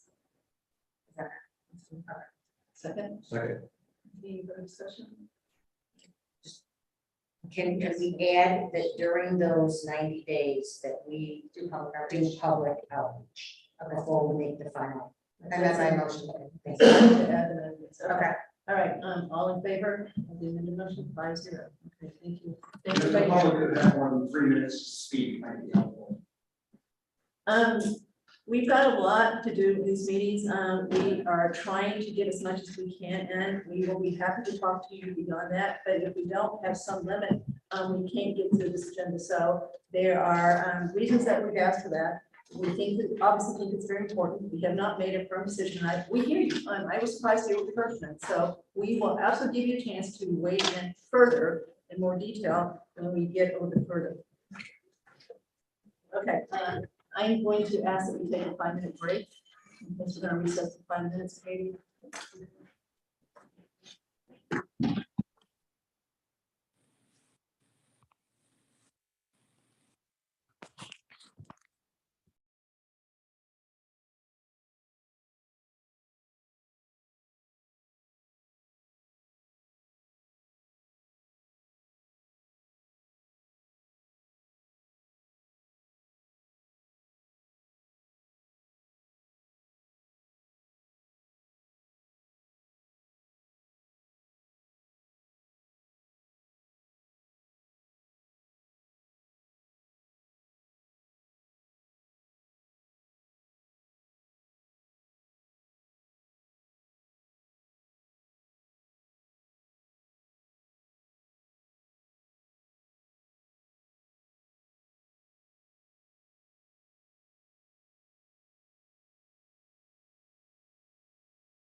Yes, yeah.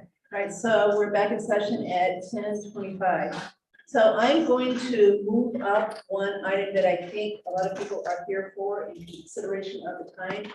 We think everything else after that is fairly perfunctory and we can get through it pretty fast. So we're going to move up item 6C, which is discussion of the assignment for review of the old burial ground flags to the historical commission. All right. Before we start discussing this one.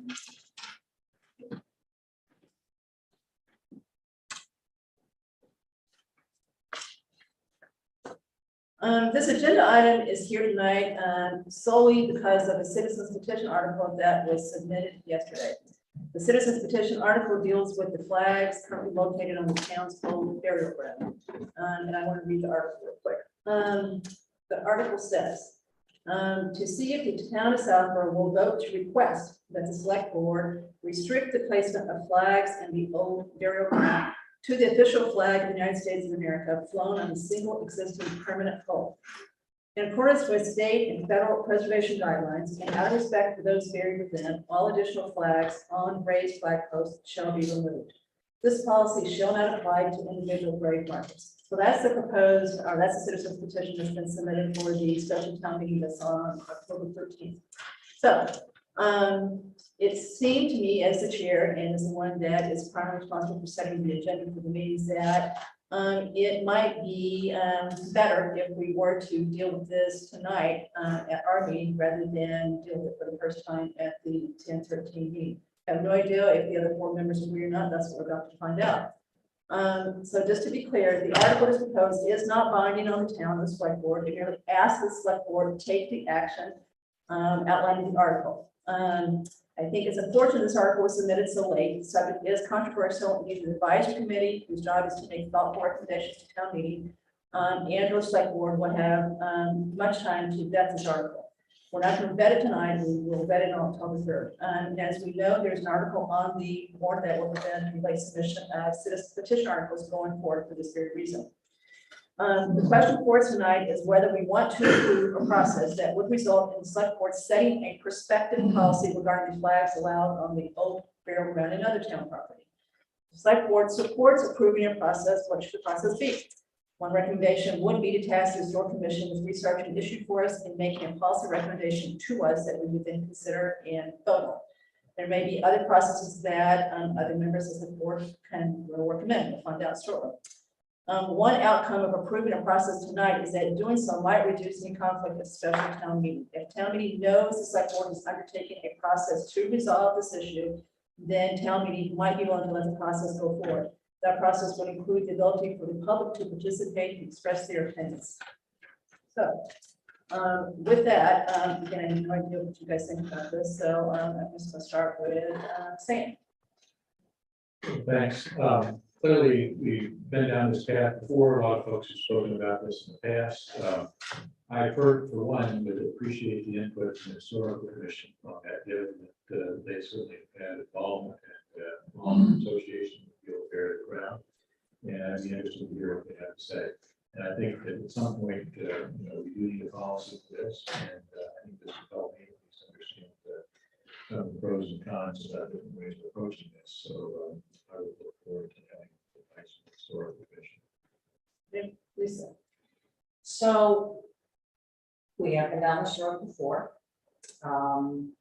And I think it's important if this board is going to consider a policy that I don't believe just the historical commission should be giving input on this. I would like input from our veterans as well as to, and we have received some, obviously, but I would like to hear, that the historical commission is certainly able at any time to give their thoughts on this, but I think our veterans should be given the same preference and due diligence. So do you want to ask both groups to basically do the same thing and come back to us on the same night and basically present whatever they would like us to hear?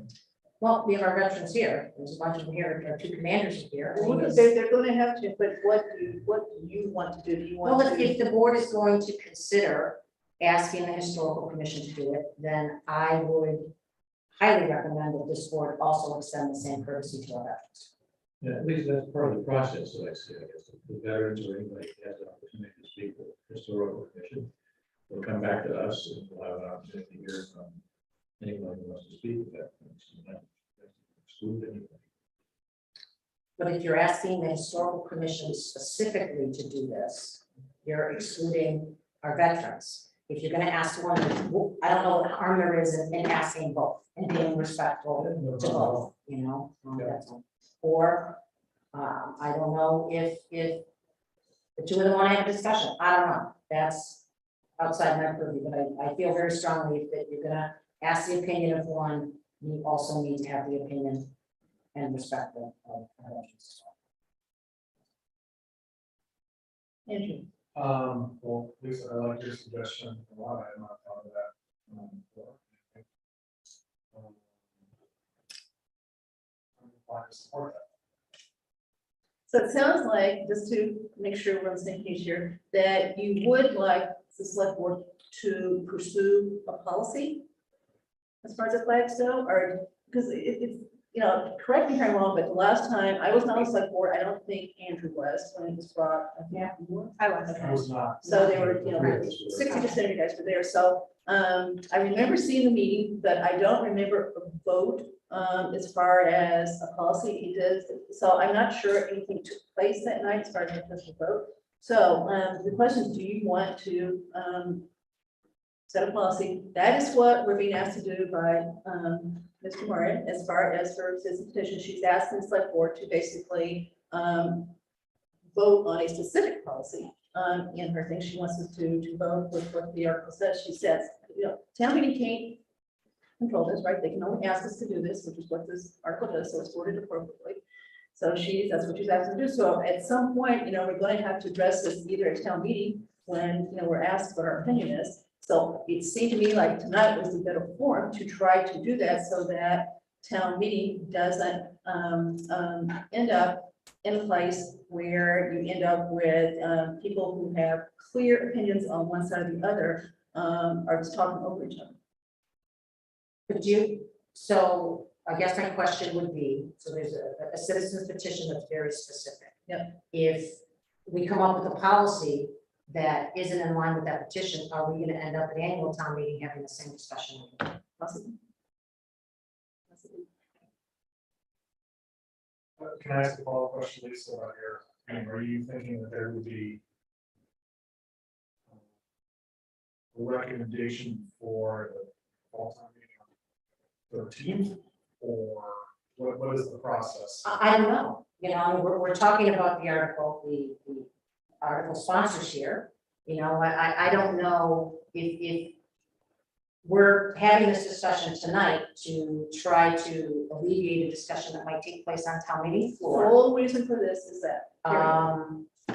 You know, I don't know that we could get an answer done, and I don't know if it's satisfactory to the sponsor of the article either. I don't think that's fair. I think that's way too fast. I mean, we're only gonna have one more time for town meeting, so I to agree. expect on the 20th, you know, 11 o'clock, to have all the research that might be relevant to be done by then and coherently put together. I think that's probably unrealistic. So no, I'm not trying to, I don't think we are going to have an answer or have a recommendation to this before then. I'm just saying, do you want to do something tonight as far as trying to set a process, or do you not? And then we wait to tell me where we're going to have to speak there, one way or the other. As far as this goes, it just seemed to me like this was a better forum to do this. And yes, the timing is because of the article, no doubt about that. This would not have been on the agenda tonight without that article. But I know that there is some interest in this group as to trying to resolve this one way or another down the road. It's gotten accelerated because of the article. I think there's inconsistency there. I think there's both. Say it again, I don't think there's inconsistency between the article that is in the town meeting until we voted up or down. And that doesn't limit us in terms of continuing with this process as a recommendation. We're listening to it. So we continue to get input appropriate from a variety of sources. And then at some point, if we're at that, is I think we do need a policy. The article says, the town will vote to request that we restrict the flags. That's what it says. So if it passes, then they requested, but that's what we voted. Well, that's to be continued the discussion. Yeah, but I mean, it specifically says we request that you vote on this, so it doesn't, it's a request, right? It's not binding. So, depending on how that vote takes place, might also inform what we do too. If that vote doesn't pass, then obviously, we wouldn't be asked to do that, right? The town said, no, we're not asking you to do that. But it still seems to me like there is a motion on both sides of this that we really do need to address this, maybe with a policy that we agree on that should be implemented going forward, one way or another, if not now, sometime down the road soon. I'm not. But Sorry, well, it's probably. So Chelsea. So I guess in the policy, what would we be asking them to do? To a one-time get together and share ideas about the flags in the old burial ground? Or what, I guess, what are you thinking would be, This is just one person. I probably know the least about the specific flags there than the rest of you guys were involved in the first one. So I don't really know what's there, why it's there. I'd like to hear what someone who has done the research comes back and says, it seems to be appropriate for cemeteries like we have, what other cemeteries do, what's recommended by groups that have dealt with before, maybe what other towns have done when they've had this issue come up. So I just like to get some background before I make a decision. I don't want a background to make a decision. Can we speak to this? You're going to, who said that? Yes, you're absolutely going to get to speak. That's why we moved this up. You understand the vote is simply to decide whether we want to have a process to inform us as far as what we think a policy should be. We're not going to vote on that policy tonight. We're not going to talk about specific flags tonight. We're just trying to see what we think the next step is, given what we know is on the warrant for October 13th. Oh, I guess it's some background information. Okay, Yeah. we will listen. Excuse me. Some background information that you may not be fully We're aware of. absolutely going to give you a chance to give us that before we vote. Okay, so we won't vote until we've heard from you. Okay, so Chelsea, anything else? no, I don't think so right now. Okay. Andrew? Well, it's like you were about to. I'm just interested in hearing what's going on. Okay, so we have said, I think what we want to say, it sounds like there is some interest in possibly taking a step for policy. So let's hear what our guests want to say. So, Mr. White, you want to come up first? Mr. Clinton? So can you introduce yourself sufficiently? The 10208 Tour Road on the commander of the VFW and also the Veterans Graves Office. Dan Kalenda, 7 Glenwoods Drive, commander of the American Legion. You like sitting on that side of the table? It's very interesting. Not sure if I'm in the hot seat or not. I think we probably are. Okay, so who's going to let you go first? So I'm happy to start. So, so I'm not actually sure. First of all, there's word issue. There's an issue. Well, we don't see an issue. Those flags have been there for decades. The issue was brought up last year by one individual and then by the commission to try to get those flags, and in particular, they wanted one flag removed. And you don't want us to talk about the flag size, so I don't talk about the flags. So, I did send the entire board some background, some history on all the flags that are there. Those flags that have been there for 30 some years, I think, or more, all relate back to our nation's founding, to our Revolutionary War, to the French and Indian War. And those flags all have historical significance and have been recognized as such for hundreds of years. The issue that came about last year was an individual who was the then chair of that commission didn't like one particular flag, and that was the Gadsden flag. And the flag was used by some people. Well, there was hundreds of flags used at the riots of January 6th, and it offended lots of people, including me. That doesn't change the historical significance of that flag or any other of those flags that are flown at that old burial ground, because some idiots chose to use them for their own purposes on that day, and maybe other days, but that doesn't change the historical nature of those flags. If it were that easy to change the historical nature of a symbol or a flag, sides would be doing it all the time.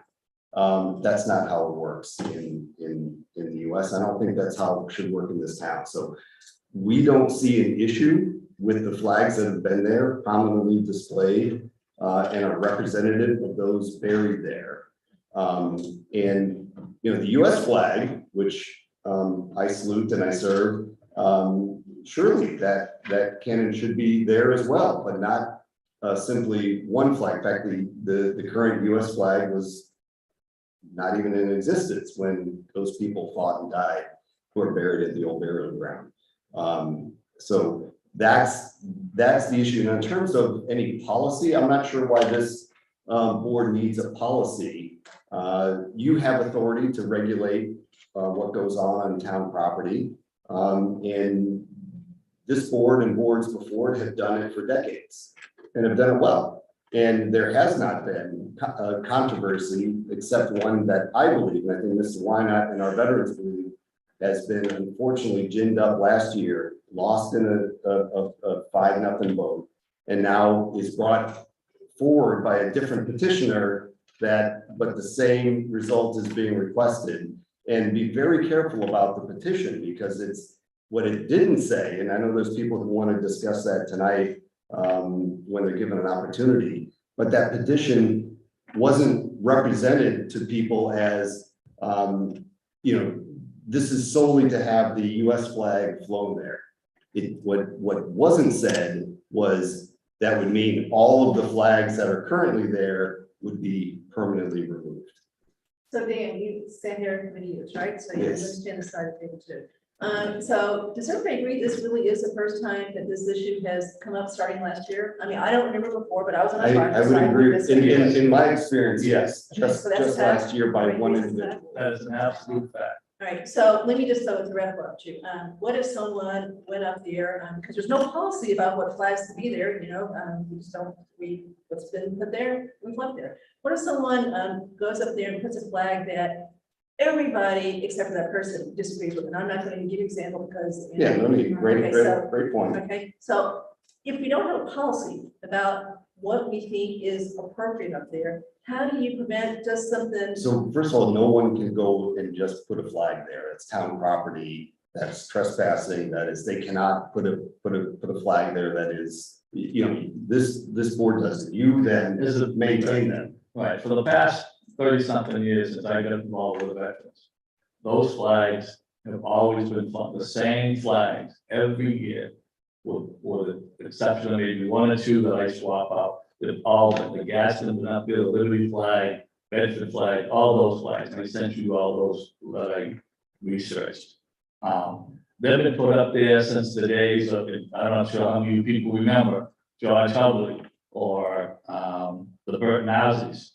Was the superintendent. So Steve, since you. I've been doing them from day one, and they're all up there strictly in honor of the veterans. There's 50 veterans that are buried at the old burial ground from the Indian War of 1812 and the Revolutionary War, and those flags are flying. They're not meant to be Southborough specific flags. They're meant to be the flags of the era of the Revolutionary War to honor those people, those soldiers that are buried there. And But did you come to the select board to say, can I put these flags there? Or you just assumed it was okay to put those flags there? You did it as part of the BFW? Or it is part of the Graves officer. I don't have the. I've been putting them up there because they have been flying there for over 30 years, and there's never been a problem. And your group agreed what flags to put there? Absolutely. And they trust me, and they trust the veterans to ensure that the only flags that are fly there are gonna be flags that represent the veterans. If someone comes along and was to put up some other flag, I will guarantee you, because I live in this town and I have a tremendous amount of pride in what I do, the flag would not be there, it will be down. My concern is, all of a sudden, there's this issue because of what happened January 6th. And there's one person bringing it up, bringing it to the historical commission and making an issue out of it. So if it's these flags that get removed, is now at the all was, are those flags gonna be questioned, what's flying down there? Because I take care of them as the graves, as the Veterans Graves Officer. And also, for Memorial Day, I'm the one that ensures that all the flags are down at the cemetery. I have a nickname, and some people around town is Mr. Flag. I The have specific full, graves, that's what he said, the specific graves is what you're talking about, which we're not, that's not, no one's questioning. no, I'm talking why about it is. the all was memorial as well. If all of a sudden, the historical commission is gonna make this policy, and I know what's gonna happen, they're gonna make a policy to remove all the flags. And if they're gonna ask our input, we're gonna push back at it. So this is gonna go back and forth each time. Ms. Brascio suggested that we should have, I don't know what they're gonna recommend because they haven't been asked to do it yet. And they haven't come back to us, but let's say you're correct, that what you suspect is correct, that they come back and say that based on their research and who they've talked to, that they believe the better answer, not the perfect answer, the better answer, is that there's only one flag. Let's say that. What Ms. Brascio suggested is that we also ask your group to come back with the same research. This is why the flags should be there. I just gave it to you. Okay, okay, so let me, I'm talking too much. Let me turn it over to everybody else to talk to you two as far as questions they want for yourself. Andrew? I don't have any questions. Sam? I heard the history last time. Sorry, context at least. I'm interested. You said you heard the history last time and it has the context. And so I'm interested again in input from a variety of sources. Including historical commission, veterans again, and other. And there was a variety of other public input at that time. That they had concern about it. So I think again there is a range of opinions. The concern was about the one flag. You don't know that. Yeah. And this board knows that, even if they weren't sitting on it. Does everybody agree with that statement? I was trying to get the facts here. That truly the concern last time was only over one flag. Is that true? Okay. All right. Yep, oh yeah, that's Okay, yes, the one flag. All right. And the same holds true now. Okay, Lisa, anything for? No, I understand this is one of those hot button topics. It for is. people. There is no median ground. And again, I know the veterans have provided information, and I just think if and when this board decides to discuss a potential policy, that all the information is taken into account. It's not just a recommendation from one specific group. I think we need to look at it as a whole, and we need to look at history as a whole. And I'll add our veterans agent as well. He was, Brian Stearns was left out of the conversation, but clearly Brian is well versed in this area, has served and has experience in other towns as well. He agrees with what the veterans have stated as well, but you'll want to hear directly from Brian. I as well. believe you already received the note from Brian. Yes. We did, but I think in a bigger discussion, I think if one group is gonna be able to come in, then I think, you guys should be as well. Right. And your opinion should be heard that night as well. So the board did take a position just a year ago. And I believe it was 5-0.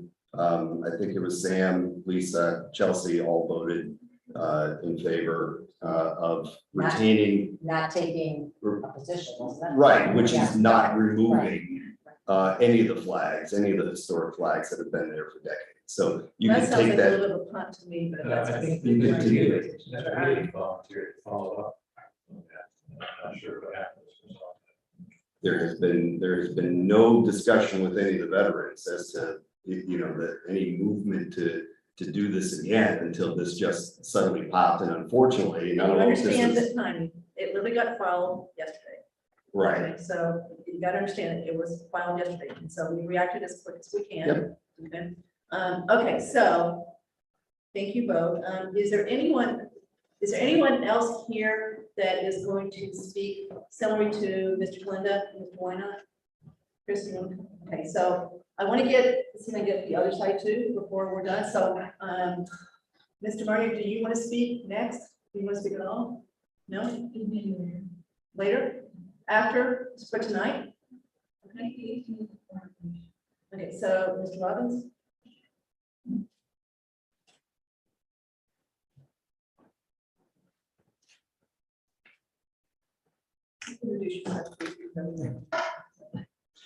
I'm Chris Robbins. I live on 39 Parkerville Road. I don't know how you all endure these late hours, but you know, we have a new restaurant in town called Man's. And if you would order earlier, you could have had your dinner tonight. They are open, and everybody out there should get over there. It's phenomenal. We have some entrepreneurs who do fast serve yummy food better than Wendy's or any of the big places, so. Chris, you're making me hungry now. We'll take your order. So get out there, man. So look, I want to thank you all because this is a very important issue and the time you're giving it is valuable. And the clock really doesn't matter when you talk about veterans and those who served this nation since the beginning of time in this community. And I just wanted to address it. You got my 2-page letter. I'm not going to read that to you, but essentially it says this, is that there's a context we have to keep in mind when we make a decision about the process and about a committee that has asked to take responsibility for removing the flags. And by the way, I did talk to one of the representatives at the transfer station, and part of their objective is to remove all the flags except the American flag. And I think it's important to understand that because if you're going to pick a process, you've got to know what the end game is going to be. So if that's their end game, then the process, if you switch it over to them, we know that that's what that's going to be their primary objective. So in that context, despite information I've gathered that I think is documented, I just want to give an example about this "Don't Tread on Me" flag. Courts have ruled that the "Don't Tread on Me" is passive political speech and not racial. The flag's history and purpose is irrefutable and was used appropriately to rally the colonies against the British oppression. Now we go fast forward and we have a Black citizen leader in Nashville, Tennessee recently, or just a couple of years ago, who's got a giant billboard, "Don't Tread on Me," because they're trying to stop development in this Black historic neighborhood. So here we have a flag that is appropriate for all races, and despite that, I'm hearing we want to get rid of all these flags. The other thing I want to mention, this flag issue really brings back a lot of emotion for me, because when I moved to this town in 1979, it was one of the high points of the Vietnam War. And the residue and the fallout of that war is that veterans were treated with disdain, disrespect. I can remember vividly walking on 42nd Street and being called a Nazi. And regretfully, I came to Southborough, and my wife and I, we love this community, but we went to social parties and people would walk away from us because I was in the military. It's painful stuff, but this rejection and hatred towards the military finally came to an end when all of a sudden people, including Southborough, got it.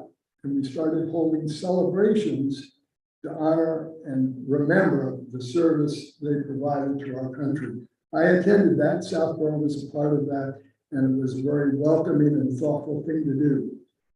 So my feeling is, here we go again. We now have people in this town who are trying, what I feel, to destroy our heritage, dishonor those who are under the ground, and those in the future. and we can't tell what they're gonna do next.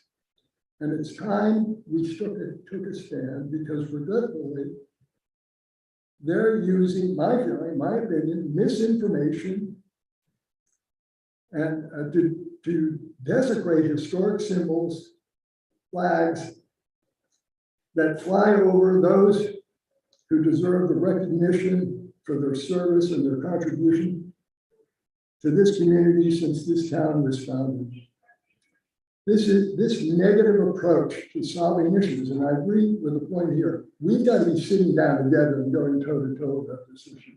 It's not just a piece of cloth, it's symbolic of our love of country, of our love of town, and how great this community is. And so it's our town to protect our heritage, to protect our culture, to protect our values and our trust for one another.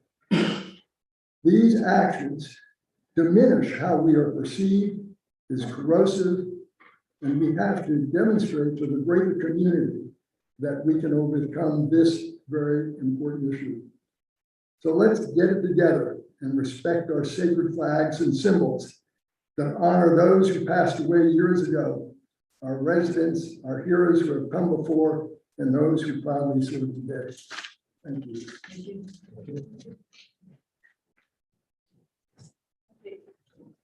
Is there any further public comment that is going to reiterate what we heard from Mr. Wynot, from Mr. Condit, and from Mr. Roberts?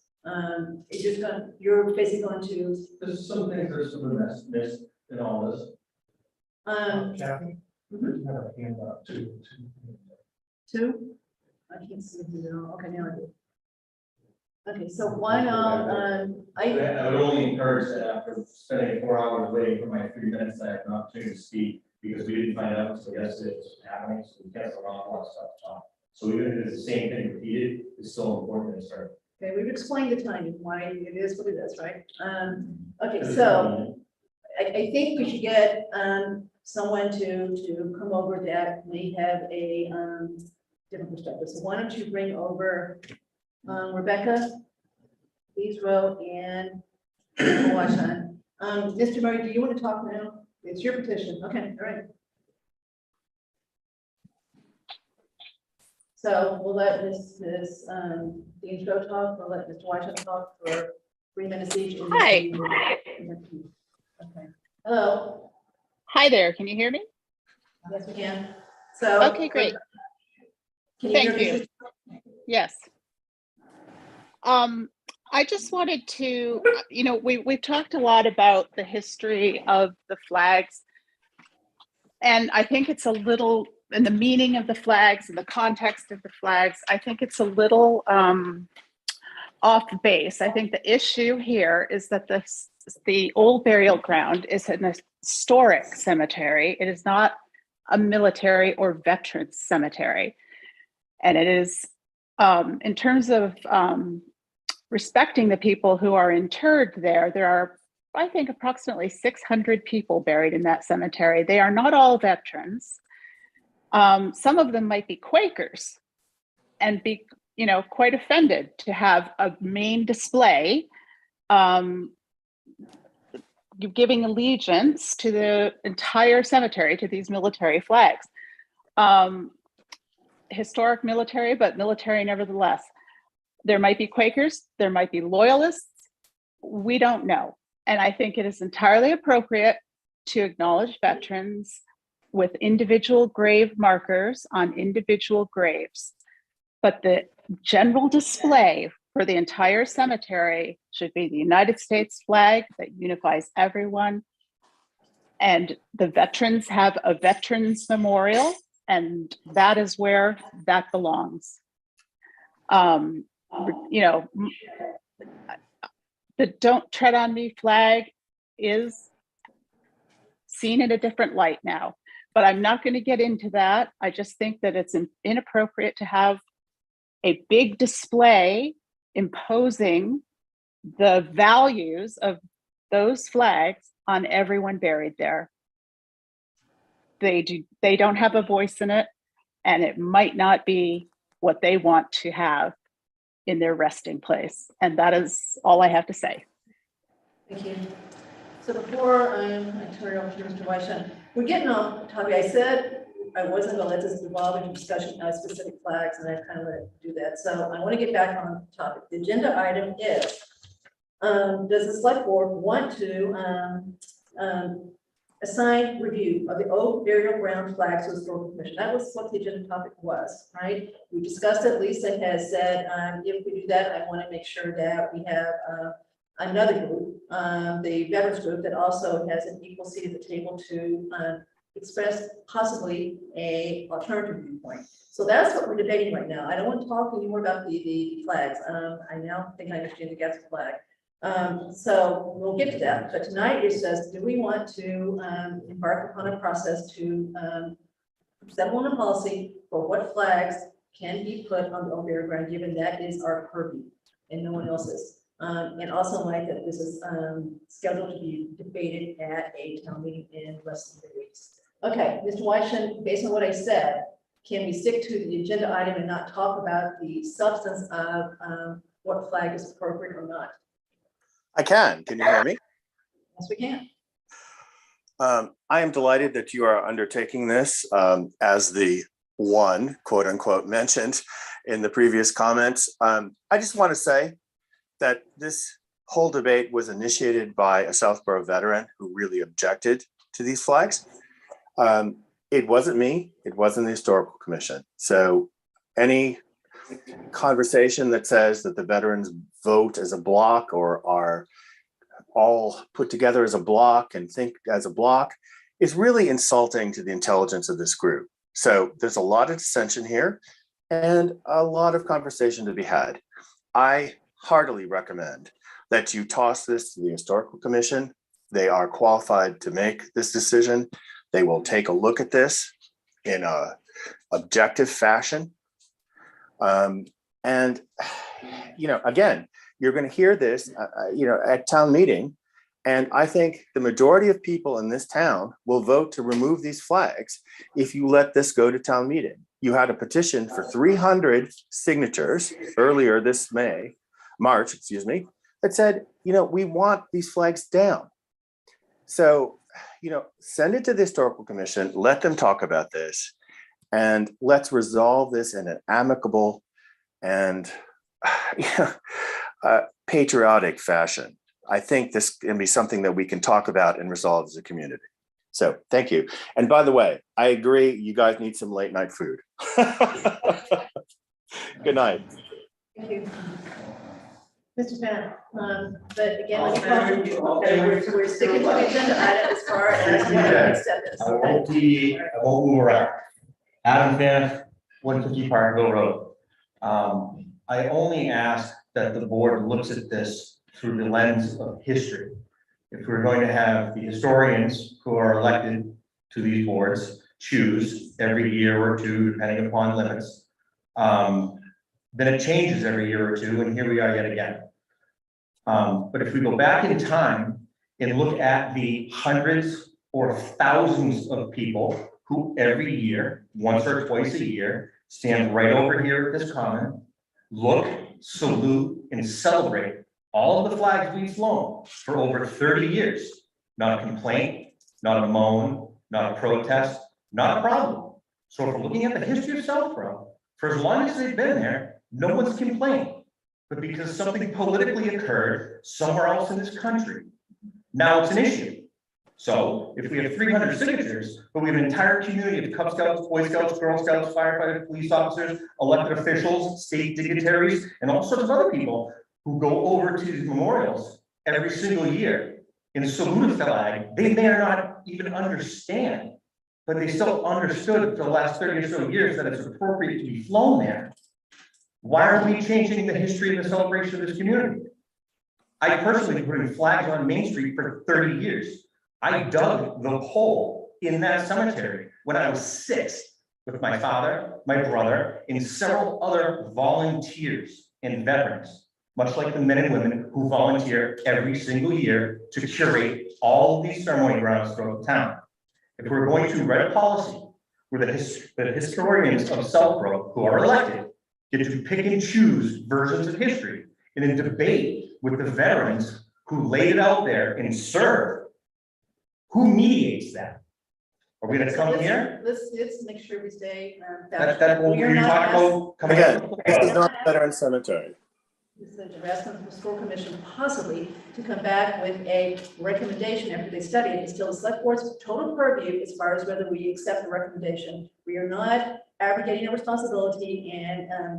I would advocate to not accept So the we're only recommendation. asking, so this, because you said, so select board is not saying the historical commission go make a decision for us and we're going to do so. We're asking for advice, possibly. Okay. All right, Thank you. Thank you very much. Okay, any further public comment? The guys told me I can see the yellow there. Well, no. Mr. Murray.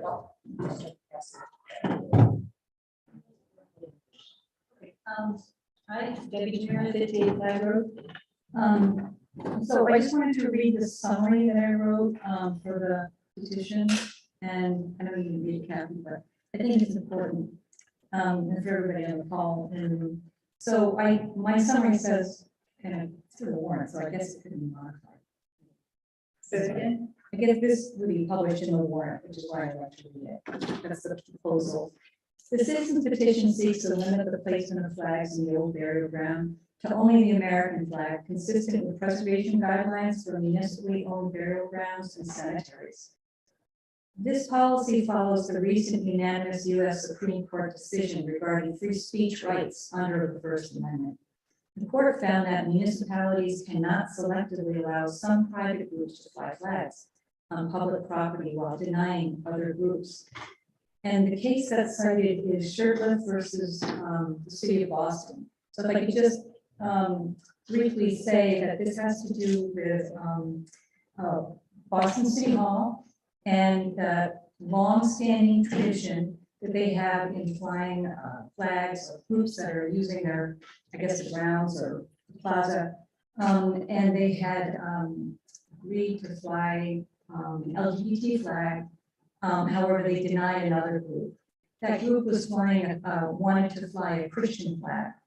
And in fact, that's the case that went to the U.S. Supreme Court in a unanimous 9-0 decision. Now, how the justices got there is very interesting because it was a religious flag.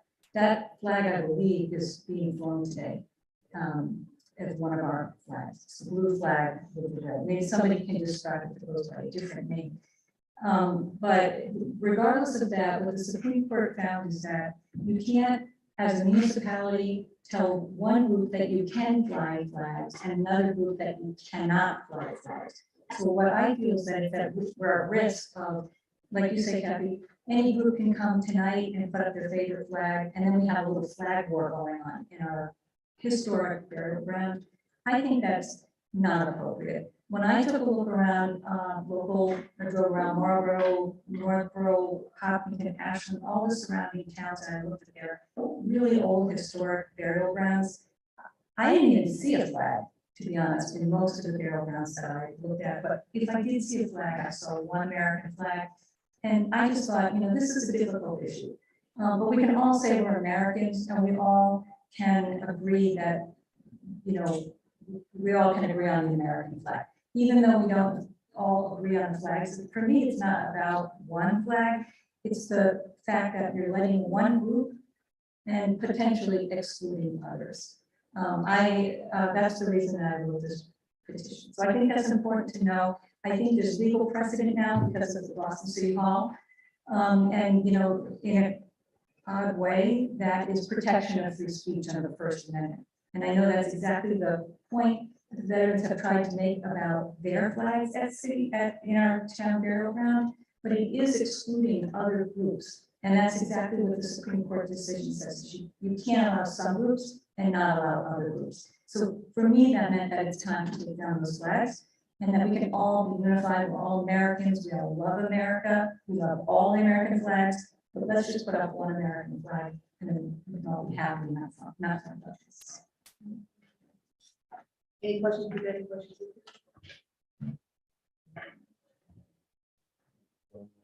One more, I think.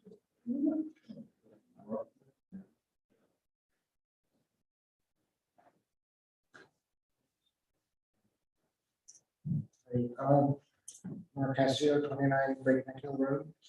I just wanted to say I was one of the people that signed the petition. I was approached by Mr. Murray at the transfer station on Saturday. And although it was explained to me about the issue of various groups from private groups being able to put flags up, and I agreed with her that we don't want random groups to put their flags up in the burial ground, that it should be reserved for the American flag. What was not made clear when I was actually signing the petition was that it also included removing the 6 historic flags, which has been pointed out many times, and have been there for 30 years or more. They're not just flags from random groups, they are flags that represent the history of this town, of this country, of our veterans and military. And I don't think you can equate that to rainbow flag or the BLM flag or any other random group flags. These are distinctly different, and I don't think they can be equated to that these should be taken down just because we don't want other groups to put their flags up. If I have a way to take my signature off the petition, I will do that. Okay. Clear as mud. So we could do nothing and just let's go to town meeting and we have to vote to support, not support the article, right? And then we would probably need to speak to that at town meeting. I'm sure there's going to be questions. And so forth. Advisory can take this up at all. So that's one route we can go. So I'm kind of looking at Ray, see which one I think that the majority wants to go.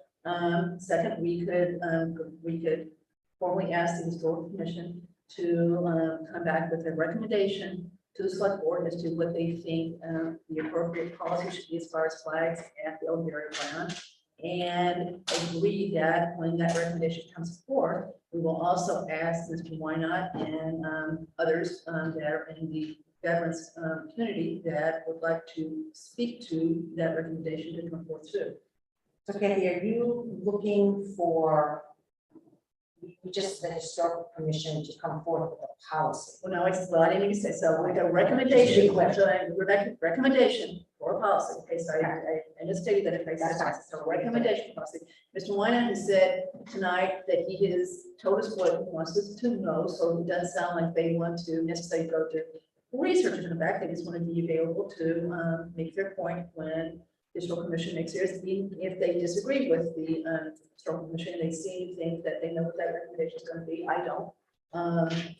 So that's so you can do nothing. You just let it go forward to town meeting and see what happens at town meeting. If we do something, isn't it still going to go forward to town meeting? Well, I think that is to be seen. Right, so yeah, you could, it certainly could, it's on the warrant, but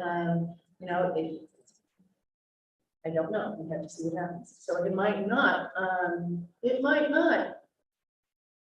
eliminate that discussion at town meeting. It might not. So we don't know.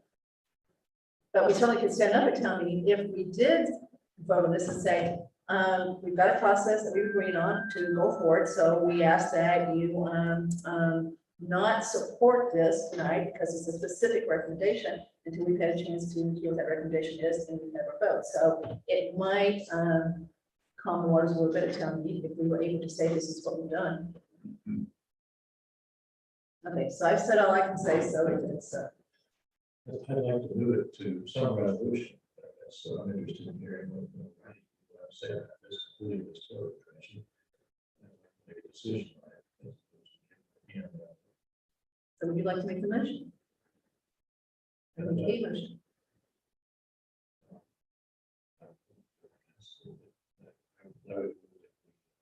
Ask the historical commission for advice on this matter. Ask veterans groups for any additional advice they choose to make.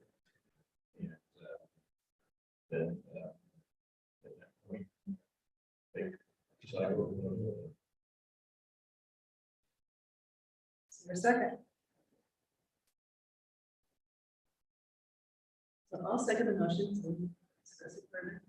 In a second, it's died, which means the town meeting. So I made a second, so further discussion? So I think this is a pretty controversial issue. And I think the way that's phrased is not gonna be productive. I think I'm not prepared to make a motion that would be more productive, but I just, what was that? I think there needs to be, if we're gonna go down this route, there needs to be tighter parameters and expectations on what this board's expecting to get back.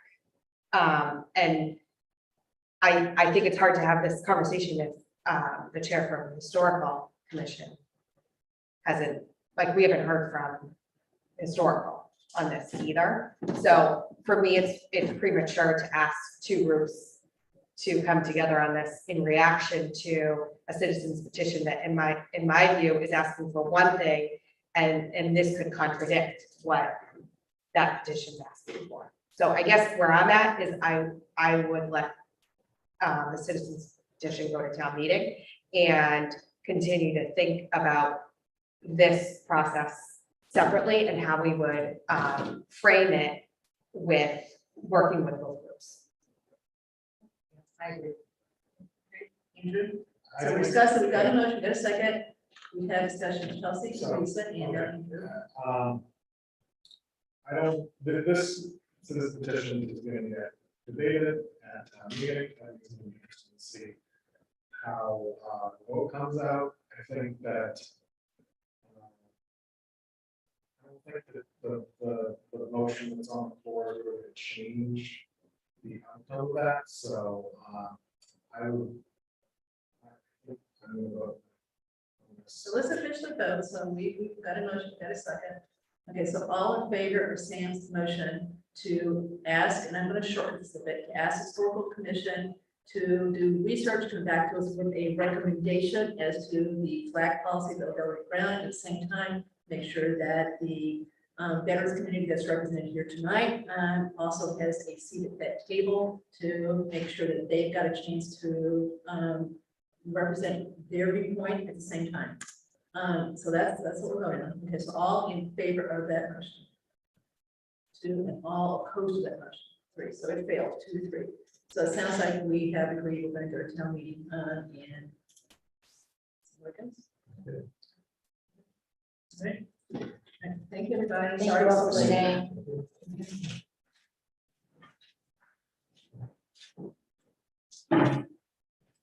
Okay.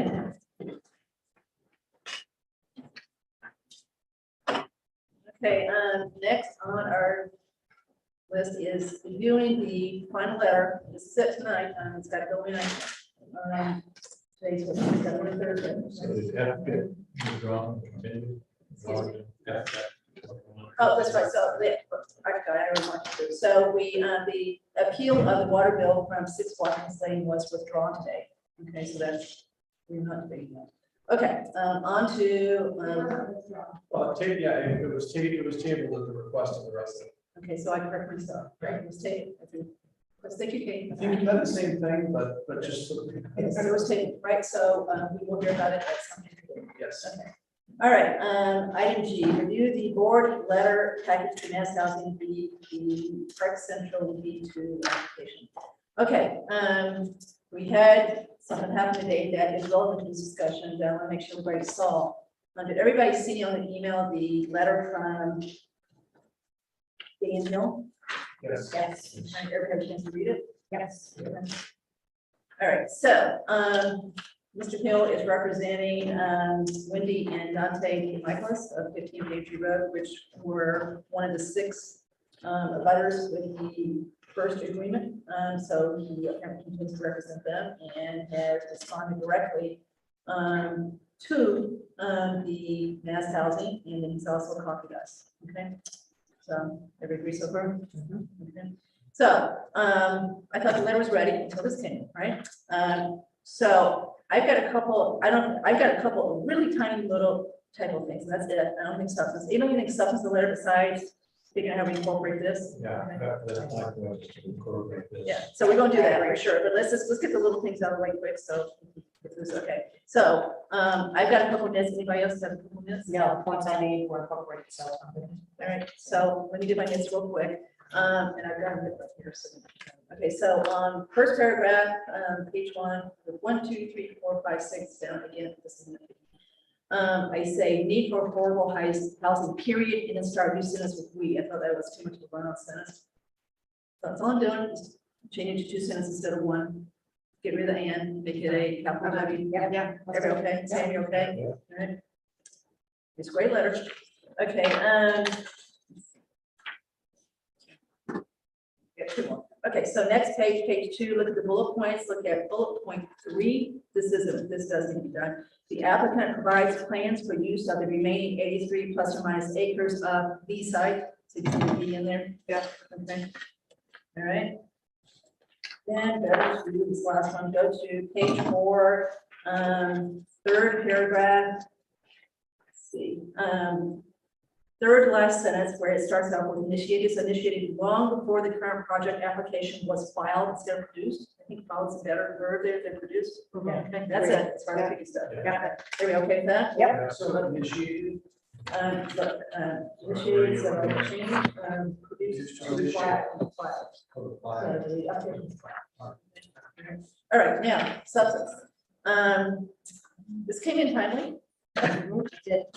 Okay, so, what I would suggest is that in the first part of the letter where we talk about this, that we make it clear to, as houses, that they've got this letter now, that they need to first, so go I ahead. have a suggestion. Okay, go ahead. At the end of that paragraph, at the bottom of the first page, I would add 1 sentence.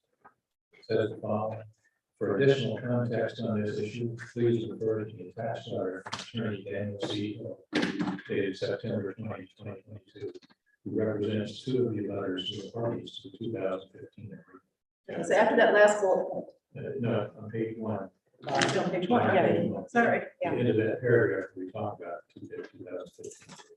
Okay, so, It says for additional context on this issue, please refer to the attached letter from Attorney Daniel C. Hill dated September 20, 2022, who represents 2 of the letters to the parties to the 2015 agreement. Capital A. okay, so right there, does everybody agree with that? Yeah. Where to put it? Yep. Okay. You're gonna email that to me, Sam? Yeah. Get it down there, that was out of the email. Okay, now, form. Mr. Purple's gonna submit this electronically, okay? It's a big package, right? See, Which is all the comments that have been received. so I'm gonna make a suggestion about how to do this. Again, it's easy to kind of, when you get stuff like this and stuff like this, it's easy to kind of gloss over when you go look at it. So I would suggest that this all go in as a separate attachment, same email, but as a separate attachment. It's gonna be a pretty PDF, I will say that. As a PDF, have the letter be the first PDF on this, right? Yeah. With, Yep. so like this, right? Okay, and then this goes in separate, so we don't overwhelm them and, depress them as far as all he's got to look at here, okay? And of course, a lot of what's in here, he's gotten separately anyway, planning board sent their letter in. So a lot of stuff has actually gone in, so my guess he's got a file he's put together. And some of this is redundant, but, it is what it is. Do we list all the attachments at the bottom of the letter? After you get the signature there? No. He wanted, Or- in other or words, put it's in a single letter, so I'd say no. Or put in attachments provided as a separate document or something. That's what we're doing, this is going as a separate document. But I mean, at the bottom of your signature there, say attachments, other attachments provided as a separate document. But we could say that. Yeah, that's fine. So we could do that at the very end. I think you can put that information in the email. Yeah. Okay, that's a good idea, that's a good idea, it's a good idea. Okay. I mean, I think the point was made, a lot of these other letters, Mass Housing's had some of these letters for weeks already, and so we're just simply taking everything that was given and making sure that it comes under us, but we can acknowledge that, I think. And let your letter stand. Yeah. Yeah, okay. Everybody okay? Yep. Yeah. Because I think we're done, if we're, okay, all right. Okay. So do you want to have a final vote to say that this is what we agreed to do, okay? I move that we send to Mass Housing the draft letter packet as amended. Second. No further discussion, all in favor? All right, good job, so 5-0.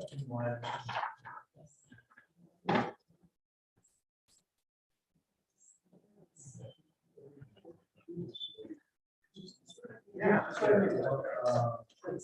Okay, all right, check that one off. That was fast. Okay, chair's report. So I've got one thing that I want to clarify because we're getting a lot of questions and, I got it back in here and we start filming it when we got that here. So the traffic study that we talked about a few minutes ago. I just want to make it clear to the public that we have made no decision. All we've done is listen to the VHB consultant, Greg Russell, ask questions and said, thank you very much. We will now discuss this at a later meeting. So we're going to have it on the agenda for one of the very upcoming meetings. So that's a fact. To me, the biggest issue is the Main Street question. It's not clear, and we're going to get it clarified before then, is whether you have to take off the exclusion on Route 30, which you said in the report you do. You want to put it on Flag and Deerfoot. To me, that's kind of the whole ballgame. We did this because of Flag Road, and so we've got to at least understand why he said it. So Andrew has reached out to him. He has said, he didn't come back and say, oh, yes, you have to do it. He said, I will check with DOT and get back to you. I don't think he has. Okay, so can you follow up with him and tell him we'd like to get this on an agenda really soon, while it's fresh and try to get this resolved one or the other. The other thing to me is Oakville, but that's a whole different issue as far as trying to get resolved. We've got to get Ashton to play ball with that one, but that's a lot of trucks on that road. The other two, Johnson and Acre Bridge, I don't think are the big issue at this point. We can talk about it, but to me, it's all about Flag as far as what to do there. And we saw all the letters that came in. And I think every single one of them said, please put it on. I don't think anybody said, don't put it on. And of course, many are questioning why you can take it off. So we've got that question too. So we've got to get that answered in a satisfactory way, I think, before we go forward. And that's what we should have done before we leave. So we got to know we have an answer, right? Yes. And you are in charge of getting it. And I would do it right now, except that the town internet is Down? local network. Guest network is down. Okay, so that is a brief update to the public as to where the putting the heavy vehicle exclusion on Flag Road stands, which is we have not made a decision and we are going to take this up very soon. Okay. All right, next is, I believe this is Andrew. No, me, the MMA. and Okay, well, I saw the St. Mark's. Okay, so you're doing first. right? Yeah, so I'm actually just being cognizant of time. We could just put this on the agenda. It was just an update from the three boards I sit on state, so we So can you put it wanna on for the wait? next meeting. Okay, that's thank you. That's helpful. Andrew, working group. It was just an informational update. The latest on St. Mark's Street Park Working Group is at our last meeting. We discussed specifically organizing a public forum to gather input on the proposed designs that we've gotten to date. And we have a scheduled meeting on Thursday that is going to focus on the specifics. I know 2 dates that we talked about for a potential meeting for Monday, October 3rd, although that's a conflict with the select board meeting, and also Thursday, October 6th. Just 2 points on this. There was seemed to be consensus to have someone who would be the facilitator for this meeting, who would be in charge of listening to public feedback, who would not be from work, you were kind of an outside person. Although, I think if we do that, we should try to have someone that is a volunteer, so as there's not any additional cost for this. And, the second, there's also been, we are wrestling with the question of the timing of this. Time to do this before, or after the fall town meeting. Just to keep things going, my preference is to do it beforehand.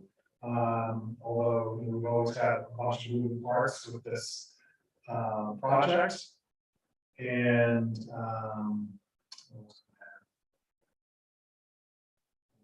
that's all I've got right now. One other thing I want to mention, we had a deadline or a date to have a recommendation by the end of September. And because of the consensus that I received of the board is not having a public forum, and we're trying to plan this public forum in the next couple of weeks. We're not going to be able to have a recommendation by the end. This is our last meeting this month, but I just wanted to let you know that and just get an input from you guys on what you see as the timing of recommendations.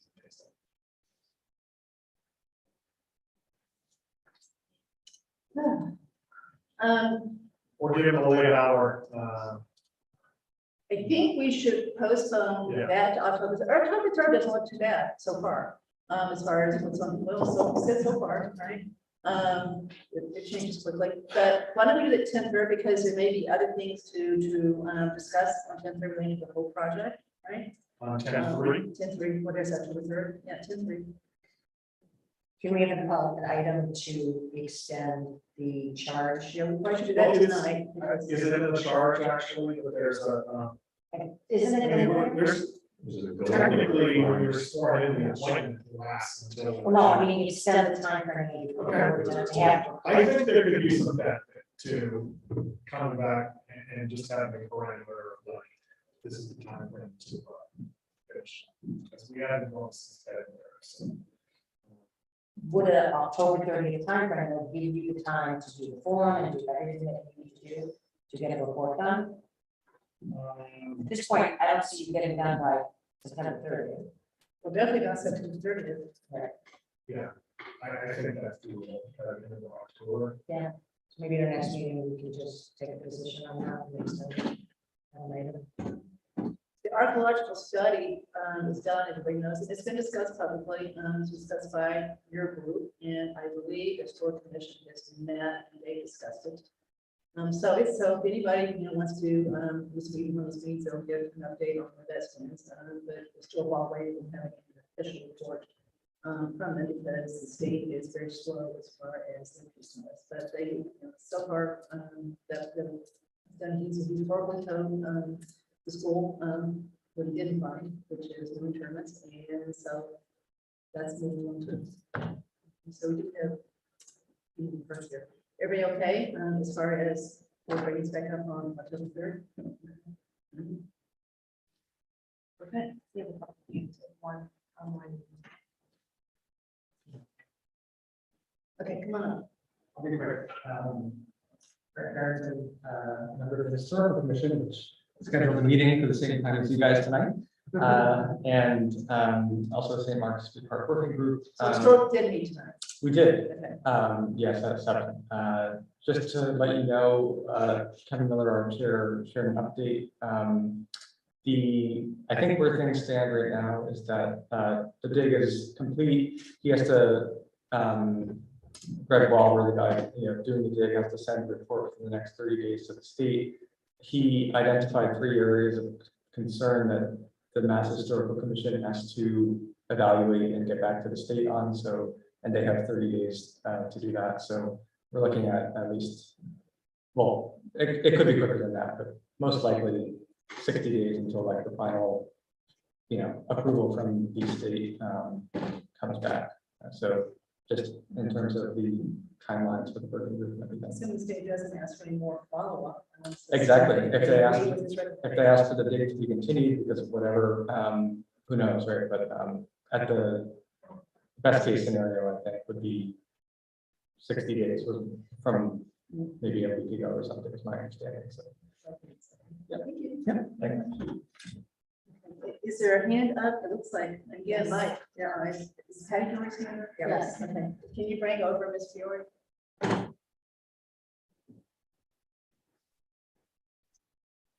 Good evening. Hi. Hi. During the last working group meeting, some implied that the issue of ownership of that property was not under their charge, nor whether there should or should not be a park was not part of their charge. Their charge was only to decide on a design and make recommendations to the select board. And there was discussion whether the select board should be the ones to ask the question to regarding ownership of the park. Therefore, once again, I ask, why are we spending town taxpayer money on property we don't own? Is there any update on a land swap with St. Mark's so the town actually owns this land?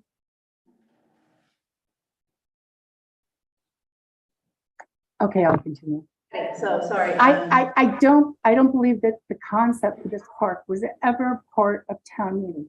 I know that there was some discussion that there was, when this was approved by the select board in the summer of 2020, the changing of the intersection. But I don't know that the construct of putting a park on private property that would be financially supported by the town was ever discussed and approved at town meeting. And I wonder if that should have been done, if that is a necessary step that should be done. And if not, how do we know how much this is going to cost the taxpayers? How much is it going to cost to design it? How much is it going to cost to construct it? And how much is it going to cost for ongoing year-to-year maintenance for now and for the first 10 years, since we don't own the property, but will be maintaining it? So we're a little bit off topic here as far as the agenda item, but I'll give you a quick answer. And then Mr. Purple's going to give his update, which you may want to listen to too. This is not something that we're coming from town meeting as far as whether you want to do a park. What comes from town meeting are budgets, appropriations, etc. So the appropriations for the park will come in front of town meeting, assuming it's going to be paid out of the tax levy or something like that. So there's more to come. I think on October 3rd, things will be a little bit clearer than they are tonight. That's what I'm hoping. But we are trying very hard to get this done as we agreed to do on May 31st. So we have not stopped. It just takes time to get things done and done right. But efforts are being made as we speak to truly bring this to a resolution and end up with a really nice park that hopefully everybody's going to enjoy. So thank you, Patty. But you might want to listen to the next segment because this is one that you were interested in last week, our last meeting. Okay, that's it for the working update. I'll try and be succinct about this. And at the last meeting, there was some discussion about some feedback from Mass DOT. Mr. Laurie, who's the District 3 Highway Director, which we, Southborough is a member, about a meeting that was held on June 1st between myself, Ms. Galligan, Greg Russell from VHB, and at DOT at their request, Mr. Laurie, Ann Sullivan, Michael O'Hara from DOT, and Sandra Gaston, who coordinates shared streets program at the state level. I have been trying to get some understanding from Mr. Laurie that, you know, something in writing that basically said, yes, we agree that these things were talked about. We agree that these are things that were agreed upon in that meeting. It took a while to try to get something back from him. I did find a correspondence from him that he did, agree that the following items, and I think it's easier if I just the following items, were discussed, were in the meeting, so that we just kind of go through the list. Master DOT, the reason we had a meeting, Master DOT was asked by the Inspector General's office to review the St. Mark's Street project expenditures under the Shared Streets Grant based on complaints it had received or made aware of through the process. The review of the grant expenditures for St. Mark's Street project, Mass DOT determined, and Shared Streets program concurred. The funds were spent appropriately on those items related to the grant as defined in the application. Other road funds, including Chapter 90, were spent appropriately on the project as discussed. While the cross-country path and the history walk was not constructed fully, the DOT understands the park and its associated sidewalks and walkways serve as the final connection of the loop of the sidewalks on Marlboro Road, the existing library walkways, the sidewalks on Common Street, and the townhouse lot. Although the lack of a history walk natural project may have made the project less attractive in the grant review process, the project was still viable for consideration for the shared streets grant. However, DOT sees that the cross-country portion of the history walk was the only missing piece and was not the main piece of the history walk. Mass DOT will await notification from Southborough that the park has been completed, so they may come out to inspect the final product. It's understood the works to the cost of the St. Mark's School could undertake an archaeological study of the proposed park area based on concerns raised by residents. Should the park not be completed, then another conversation about the shared streets funding will need to take place as the construction of a park was a condition of the grant award. Until the park is completed, future grant applications from Southborough that involve Mass DOT in the review process, and that may be paused until this was completed. We also did discuss the reciprocal license between St. Mark's and the town. MassDOT didn't have any concerns with the arrangement and felt that was good. So this is what we've gotten back from Mass DOT. So at this point, I think now we're in a waiting period of waiting for the results of the archaeological study to be reviewed and or approved by Mass Historical for anything else to be. Thank you very much for your diligence and any questions? All right, moving on to the consent agenda. We've got A through I. So anybody wanting help? A and I. Okay. Anybody else? Chelsea? No. Andrew? No. Okay. All right, so let's start with minutes. I've got a couple changes here. So I'm sorry, so is I simply going to be tabled to the next meeting to? Yeah. Yeah. It is? Executive There's session. changes. So you're gonna change it. Okay, all right, sorry. Okay, okay, so A, so let's talk about the regular minutes from August 29th, which is the night that we entered into the police chief. Sam?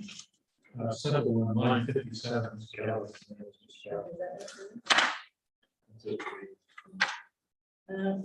So I've only got one, which is on 91, so it's on the board. And so the board expressed that the word in between board and express yes needs to be taken out. So board expressed instead of board is expressed. Okay, so no major changes, good job, as always. Okay, so can I have a motion to approve the minutes from August 29th as amended? So Second, Chelsea seconded, all in favor? 5-0, done. Okay, so consent agenda. Now let's approve B through H. So can someone make a motion to approve consent agenda items B through H? Second. Chelsea seconded, all in favor? Okay, so consent agenda is done. Okay, now we're going to other matters. The next discussion, the ARPA A, basically leads into B, which is the town meeting financial stuff. So here is a quick update as far as helping us make a decision on whether or not to use ARPA money instead of tax levy money, as far as what's in the warrant that needs money. Okay, so I believe, correct me if I'm wrong, there are 3 things in here that could need money. $150,000 for the removal of the trees that we have approved, $50,000 for the payment management system, and $5,000 for the down payment of the quick rental. I think that's 207 if you add the 3 together. So it lists 27,000 now in Article 10 right now. Is that?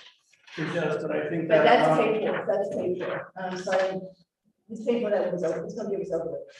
You're talking about possibilities articles? No. No, so pavement management system, I think that number should probably be $29,000.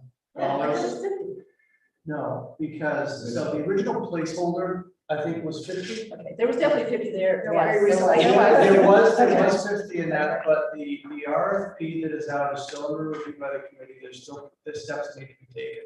But the amount of $29,000 would cover any of the proposals. And that's, it would be enough to move forward with any of the proposals that the committee. Okay, so you'll be enough money to fund the proposals that we have received, the bid return, 5, the bid return. Yes. Okay, all right, everybody clear on that? Yeah, okay, so it's 186 in between, those two and the 152 that Chelsea says is the number for the trees. Okay, so Mr. Sabelli is almost done with his work that would set the final valuation for 1/1/22, which is so crucial, because you remember that is the year, the first year, it's gonna happen again, that we had an extraordinary increase in residential real estate prices versus commercial, industrial, and personal property, right? So what we did at town meeting is basically made the following assumptions. We assumed that the year-over-year residential tax increase, price increase was 12%, and that the CIP was flat. So that's what the assumption was that led to the budget that was approved by town meeting in May that would equate to about a 4% year-over-year tax increase. And I say about because 3 different people did the computation their own way as far as how to do the split. We got slightly different numbers. So I'm in the ballpark and I say about 4, okay? I talked to Mr. Sabelli today. He knows I'm saying this. He hasn't finalized his work, he's close, but he did say the 12 is low. So it's higher. Yeah. So it's low. So this may inform what you want to do as far as this money goes, because it's not going to be 4 unless we find more money from other sources, like we take more out of, we add more local revenue. Paul takes more out of, okay, which we can do, so it's still not done, but I can tell you that he said it's low. So therefore, we're already starting with a fairly high number, and this would add to it. The 186 would be about almost a 0.5% increase in the tax, year-over-year tax increase, not quite, so that's 225 that we have, but close to it. So therefore, tonight I think we got to decide, do we want to fund these 3 things all from part out of ARPA? That's why you give a spreadsheet, you can take a look at it, and it is up to date as far as all our votes so far. Or do you want to not do that and ask the town to approve these, so they will basically go into the budget for fiscal year 2023? Okay, so Chelsea, you're 17%, so you are. So this isn't gonna help much. But in terms of process and what the ARPA committee did, they did review the clickers. So that one, I know it's $5,000, but I feel like even though they said no, it still at least was there from the get-go. So that's my thought process on that one. I think. But remember, we do have a little money that is not being designated by the committee. It's not that much, right? All depends on how Caesar turns out. But we do have a little money right now. You look at your bottom, you'll see it's 9 or so. Right. So we got a little money that we could use for this and not encroach on their ideas until we've gotten through all their ideas. The 150,000 for trees. So, and just so that we're clear on that, Karen got the bids back from the state. And that is the best number that we have right now. Not sure that that's gonna stick, but I think it's a good placeholder for that, right? Higher or lower? I'm hoping it would be lower, but. Yes. But it's hard to tell. Yeah, that was an MAPC bid. Yeah. My understanding is they're bringing that back up. That's 1,500 per tree. That sounds actually low to me. So I hope you're right that we move this on 1,500 per tree. So that, I hate to raise taxes to do that, but I think I guess it's a decision if the board wants to use the ARPA bucket of using those funds to lower the tax rate for something that we have to do.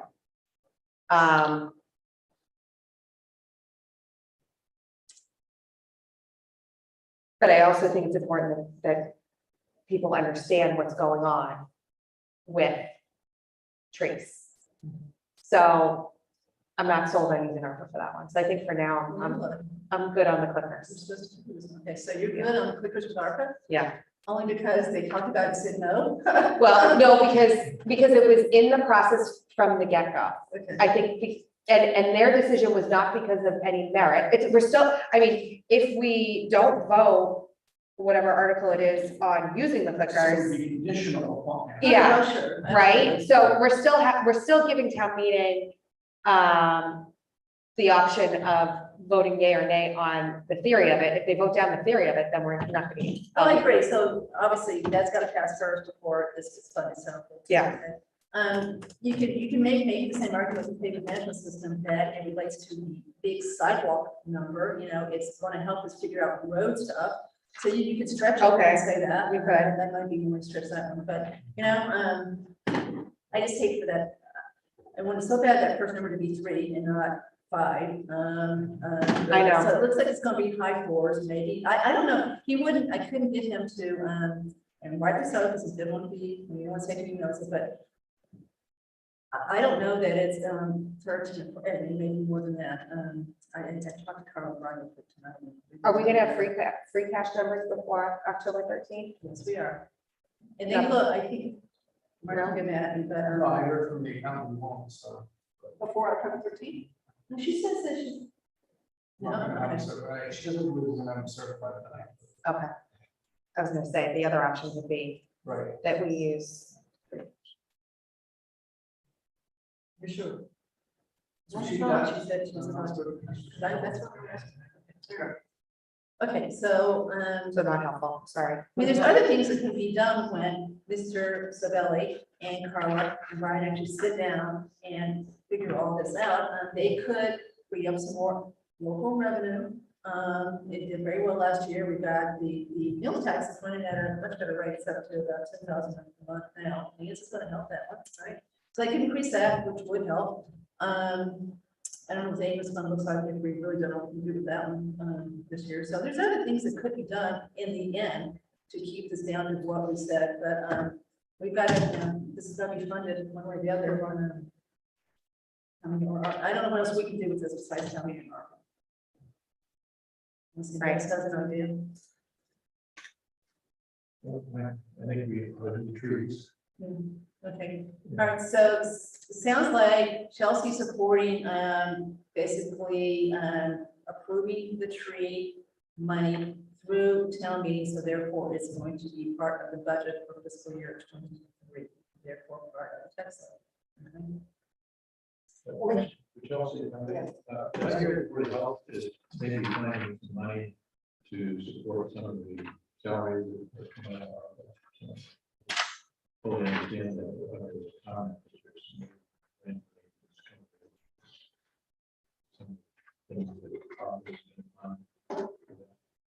ARPA's funding. I am not sure what you're talking about. It's talking about the director's salary being partially funded by ARPA, this year.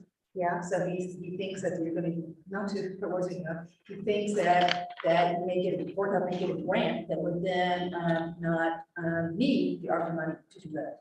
So therefore there'll be more ARPA money to use for something else. I thought I read that. When I was Sorry to put words in your mouth. You No, were there. I was there, yeah, no, Okay. I'm not aware of that. I did not. Okay. So Chelsea, on the pavement management, Yeah, where are you, did I miss? Sorry. I think I'm back on, I'm still in the general fund on that.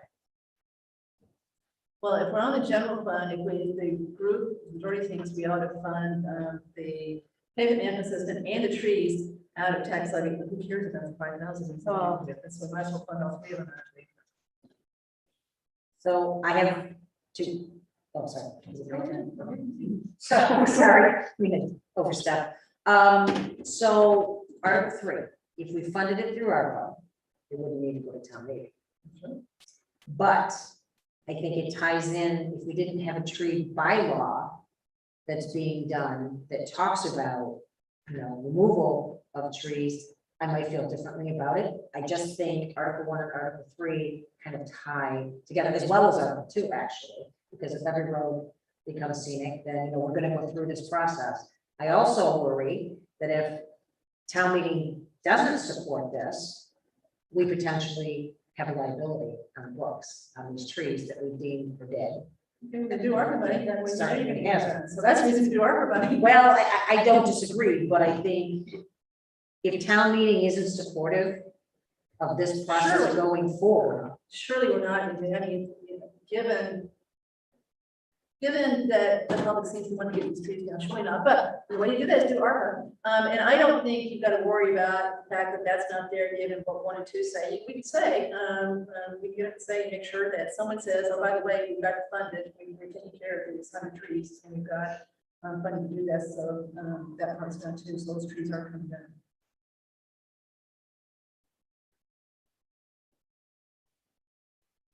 I'm gonna do one.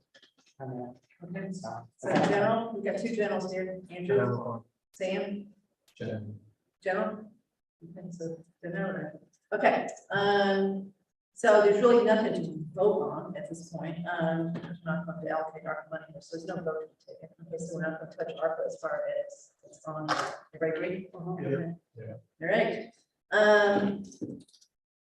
Okay, now let's go to the warrant itself and see what we do.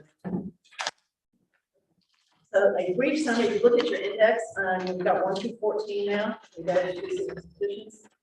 Okay, so where did we go? Anyway, okay. So we have voted on number 5, 5-0, number 6, 5-0. We have voted on number 8, 5-0. We voted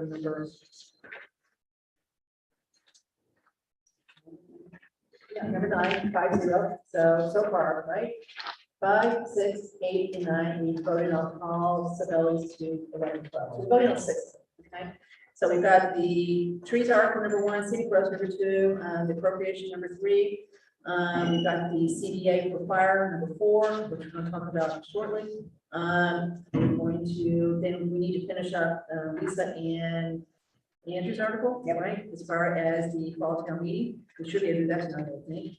And then is anyone want? This is going to print, so it's $600. Okay. I think Article 7, Kathy, is going to be relatively. We're going to get it done. Yeah. Kathy, I think if we just stop at Article 7 for 1 second, Andrew and I talked about this. Sure, so you'll recall the last time we brought this up. The board raised the question, okay, what do we do if we're in a position where we just feel like we don't have enough interesting things to have a is there any way we can change the wording of it? Because the wording is that there shall means there must, right? So we asked Jay Cowan, that's what the board asked us to do, and he was pretty straightforward in saying, he said, as a town meeting junkie, I don't think you need this article, which is, that's exactly right. Unless you have this wishy-washy article, which kind of means nothing, but you will try to do it.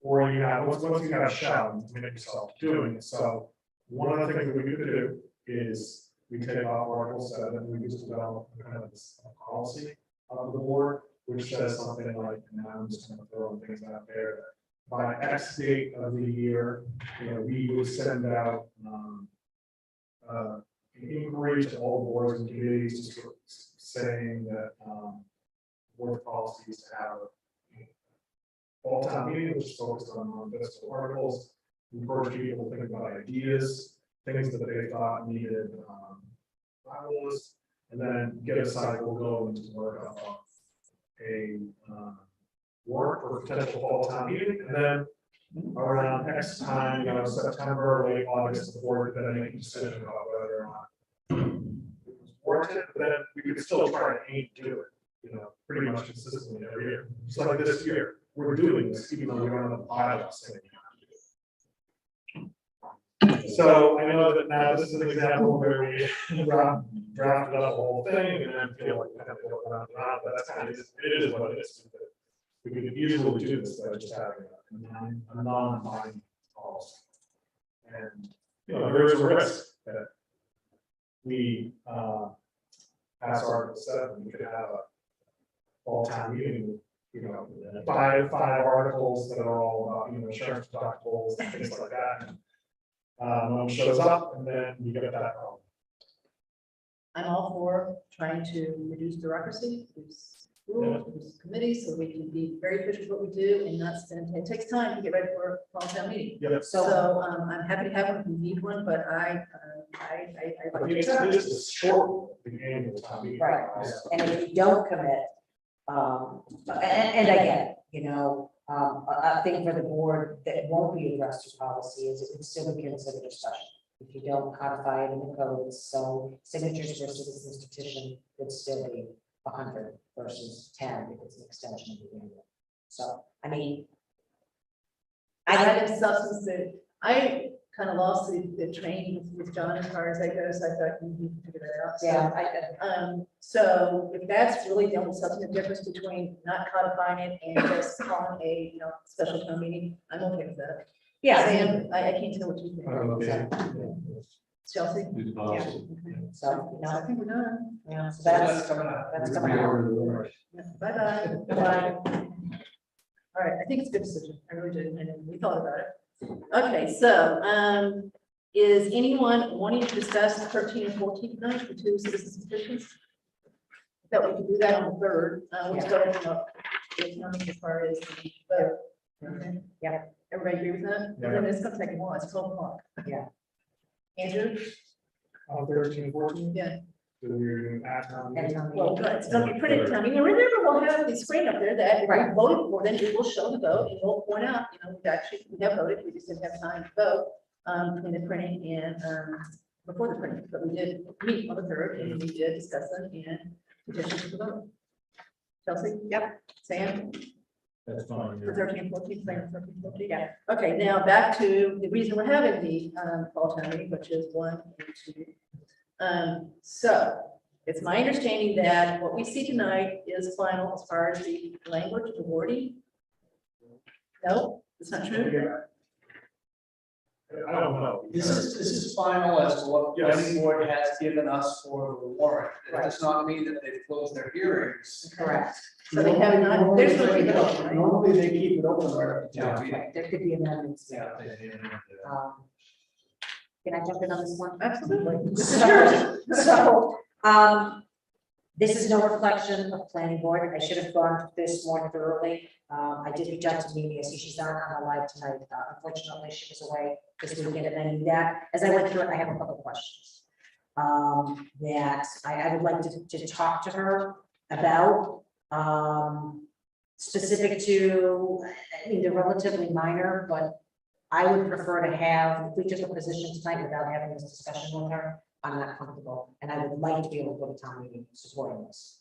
So So I you will would, get your questions answered before the 3rd. I will get my questions asked tomorrow. I see she's not here, so Mimi, I know I left your message, but, oh, hands raised. Okay, so, yeah, I would be happy to, if Mimi is willing to have just a brief conversation tomorrow, and we can take a position there. So are we bringing any over for her to say that she will have a brief conversation with you? Well, what do you think about?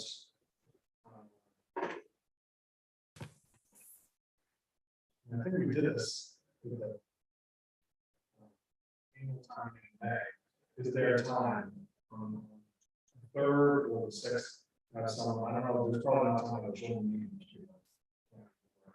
I can just have some type of a presentation again on overview of this, because I mean, one of the first things that I did when I started reading this is in paragraph C. 1, the treaty warden shall be the select board having finally. Yeah. I don't understand. That's state law. The treaty warden shall be the select board. Yes. Yes, The we are. special act. Yeah. Yeah. Absolutely. Okay. Designate. All right. So honestly, I don't know that I need another presentation. I think, my questions are relatively minor, and I've spent a lot of time on putting the process together. I think the majority of what's in here, other than one question I had, I think falls within the 2 statutes for this. So. No, that's fine. So, again, I can have these questions offline with me, or, I can just briefly touch on the late hour. She seems more productive. Okay. you know, because I don't know if the board's gonna share the same concern. I'd like to be able to come back and, you know, mine is specific to what's required. An associate's degree, which is more than is required, just like to have a discussion on that. Under F, G, stabling. I mean, we talked to the tree warden about that, so, I just like to have a conversation with you. And then I worried under J3, that we want to ensure that the health of the tree for 3 years. I don't know what's standard in nursery or landscape or tree professional guidelines, but I don't know if 3 years, it seems to me that's a long time to guarantee the life of the tree, especially when we're potentially talking public shade trees that are in the right of way that potentially are gonna have salt, sand, whatever. So again, I just want clarity. So I mean, there's nothing really major here, but I would just like clarity on some of these things. Maybe I apologize because I should have had this conversation with you sooner. So Lisa, once you have that conversation, you've got your answers, maybe it would be helpful to everyone just to give the questions to Mark and the answers to me. Sure. Know what you've asked and what the answers are, so we don't ask for the same thing. That might help the discussion on the third. Yeah, absolutely. Just going back to the question I asked, Sure. here, so it's on the special act that the select board used for the Tree warden. Okay. Yes. And that's why he's the tree warden designee. Hi, Mimi, sorry, I see that you're unmuted now. Are you there? Good evening. I mean, good morning, everyone. I know. Thank you for sticking around. Mimi, again, I apologize. I should have asked you these questions in advance. Do you want to ask me questions now? No. No. No, not for 12 o'clock. It's making more sense to me now that And again, Mimi, I think they're minor in nature, and if I would be comfortable, you know, asking the questions, and again, as Kathy said, giving Mark my answers, and then at that point, I'd be comfortable supporting the article, so, Lisa? yes. Couple other Sure. times when we discussed this, I think we reviewed that the process that we went through recently, right? Where we had the joint hearing, Yeah. it seems to work pretty well. Mhm. And that was gonna be kind of the model for how this bylaw And it is. would function. Yep, Do you think that that's the case? that I this- do. Okay. I do. Absolutely. So, I mean, I just want to review it carefully. I appreciate the process that you've done, a lot of people work on it. I support it, just review it again. So why don't we talk about it on the third, Kathy? Agree. Yeah, And okay. Mimi, would you be willing to come and answer any questions that we may have on the third? Because I know you'd love to attend our meetings. Sure, I think so. If I'm here, I will. Okay, and I'll still, if you're available tomorrow, I'll reach out to you tomorrow. Okay, very Okay. good. Thank you. Thank you. Enjoy the. Thanks, Mimi. Thanks, Mimi. All right, so I think we're done with. So is our position going to be at town meeting for the warrant then? Yes. Yes, yeah. All right, I just want to make sure. We got to do that, but it's only, we should be able to vote. We're gonna vote on 4 shortly for the executive session, so that. Okay, I think we're almost done, except executive session, everybody agree? Hang in there. Article 2, can we just vote on Well, that? To have our position for the word, I think 1 and 2 go there, so. I've got a question on 2 that I was going to ask. So let's just do 1 and 2. Yeah. And we'll vote, so we'll have it on screen that we vote. Yeah. Yeah. Everybody okay with that? Yeah, Sam? Yeah. Okay. All right. I think we are done with everything on the normal agenda, except for other comments. Okay, so yeah, we can vote on 3. Okay, let's do that. So we don't have the amount in there. Yeah. And I think it should be in the actual article. Okay.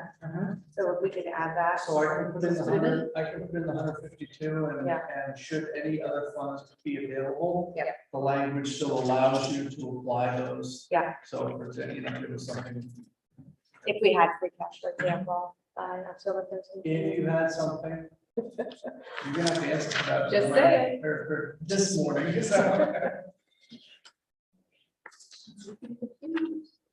So you want me to move? Yeah. All right, so I move that the select board support Article 3 as amended with $152,000 in it. Second. Any further discussion? All in favor? Okay, so, all right, so I think we're done except for public comment, German, and then to executive session. Everybody agree? Yeah. Okay. Look at our public. Gee, because I am so sorry you're here this late. I forgot why you were here. I thought you were just hanging in, just to hang in there. I am so sorry. Okay, Debbie. Please. I had, I want to just leave you with something about truck exclusions. I did a meeting, I think, Westboro and Northboro, and how they think about not what roads trucks are excluded from, but where trucks are allowed. And so I'm trying to think about that in South Road, and I'd like you to think about that as well. The roads that typically trucks are excluded from are schools, roads that have schools. And so in our town, that's interesting, it happens to be flagged Deerfoot, Parkerville, and Main Street, the Face School. And so I think that's one of the reasons that this is such a difficult decision because, you know, we have habits in town, trucks have utilized some of these roads. But I think it's kind of creative the way some of the other towns have looked at, you know, creating these, they call them safety zones, especially as it's Amazon facilities and things like that. But I mean, I think that supports, it helps me to understand why I feel so strongly that we can't allow trucks on Main Street because state school students are on both sides of those streets, on the street. And that is also the biggest complaint as a resident of Flag. And seeing these kids walk with the backpacks to and from school, that is really what is angering people on Flags. It's a safety issue, it's a school zone. And we've got a, you know, history of a lot of trucks going down the road. So I would urge you to think about where we want our trucks to go. We want them to go in a number of roads and not on the roads of the schools. So I just want to leave that. Thank you. Okay, guys, I apologize. Mr. Purple has reminded me of one more issue, which is to confirm the start time of the special town meeting. So, you know, back on real quick, is that we had some requests to start earlier, 6 or 6:30. This Haggerty actually made a request. He's one of them. But then he came back and said, never mind, I think 7 is the right number. And he's got it posted on the website at 7 o'clock. So does anyone, no one seemed to be supporting 6. I will say that it's going to be, it's either going to be 6:30 or 7 were the two choices. Okay, so Andrew, 6:30 or 7. Keep in mind, it's on the website. 6:30? Yeah. Okay. I don't have a strong feeling. And remember, we've got 2 citizens petitions articles that might both be controversial, right? They may take some time. Okay, so 6:30 is where your vote is, if you have to put a vote in, right? Sam? I voted for 6:30, but I'm not strong. Lisa? Same. Chelsea? I prefer 7 just, but I could make 6:30 work. That's more personal. That's fine. That's what I'm saying. schedule. Can I just ask, is that based on, again, you have. The fact that I coach soccer until 6:30. That's fine. That's Yeah, it's just because, yeah, but Between sports and family. dinner, yeah. But, I mean, I could be swayed. I mean, To it's 7. fine. I can, Whatever the parents gonna face, they have kids that play soccer, gonna face the same issue. yeah, I'm in 2nd grade. Why is it 6:30? I wish he'd stayed. I don't think he had a good reason to, he just said, no, let's go back to 7, leave it the way it is. So I don't think he's dug in either, but it was a suggestion first, just consider 6:30. This was before the 2 citizens petitions were submitted, I will say that, when he even said 6:30. But then, you know, he's got to keep 7, he's got posted 7, so. I think because it's posted at 7, I would stick with 7 because it's right there, so we, you know, someone's already looked at it, they know it's 7, they got the calendar, and they don't look at it again, and realize it's change time, and it happens to be the article they came from. Right. Yeah, 7. Ooh, right, There's a okay. hand raised to go. Excuse me, there's a hand raised? Yeah. Okay, It's just a lot of- Mr. Clement, come over. Well, I can see you. It's hard to see.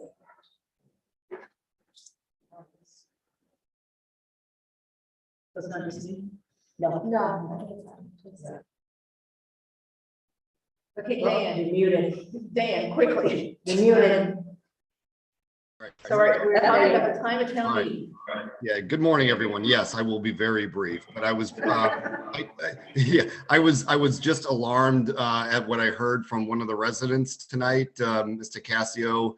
And then I've heard from other, believe it or not, people have been watching tonight, so I've heard from others as well. And really, it's in reference to what I call a false flag event. And those who don't know what a false flag event is, it's a way to use deception to gain a tactical or strategic advantage over another or over an adversary. And what I heard tonight has apparently happened to a number of others, which is the proponents of that citizens petition that we discussed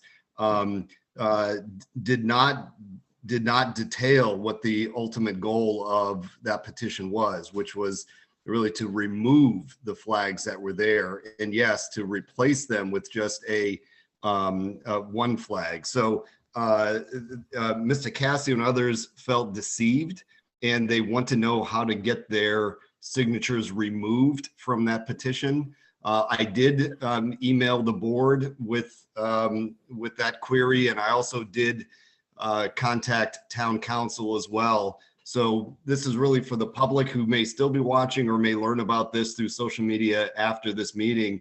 That if they feel like they were deceived about the true nature of or the results of that petition, then hopefully we'll hear from the town clerk's office as to how those individuals can get their signatures removed. That's all I had. Thank you. Good night. Good night. Good morning. Okay, all right, so it's nothing to vote on, it was 7 o'clock to begin with, that's what the warrant says, so Yeah. everybody agrees. So- Yeah.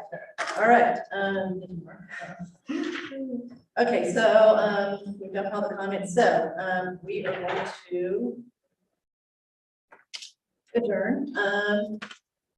So we're going to adjourn and we're going to enter executive session per MGL chapter 38, section 21, and now return to open session to discuss the following 2 things: contract negotiations with the police chief using section 2, and number 2, to ratify the memorandum of agreement with the fire union for successor collective bargaining agreements, also exemption 2. As the chair has determined that an open meeting may have a detrimental effect on the town's position. So do I have a motion to remove the executive session? Second, okay, all in favor? We have to do roll call. Sorry. Okay, roll call vote. Andrew. Aye. Sam. Aye. Lisa. Aye. Chelsea. Aye. 5-0 roll call vote to go into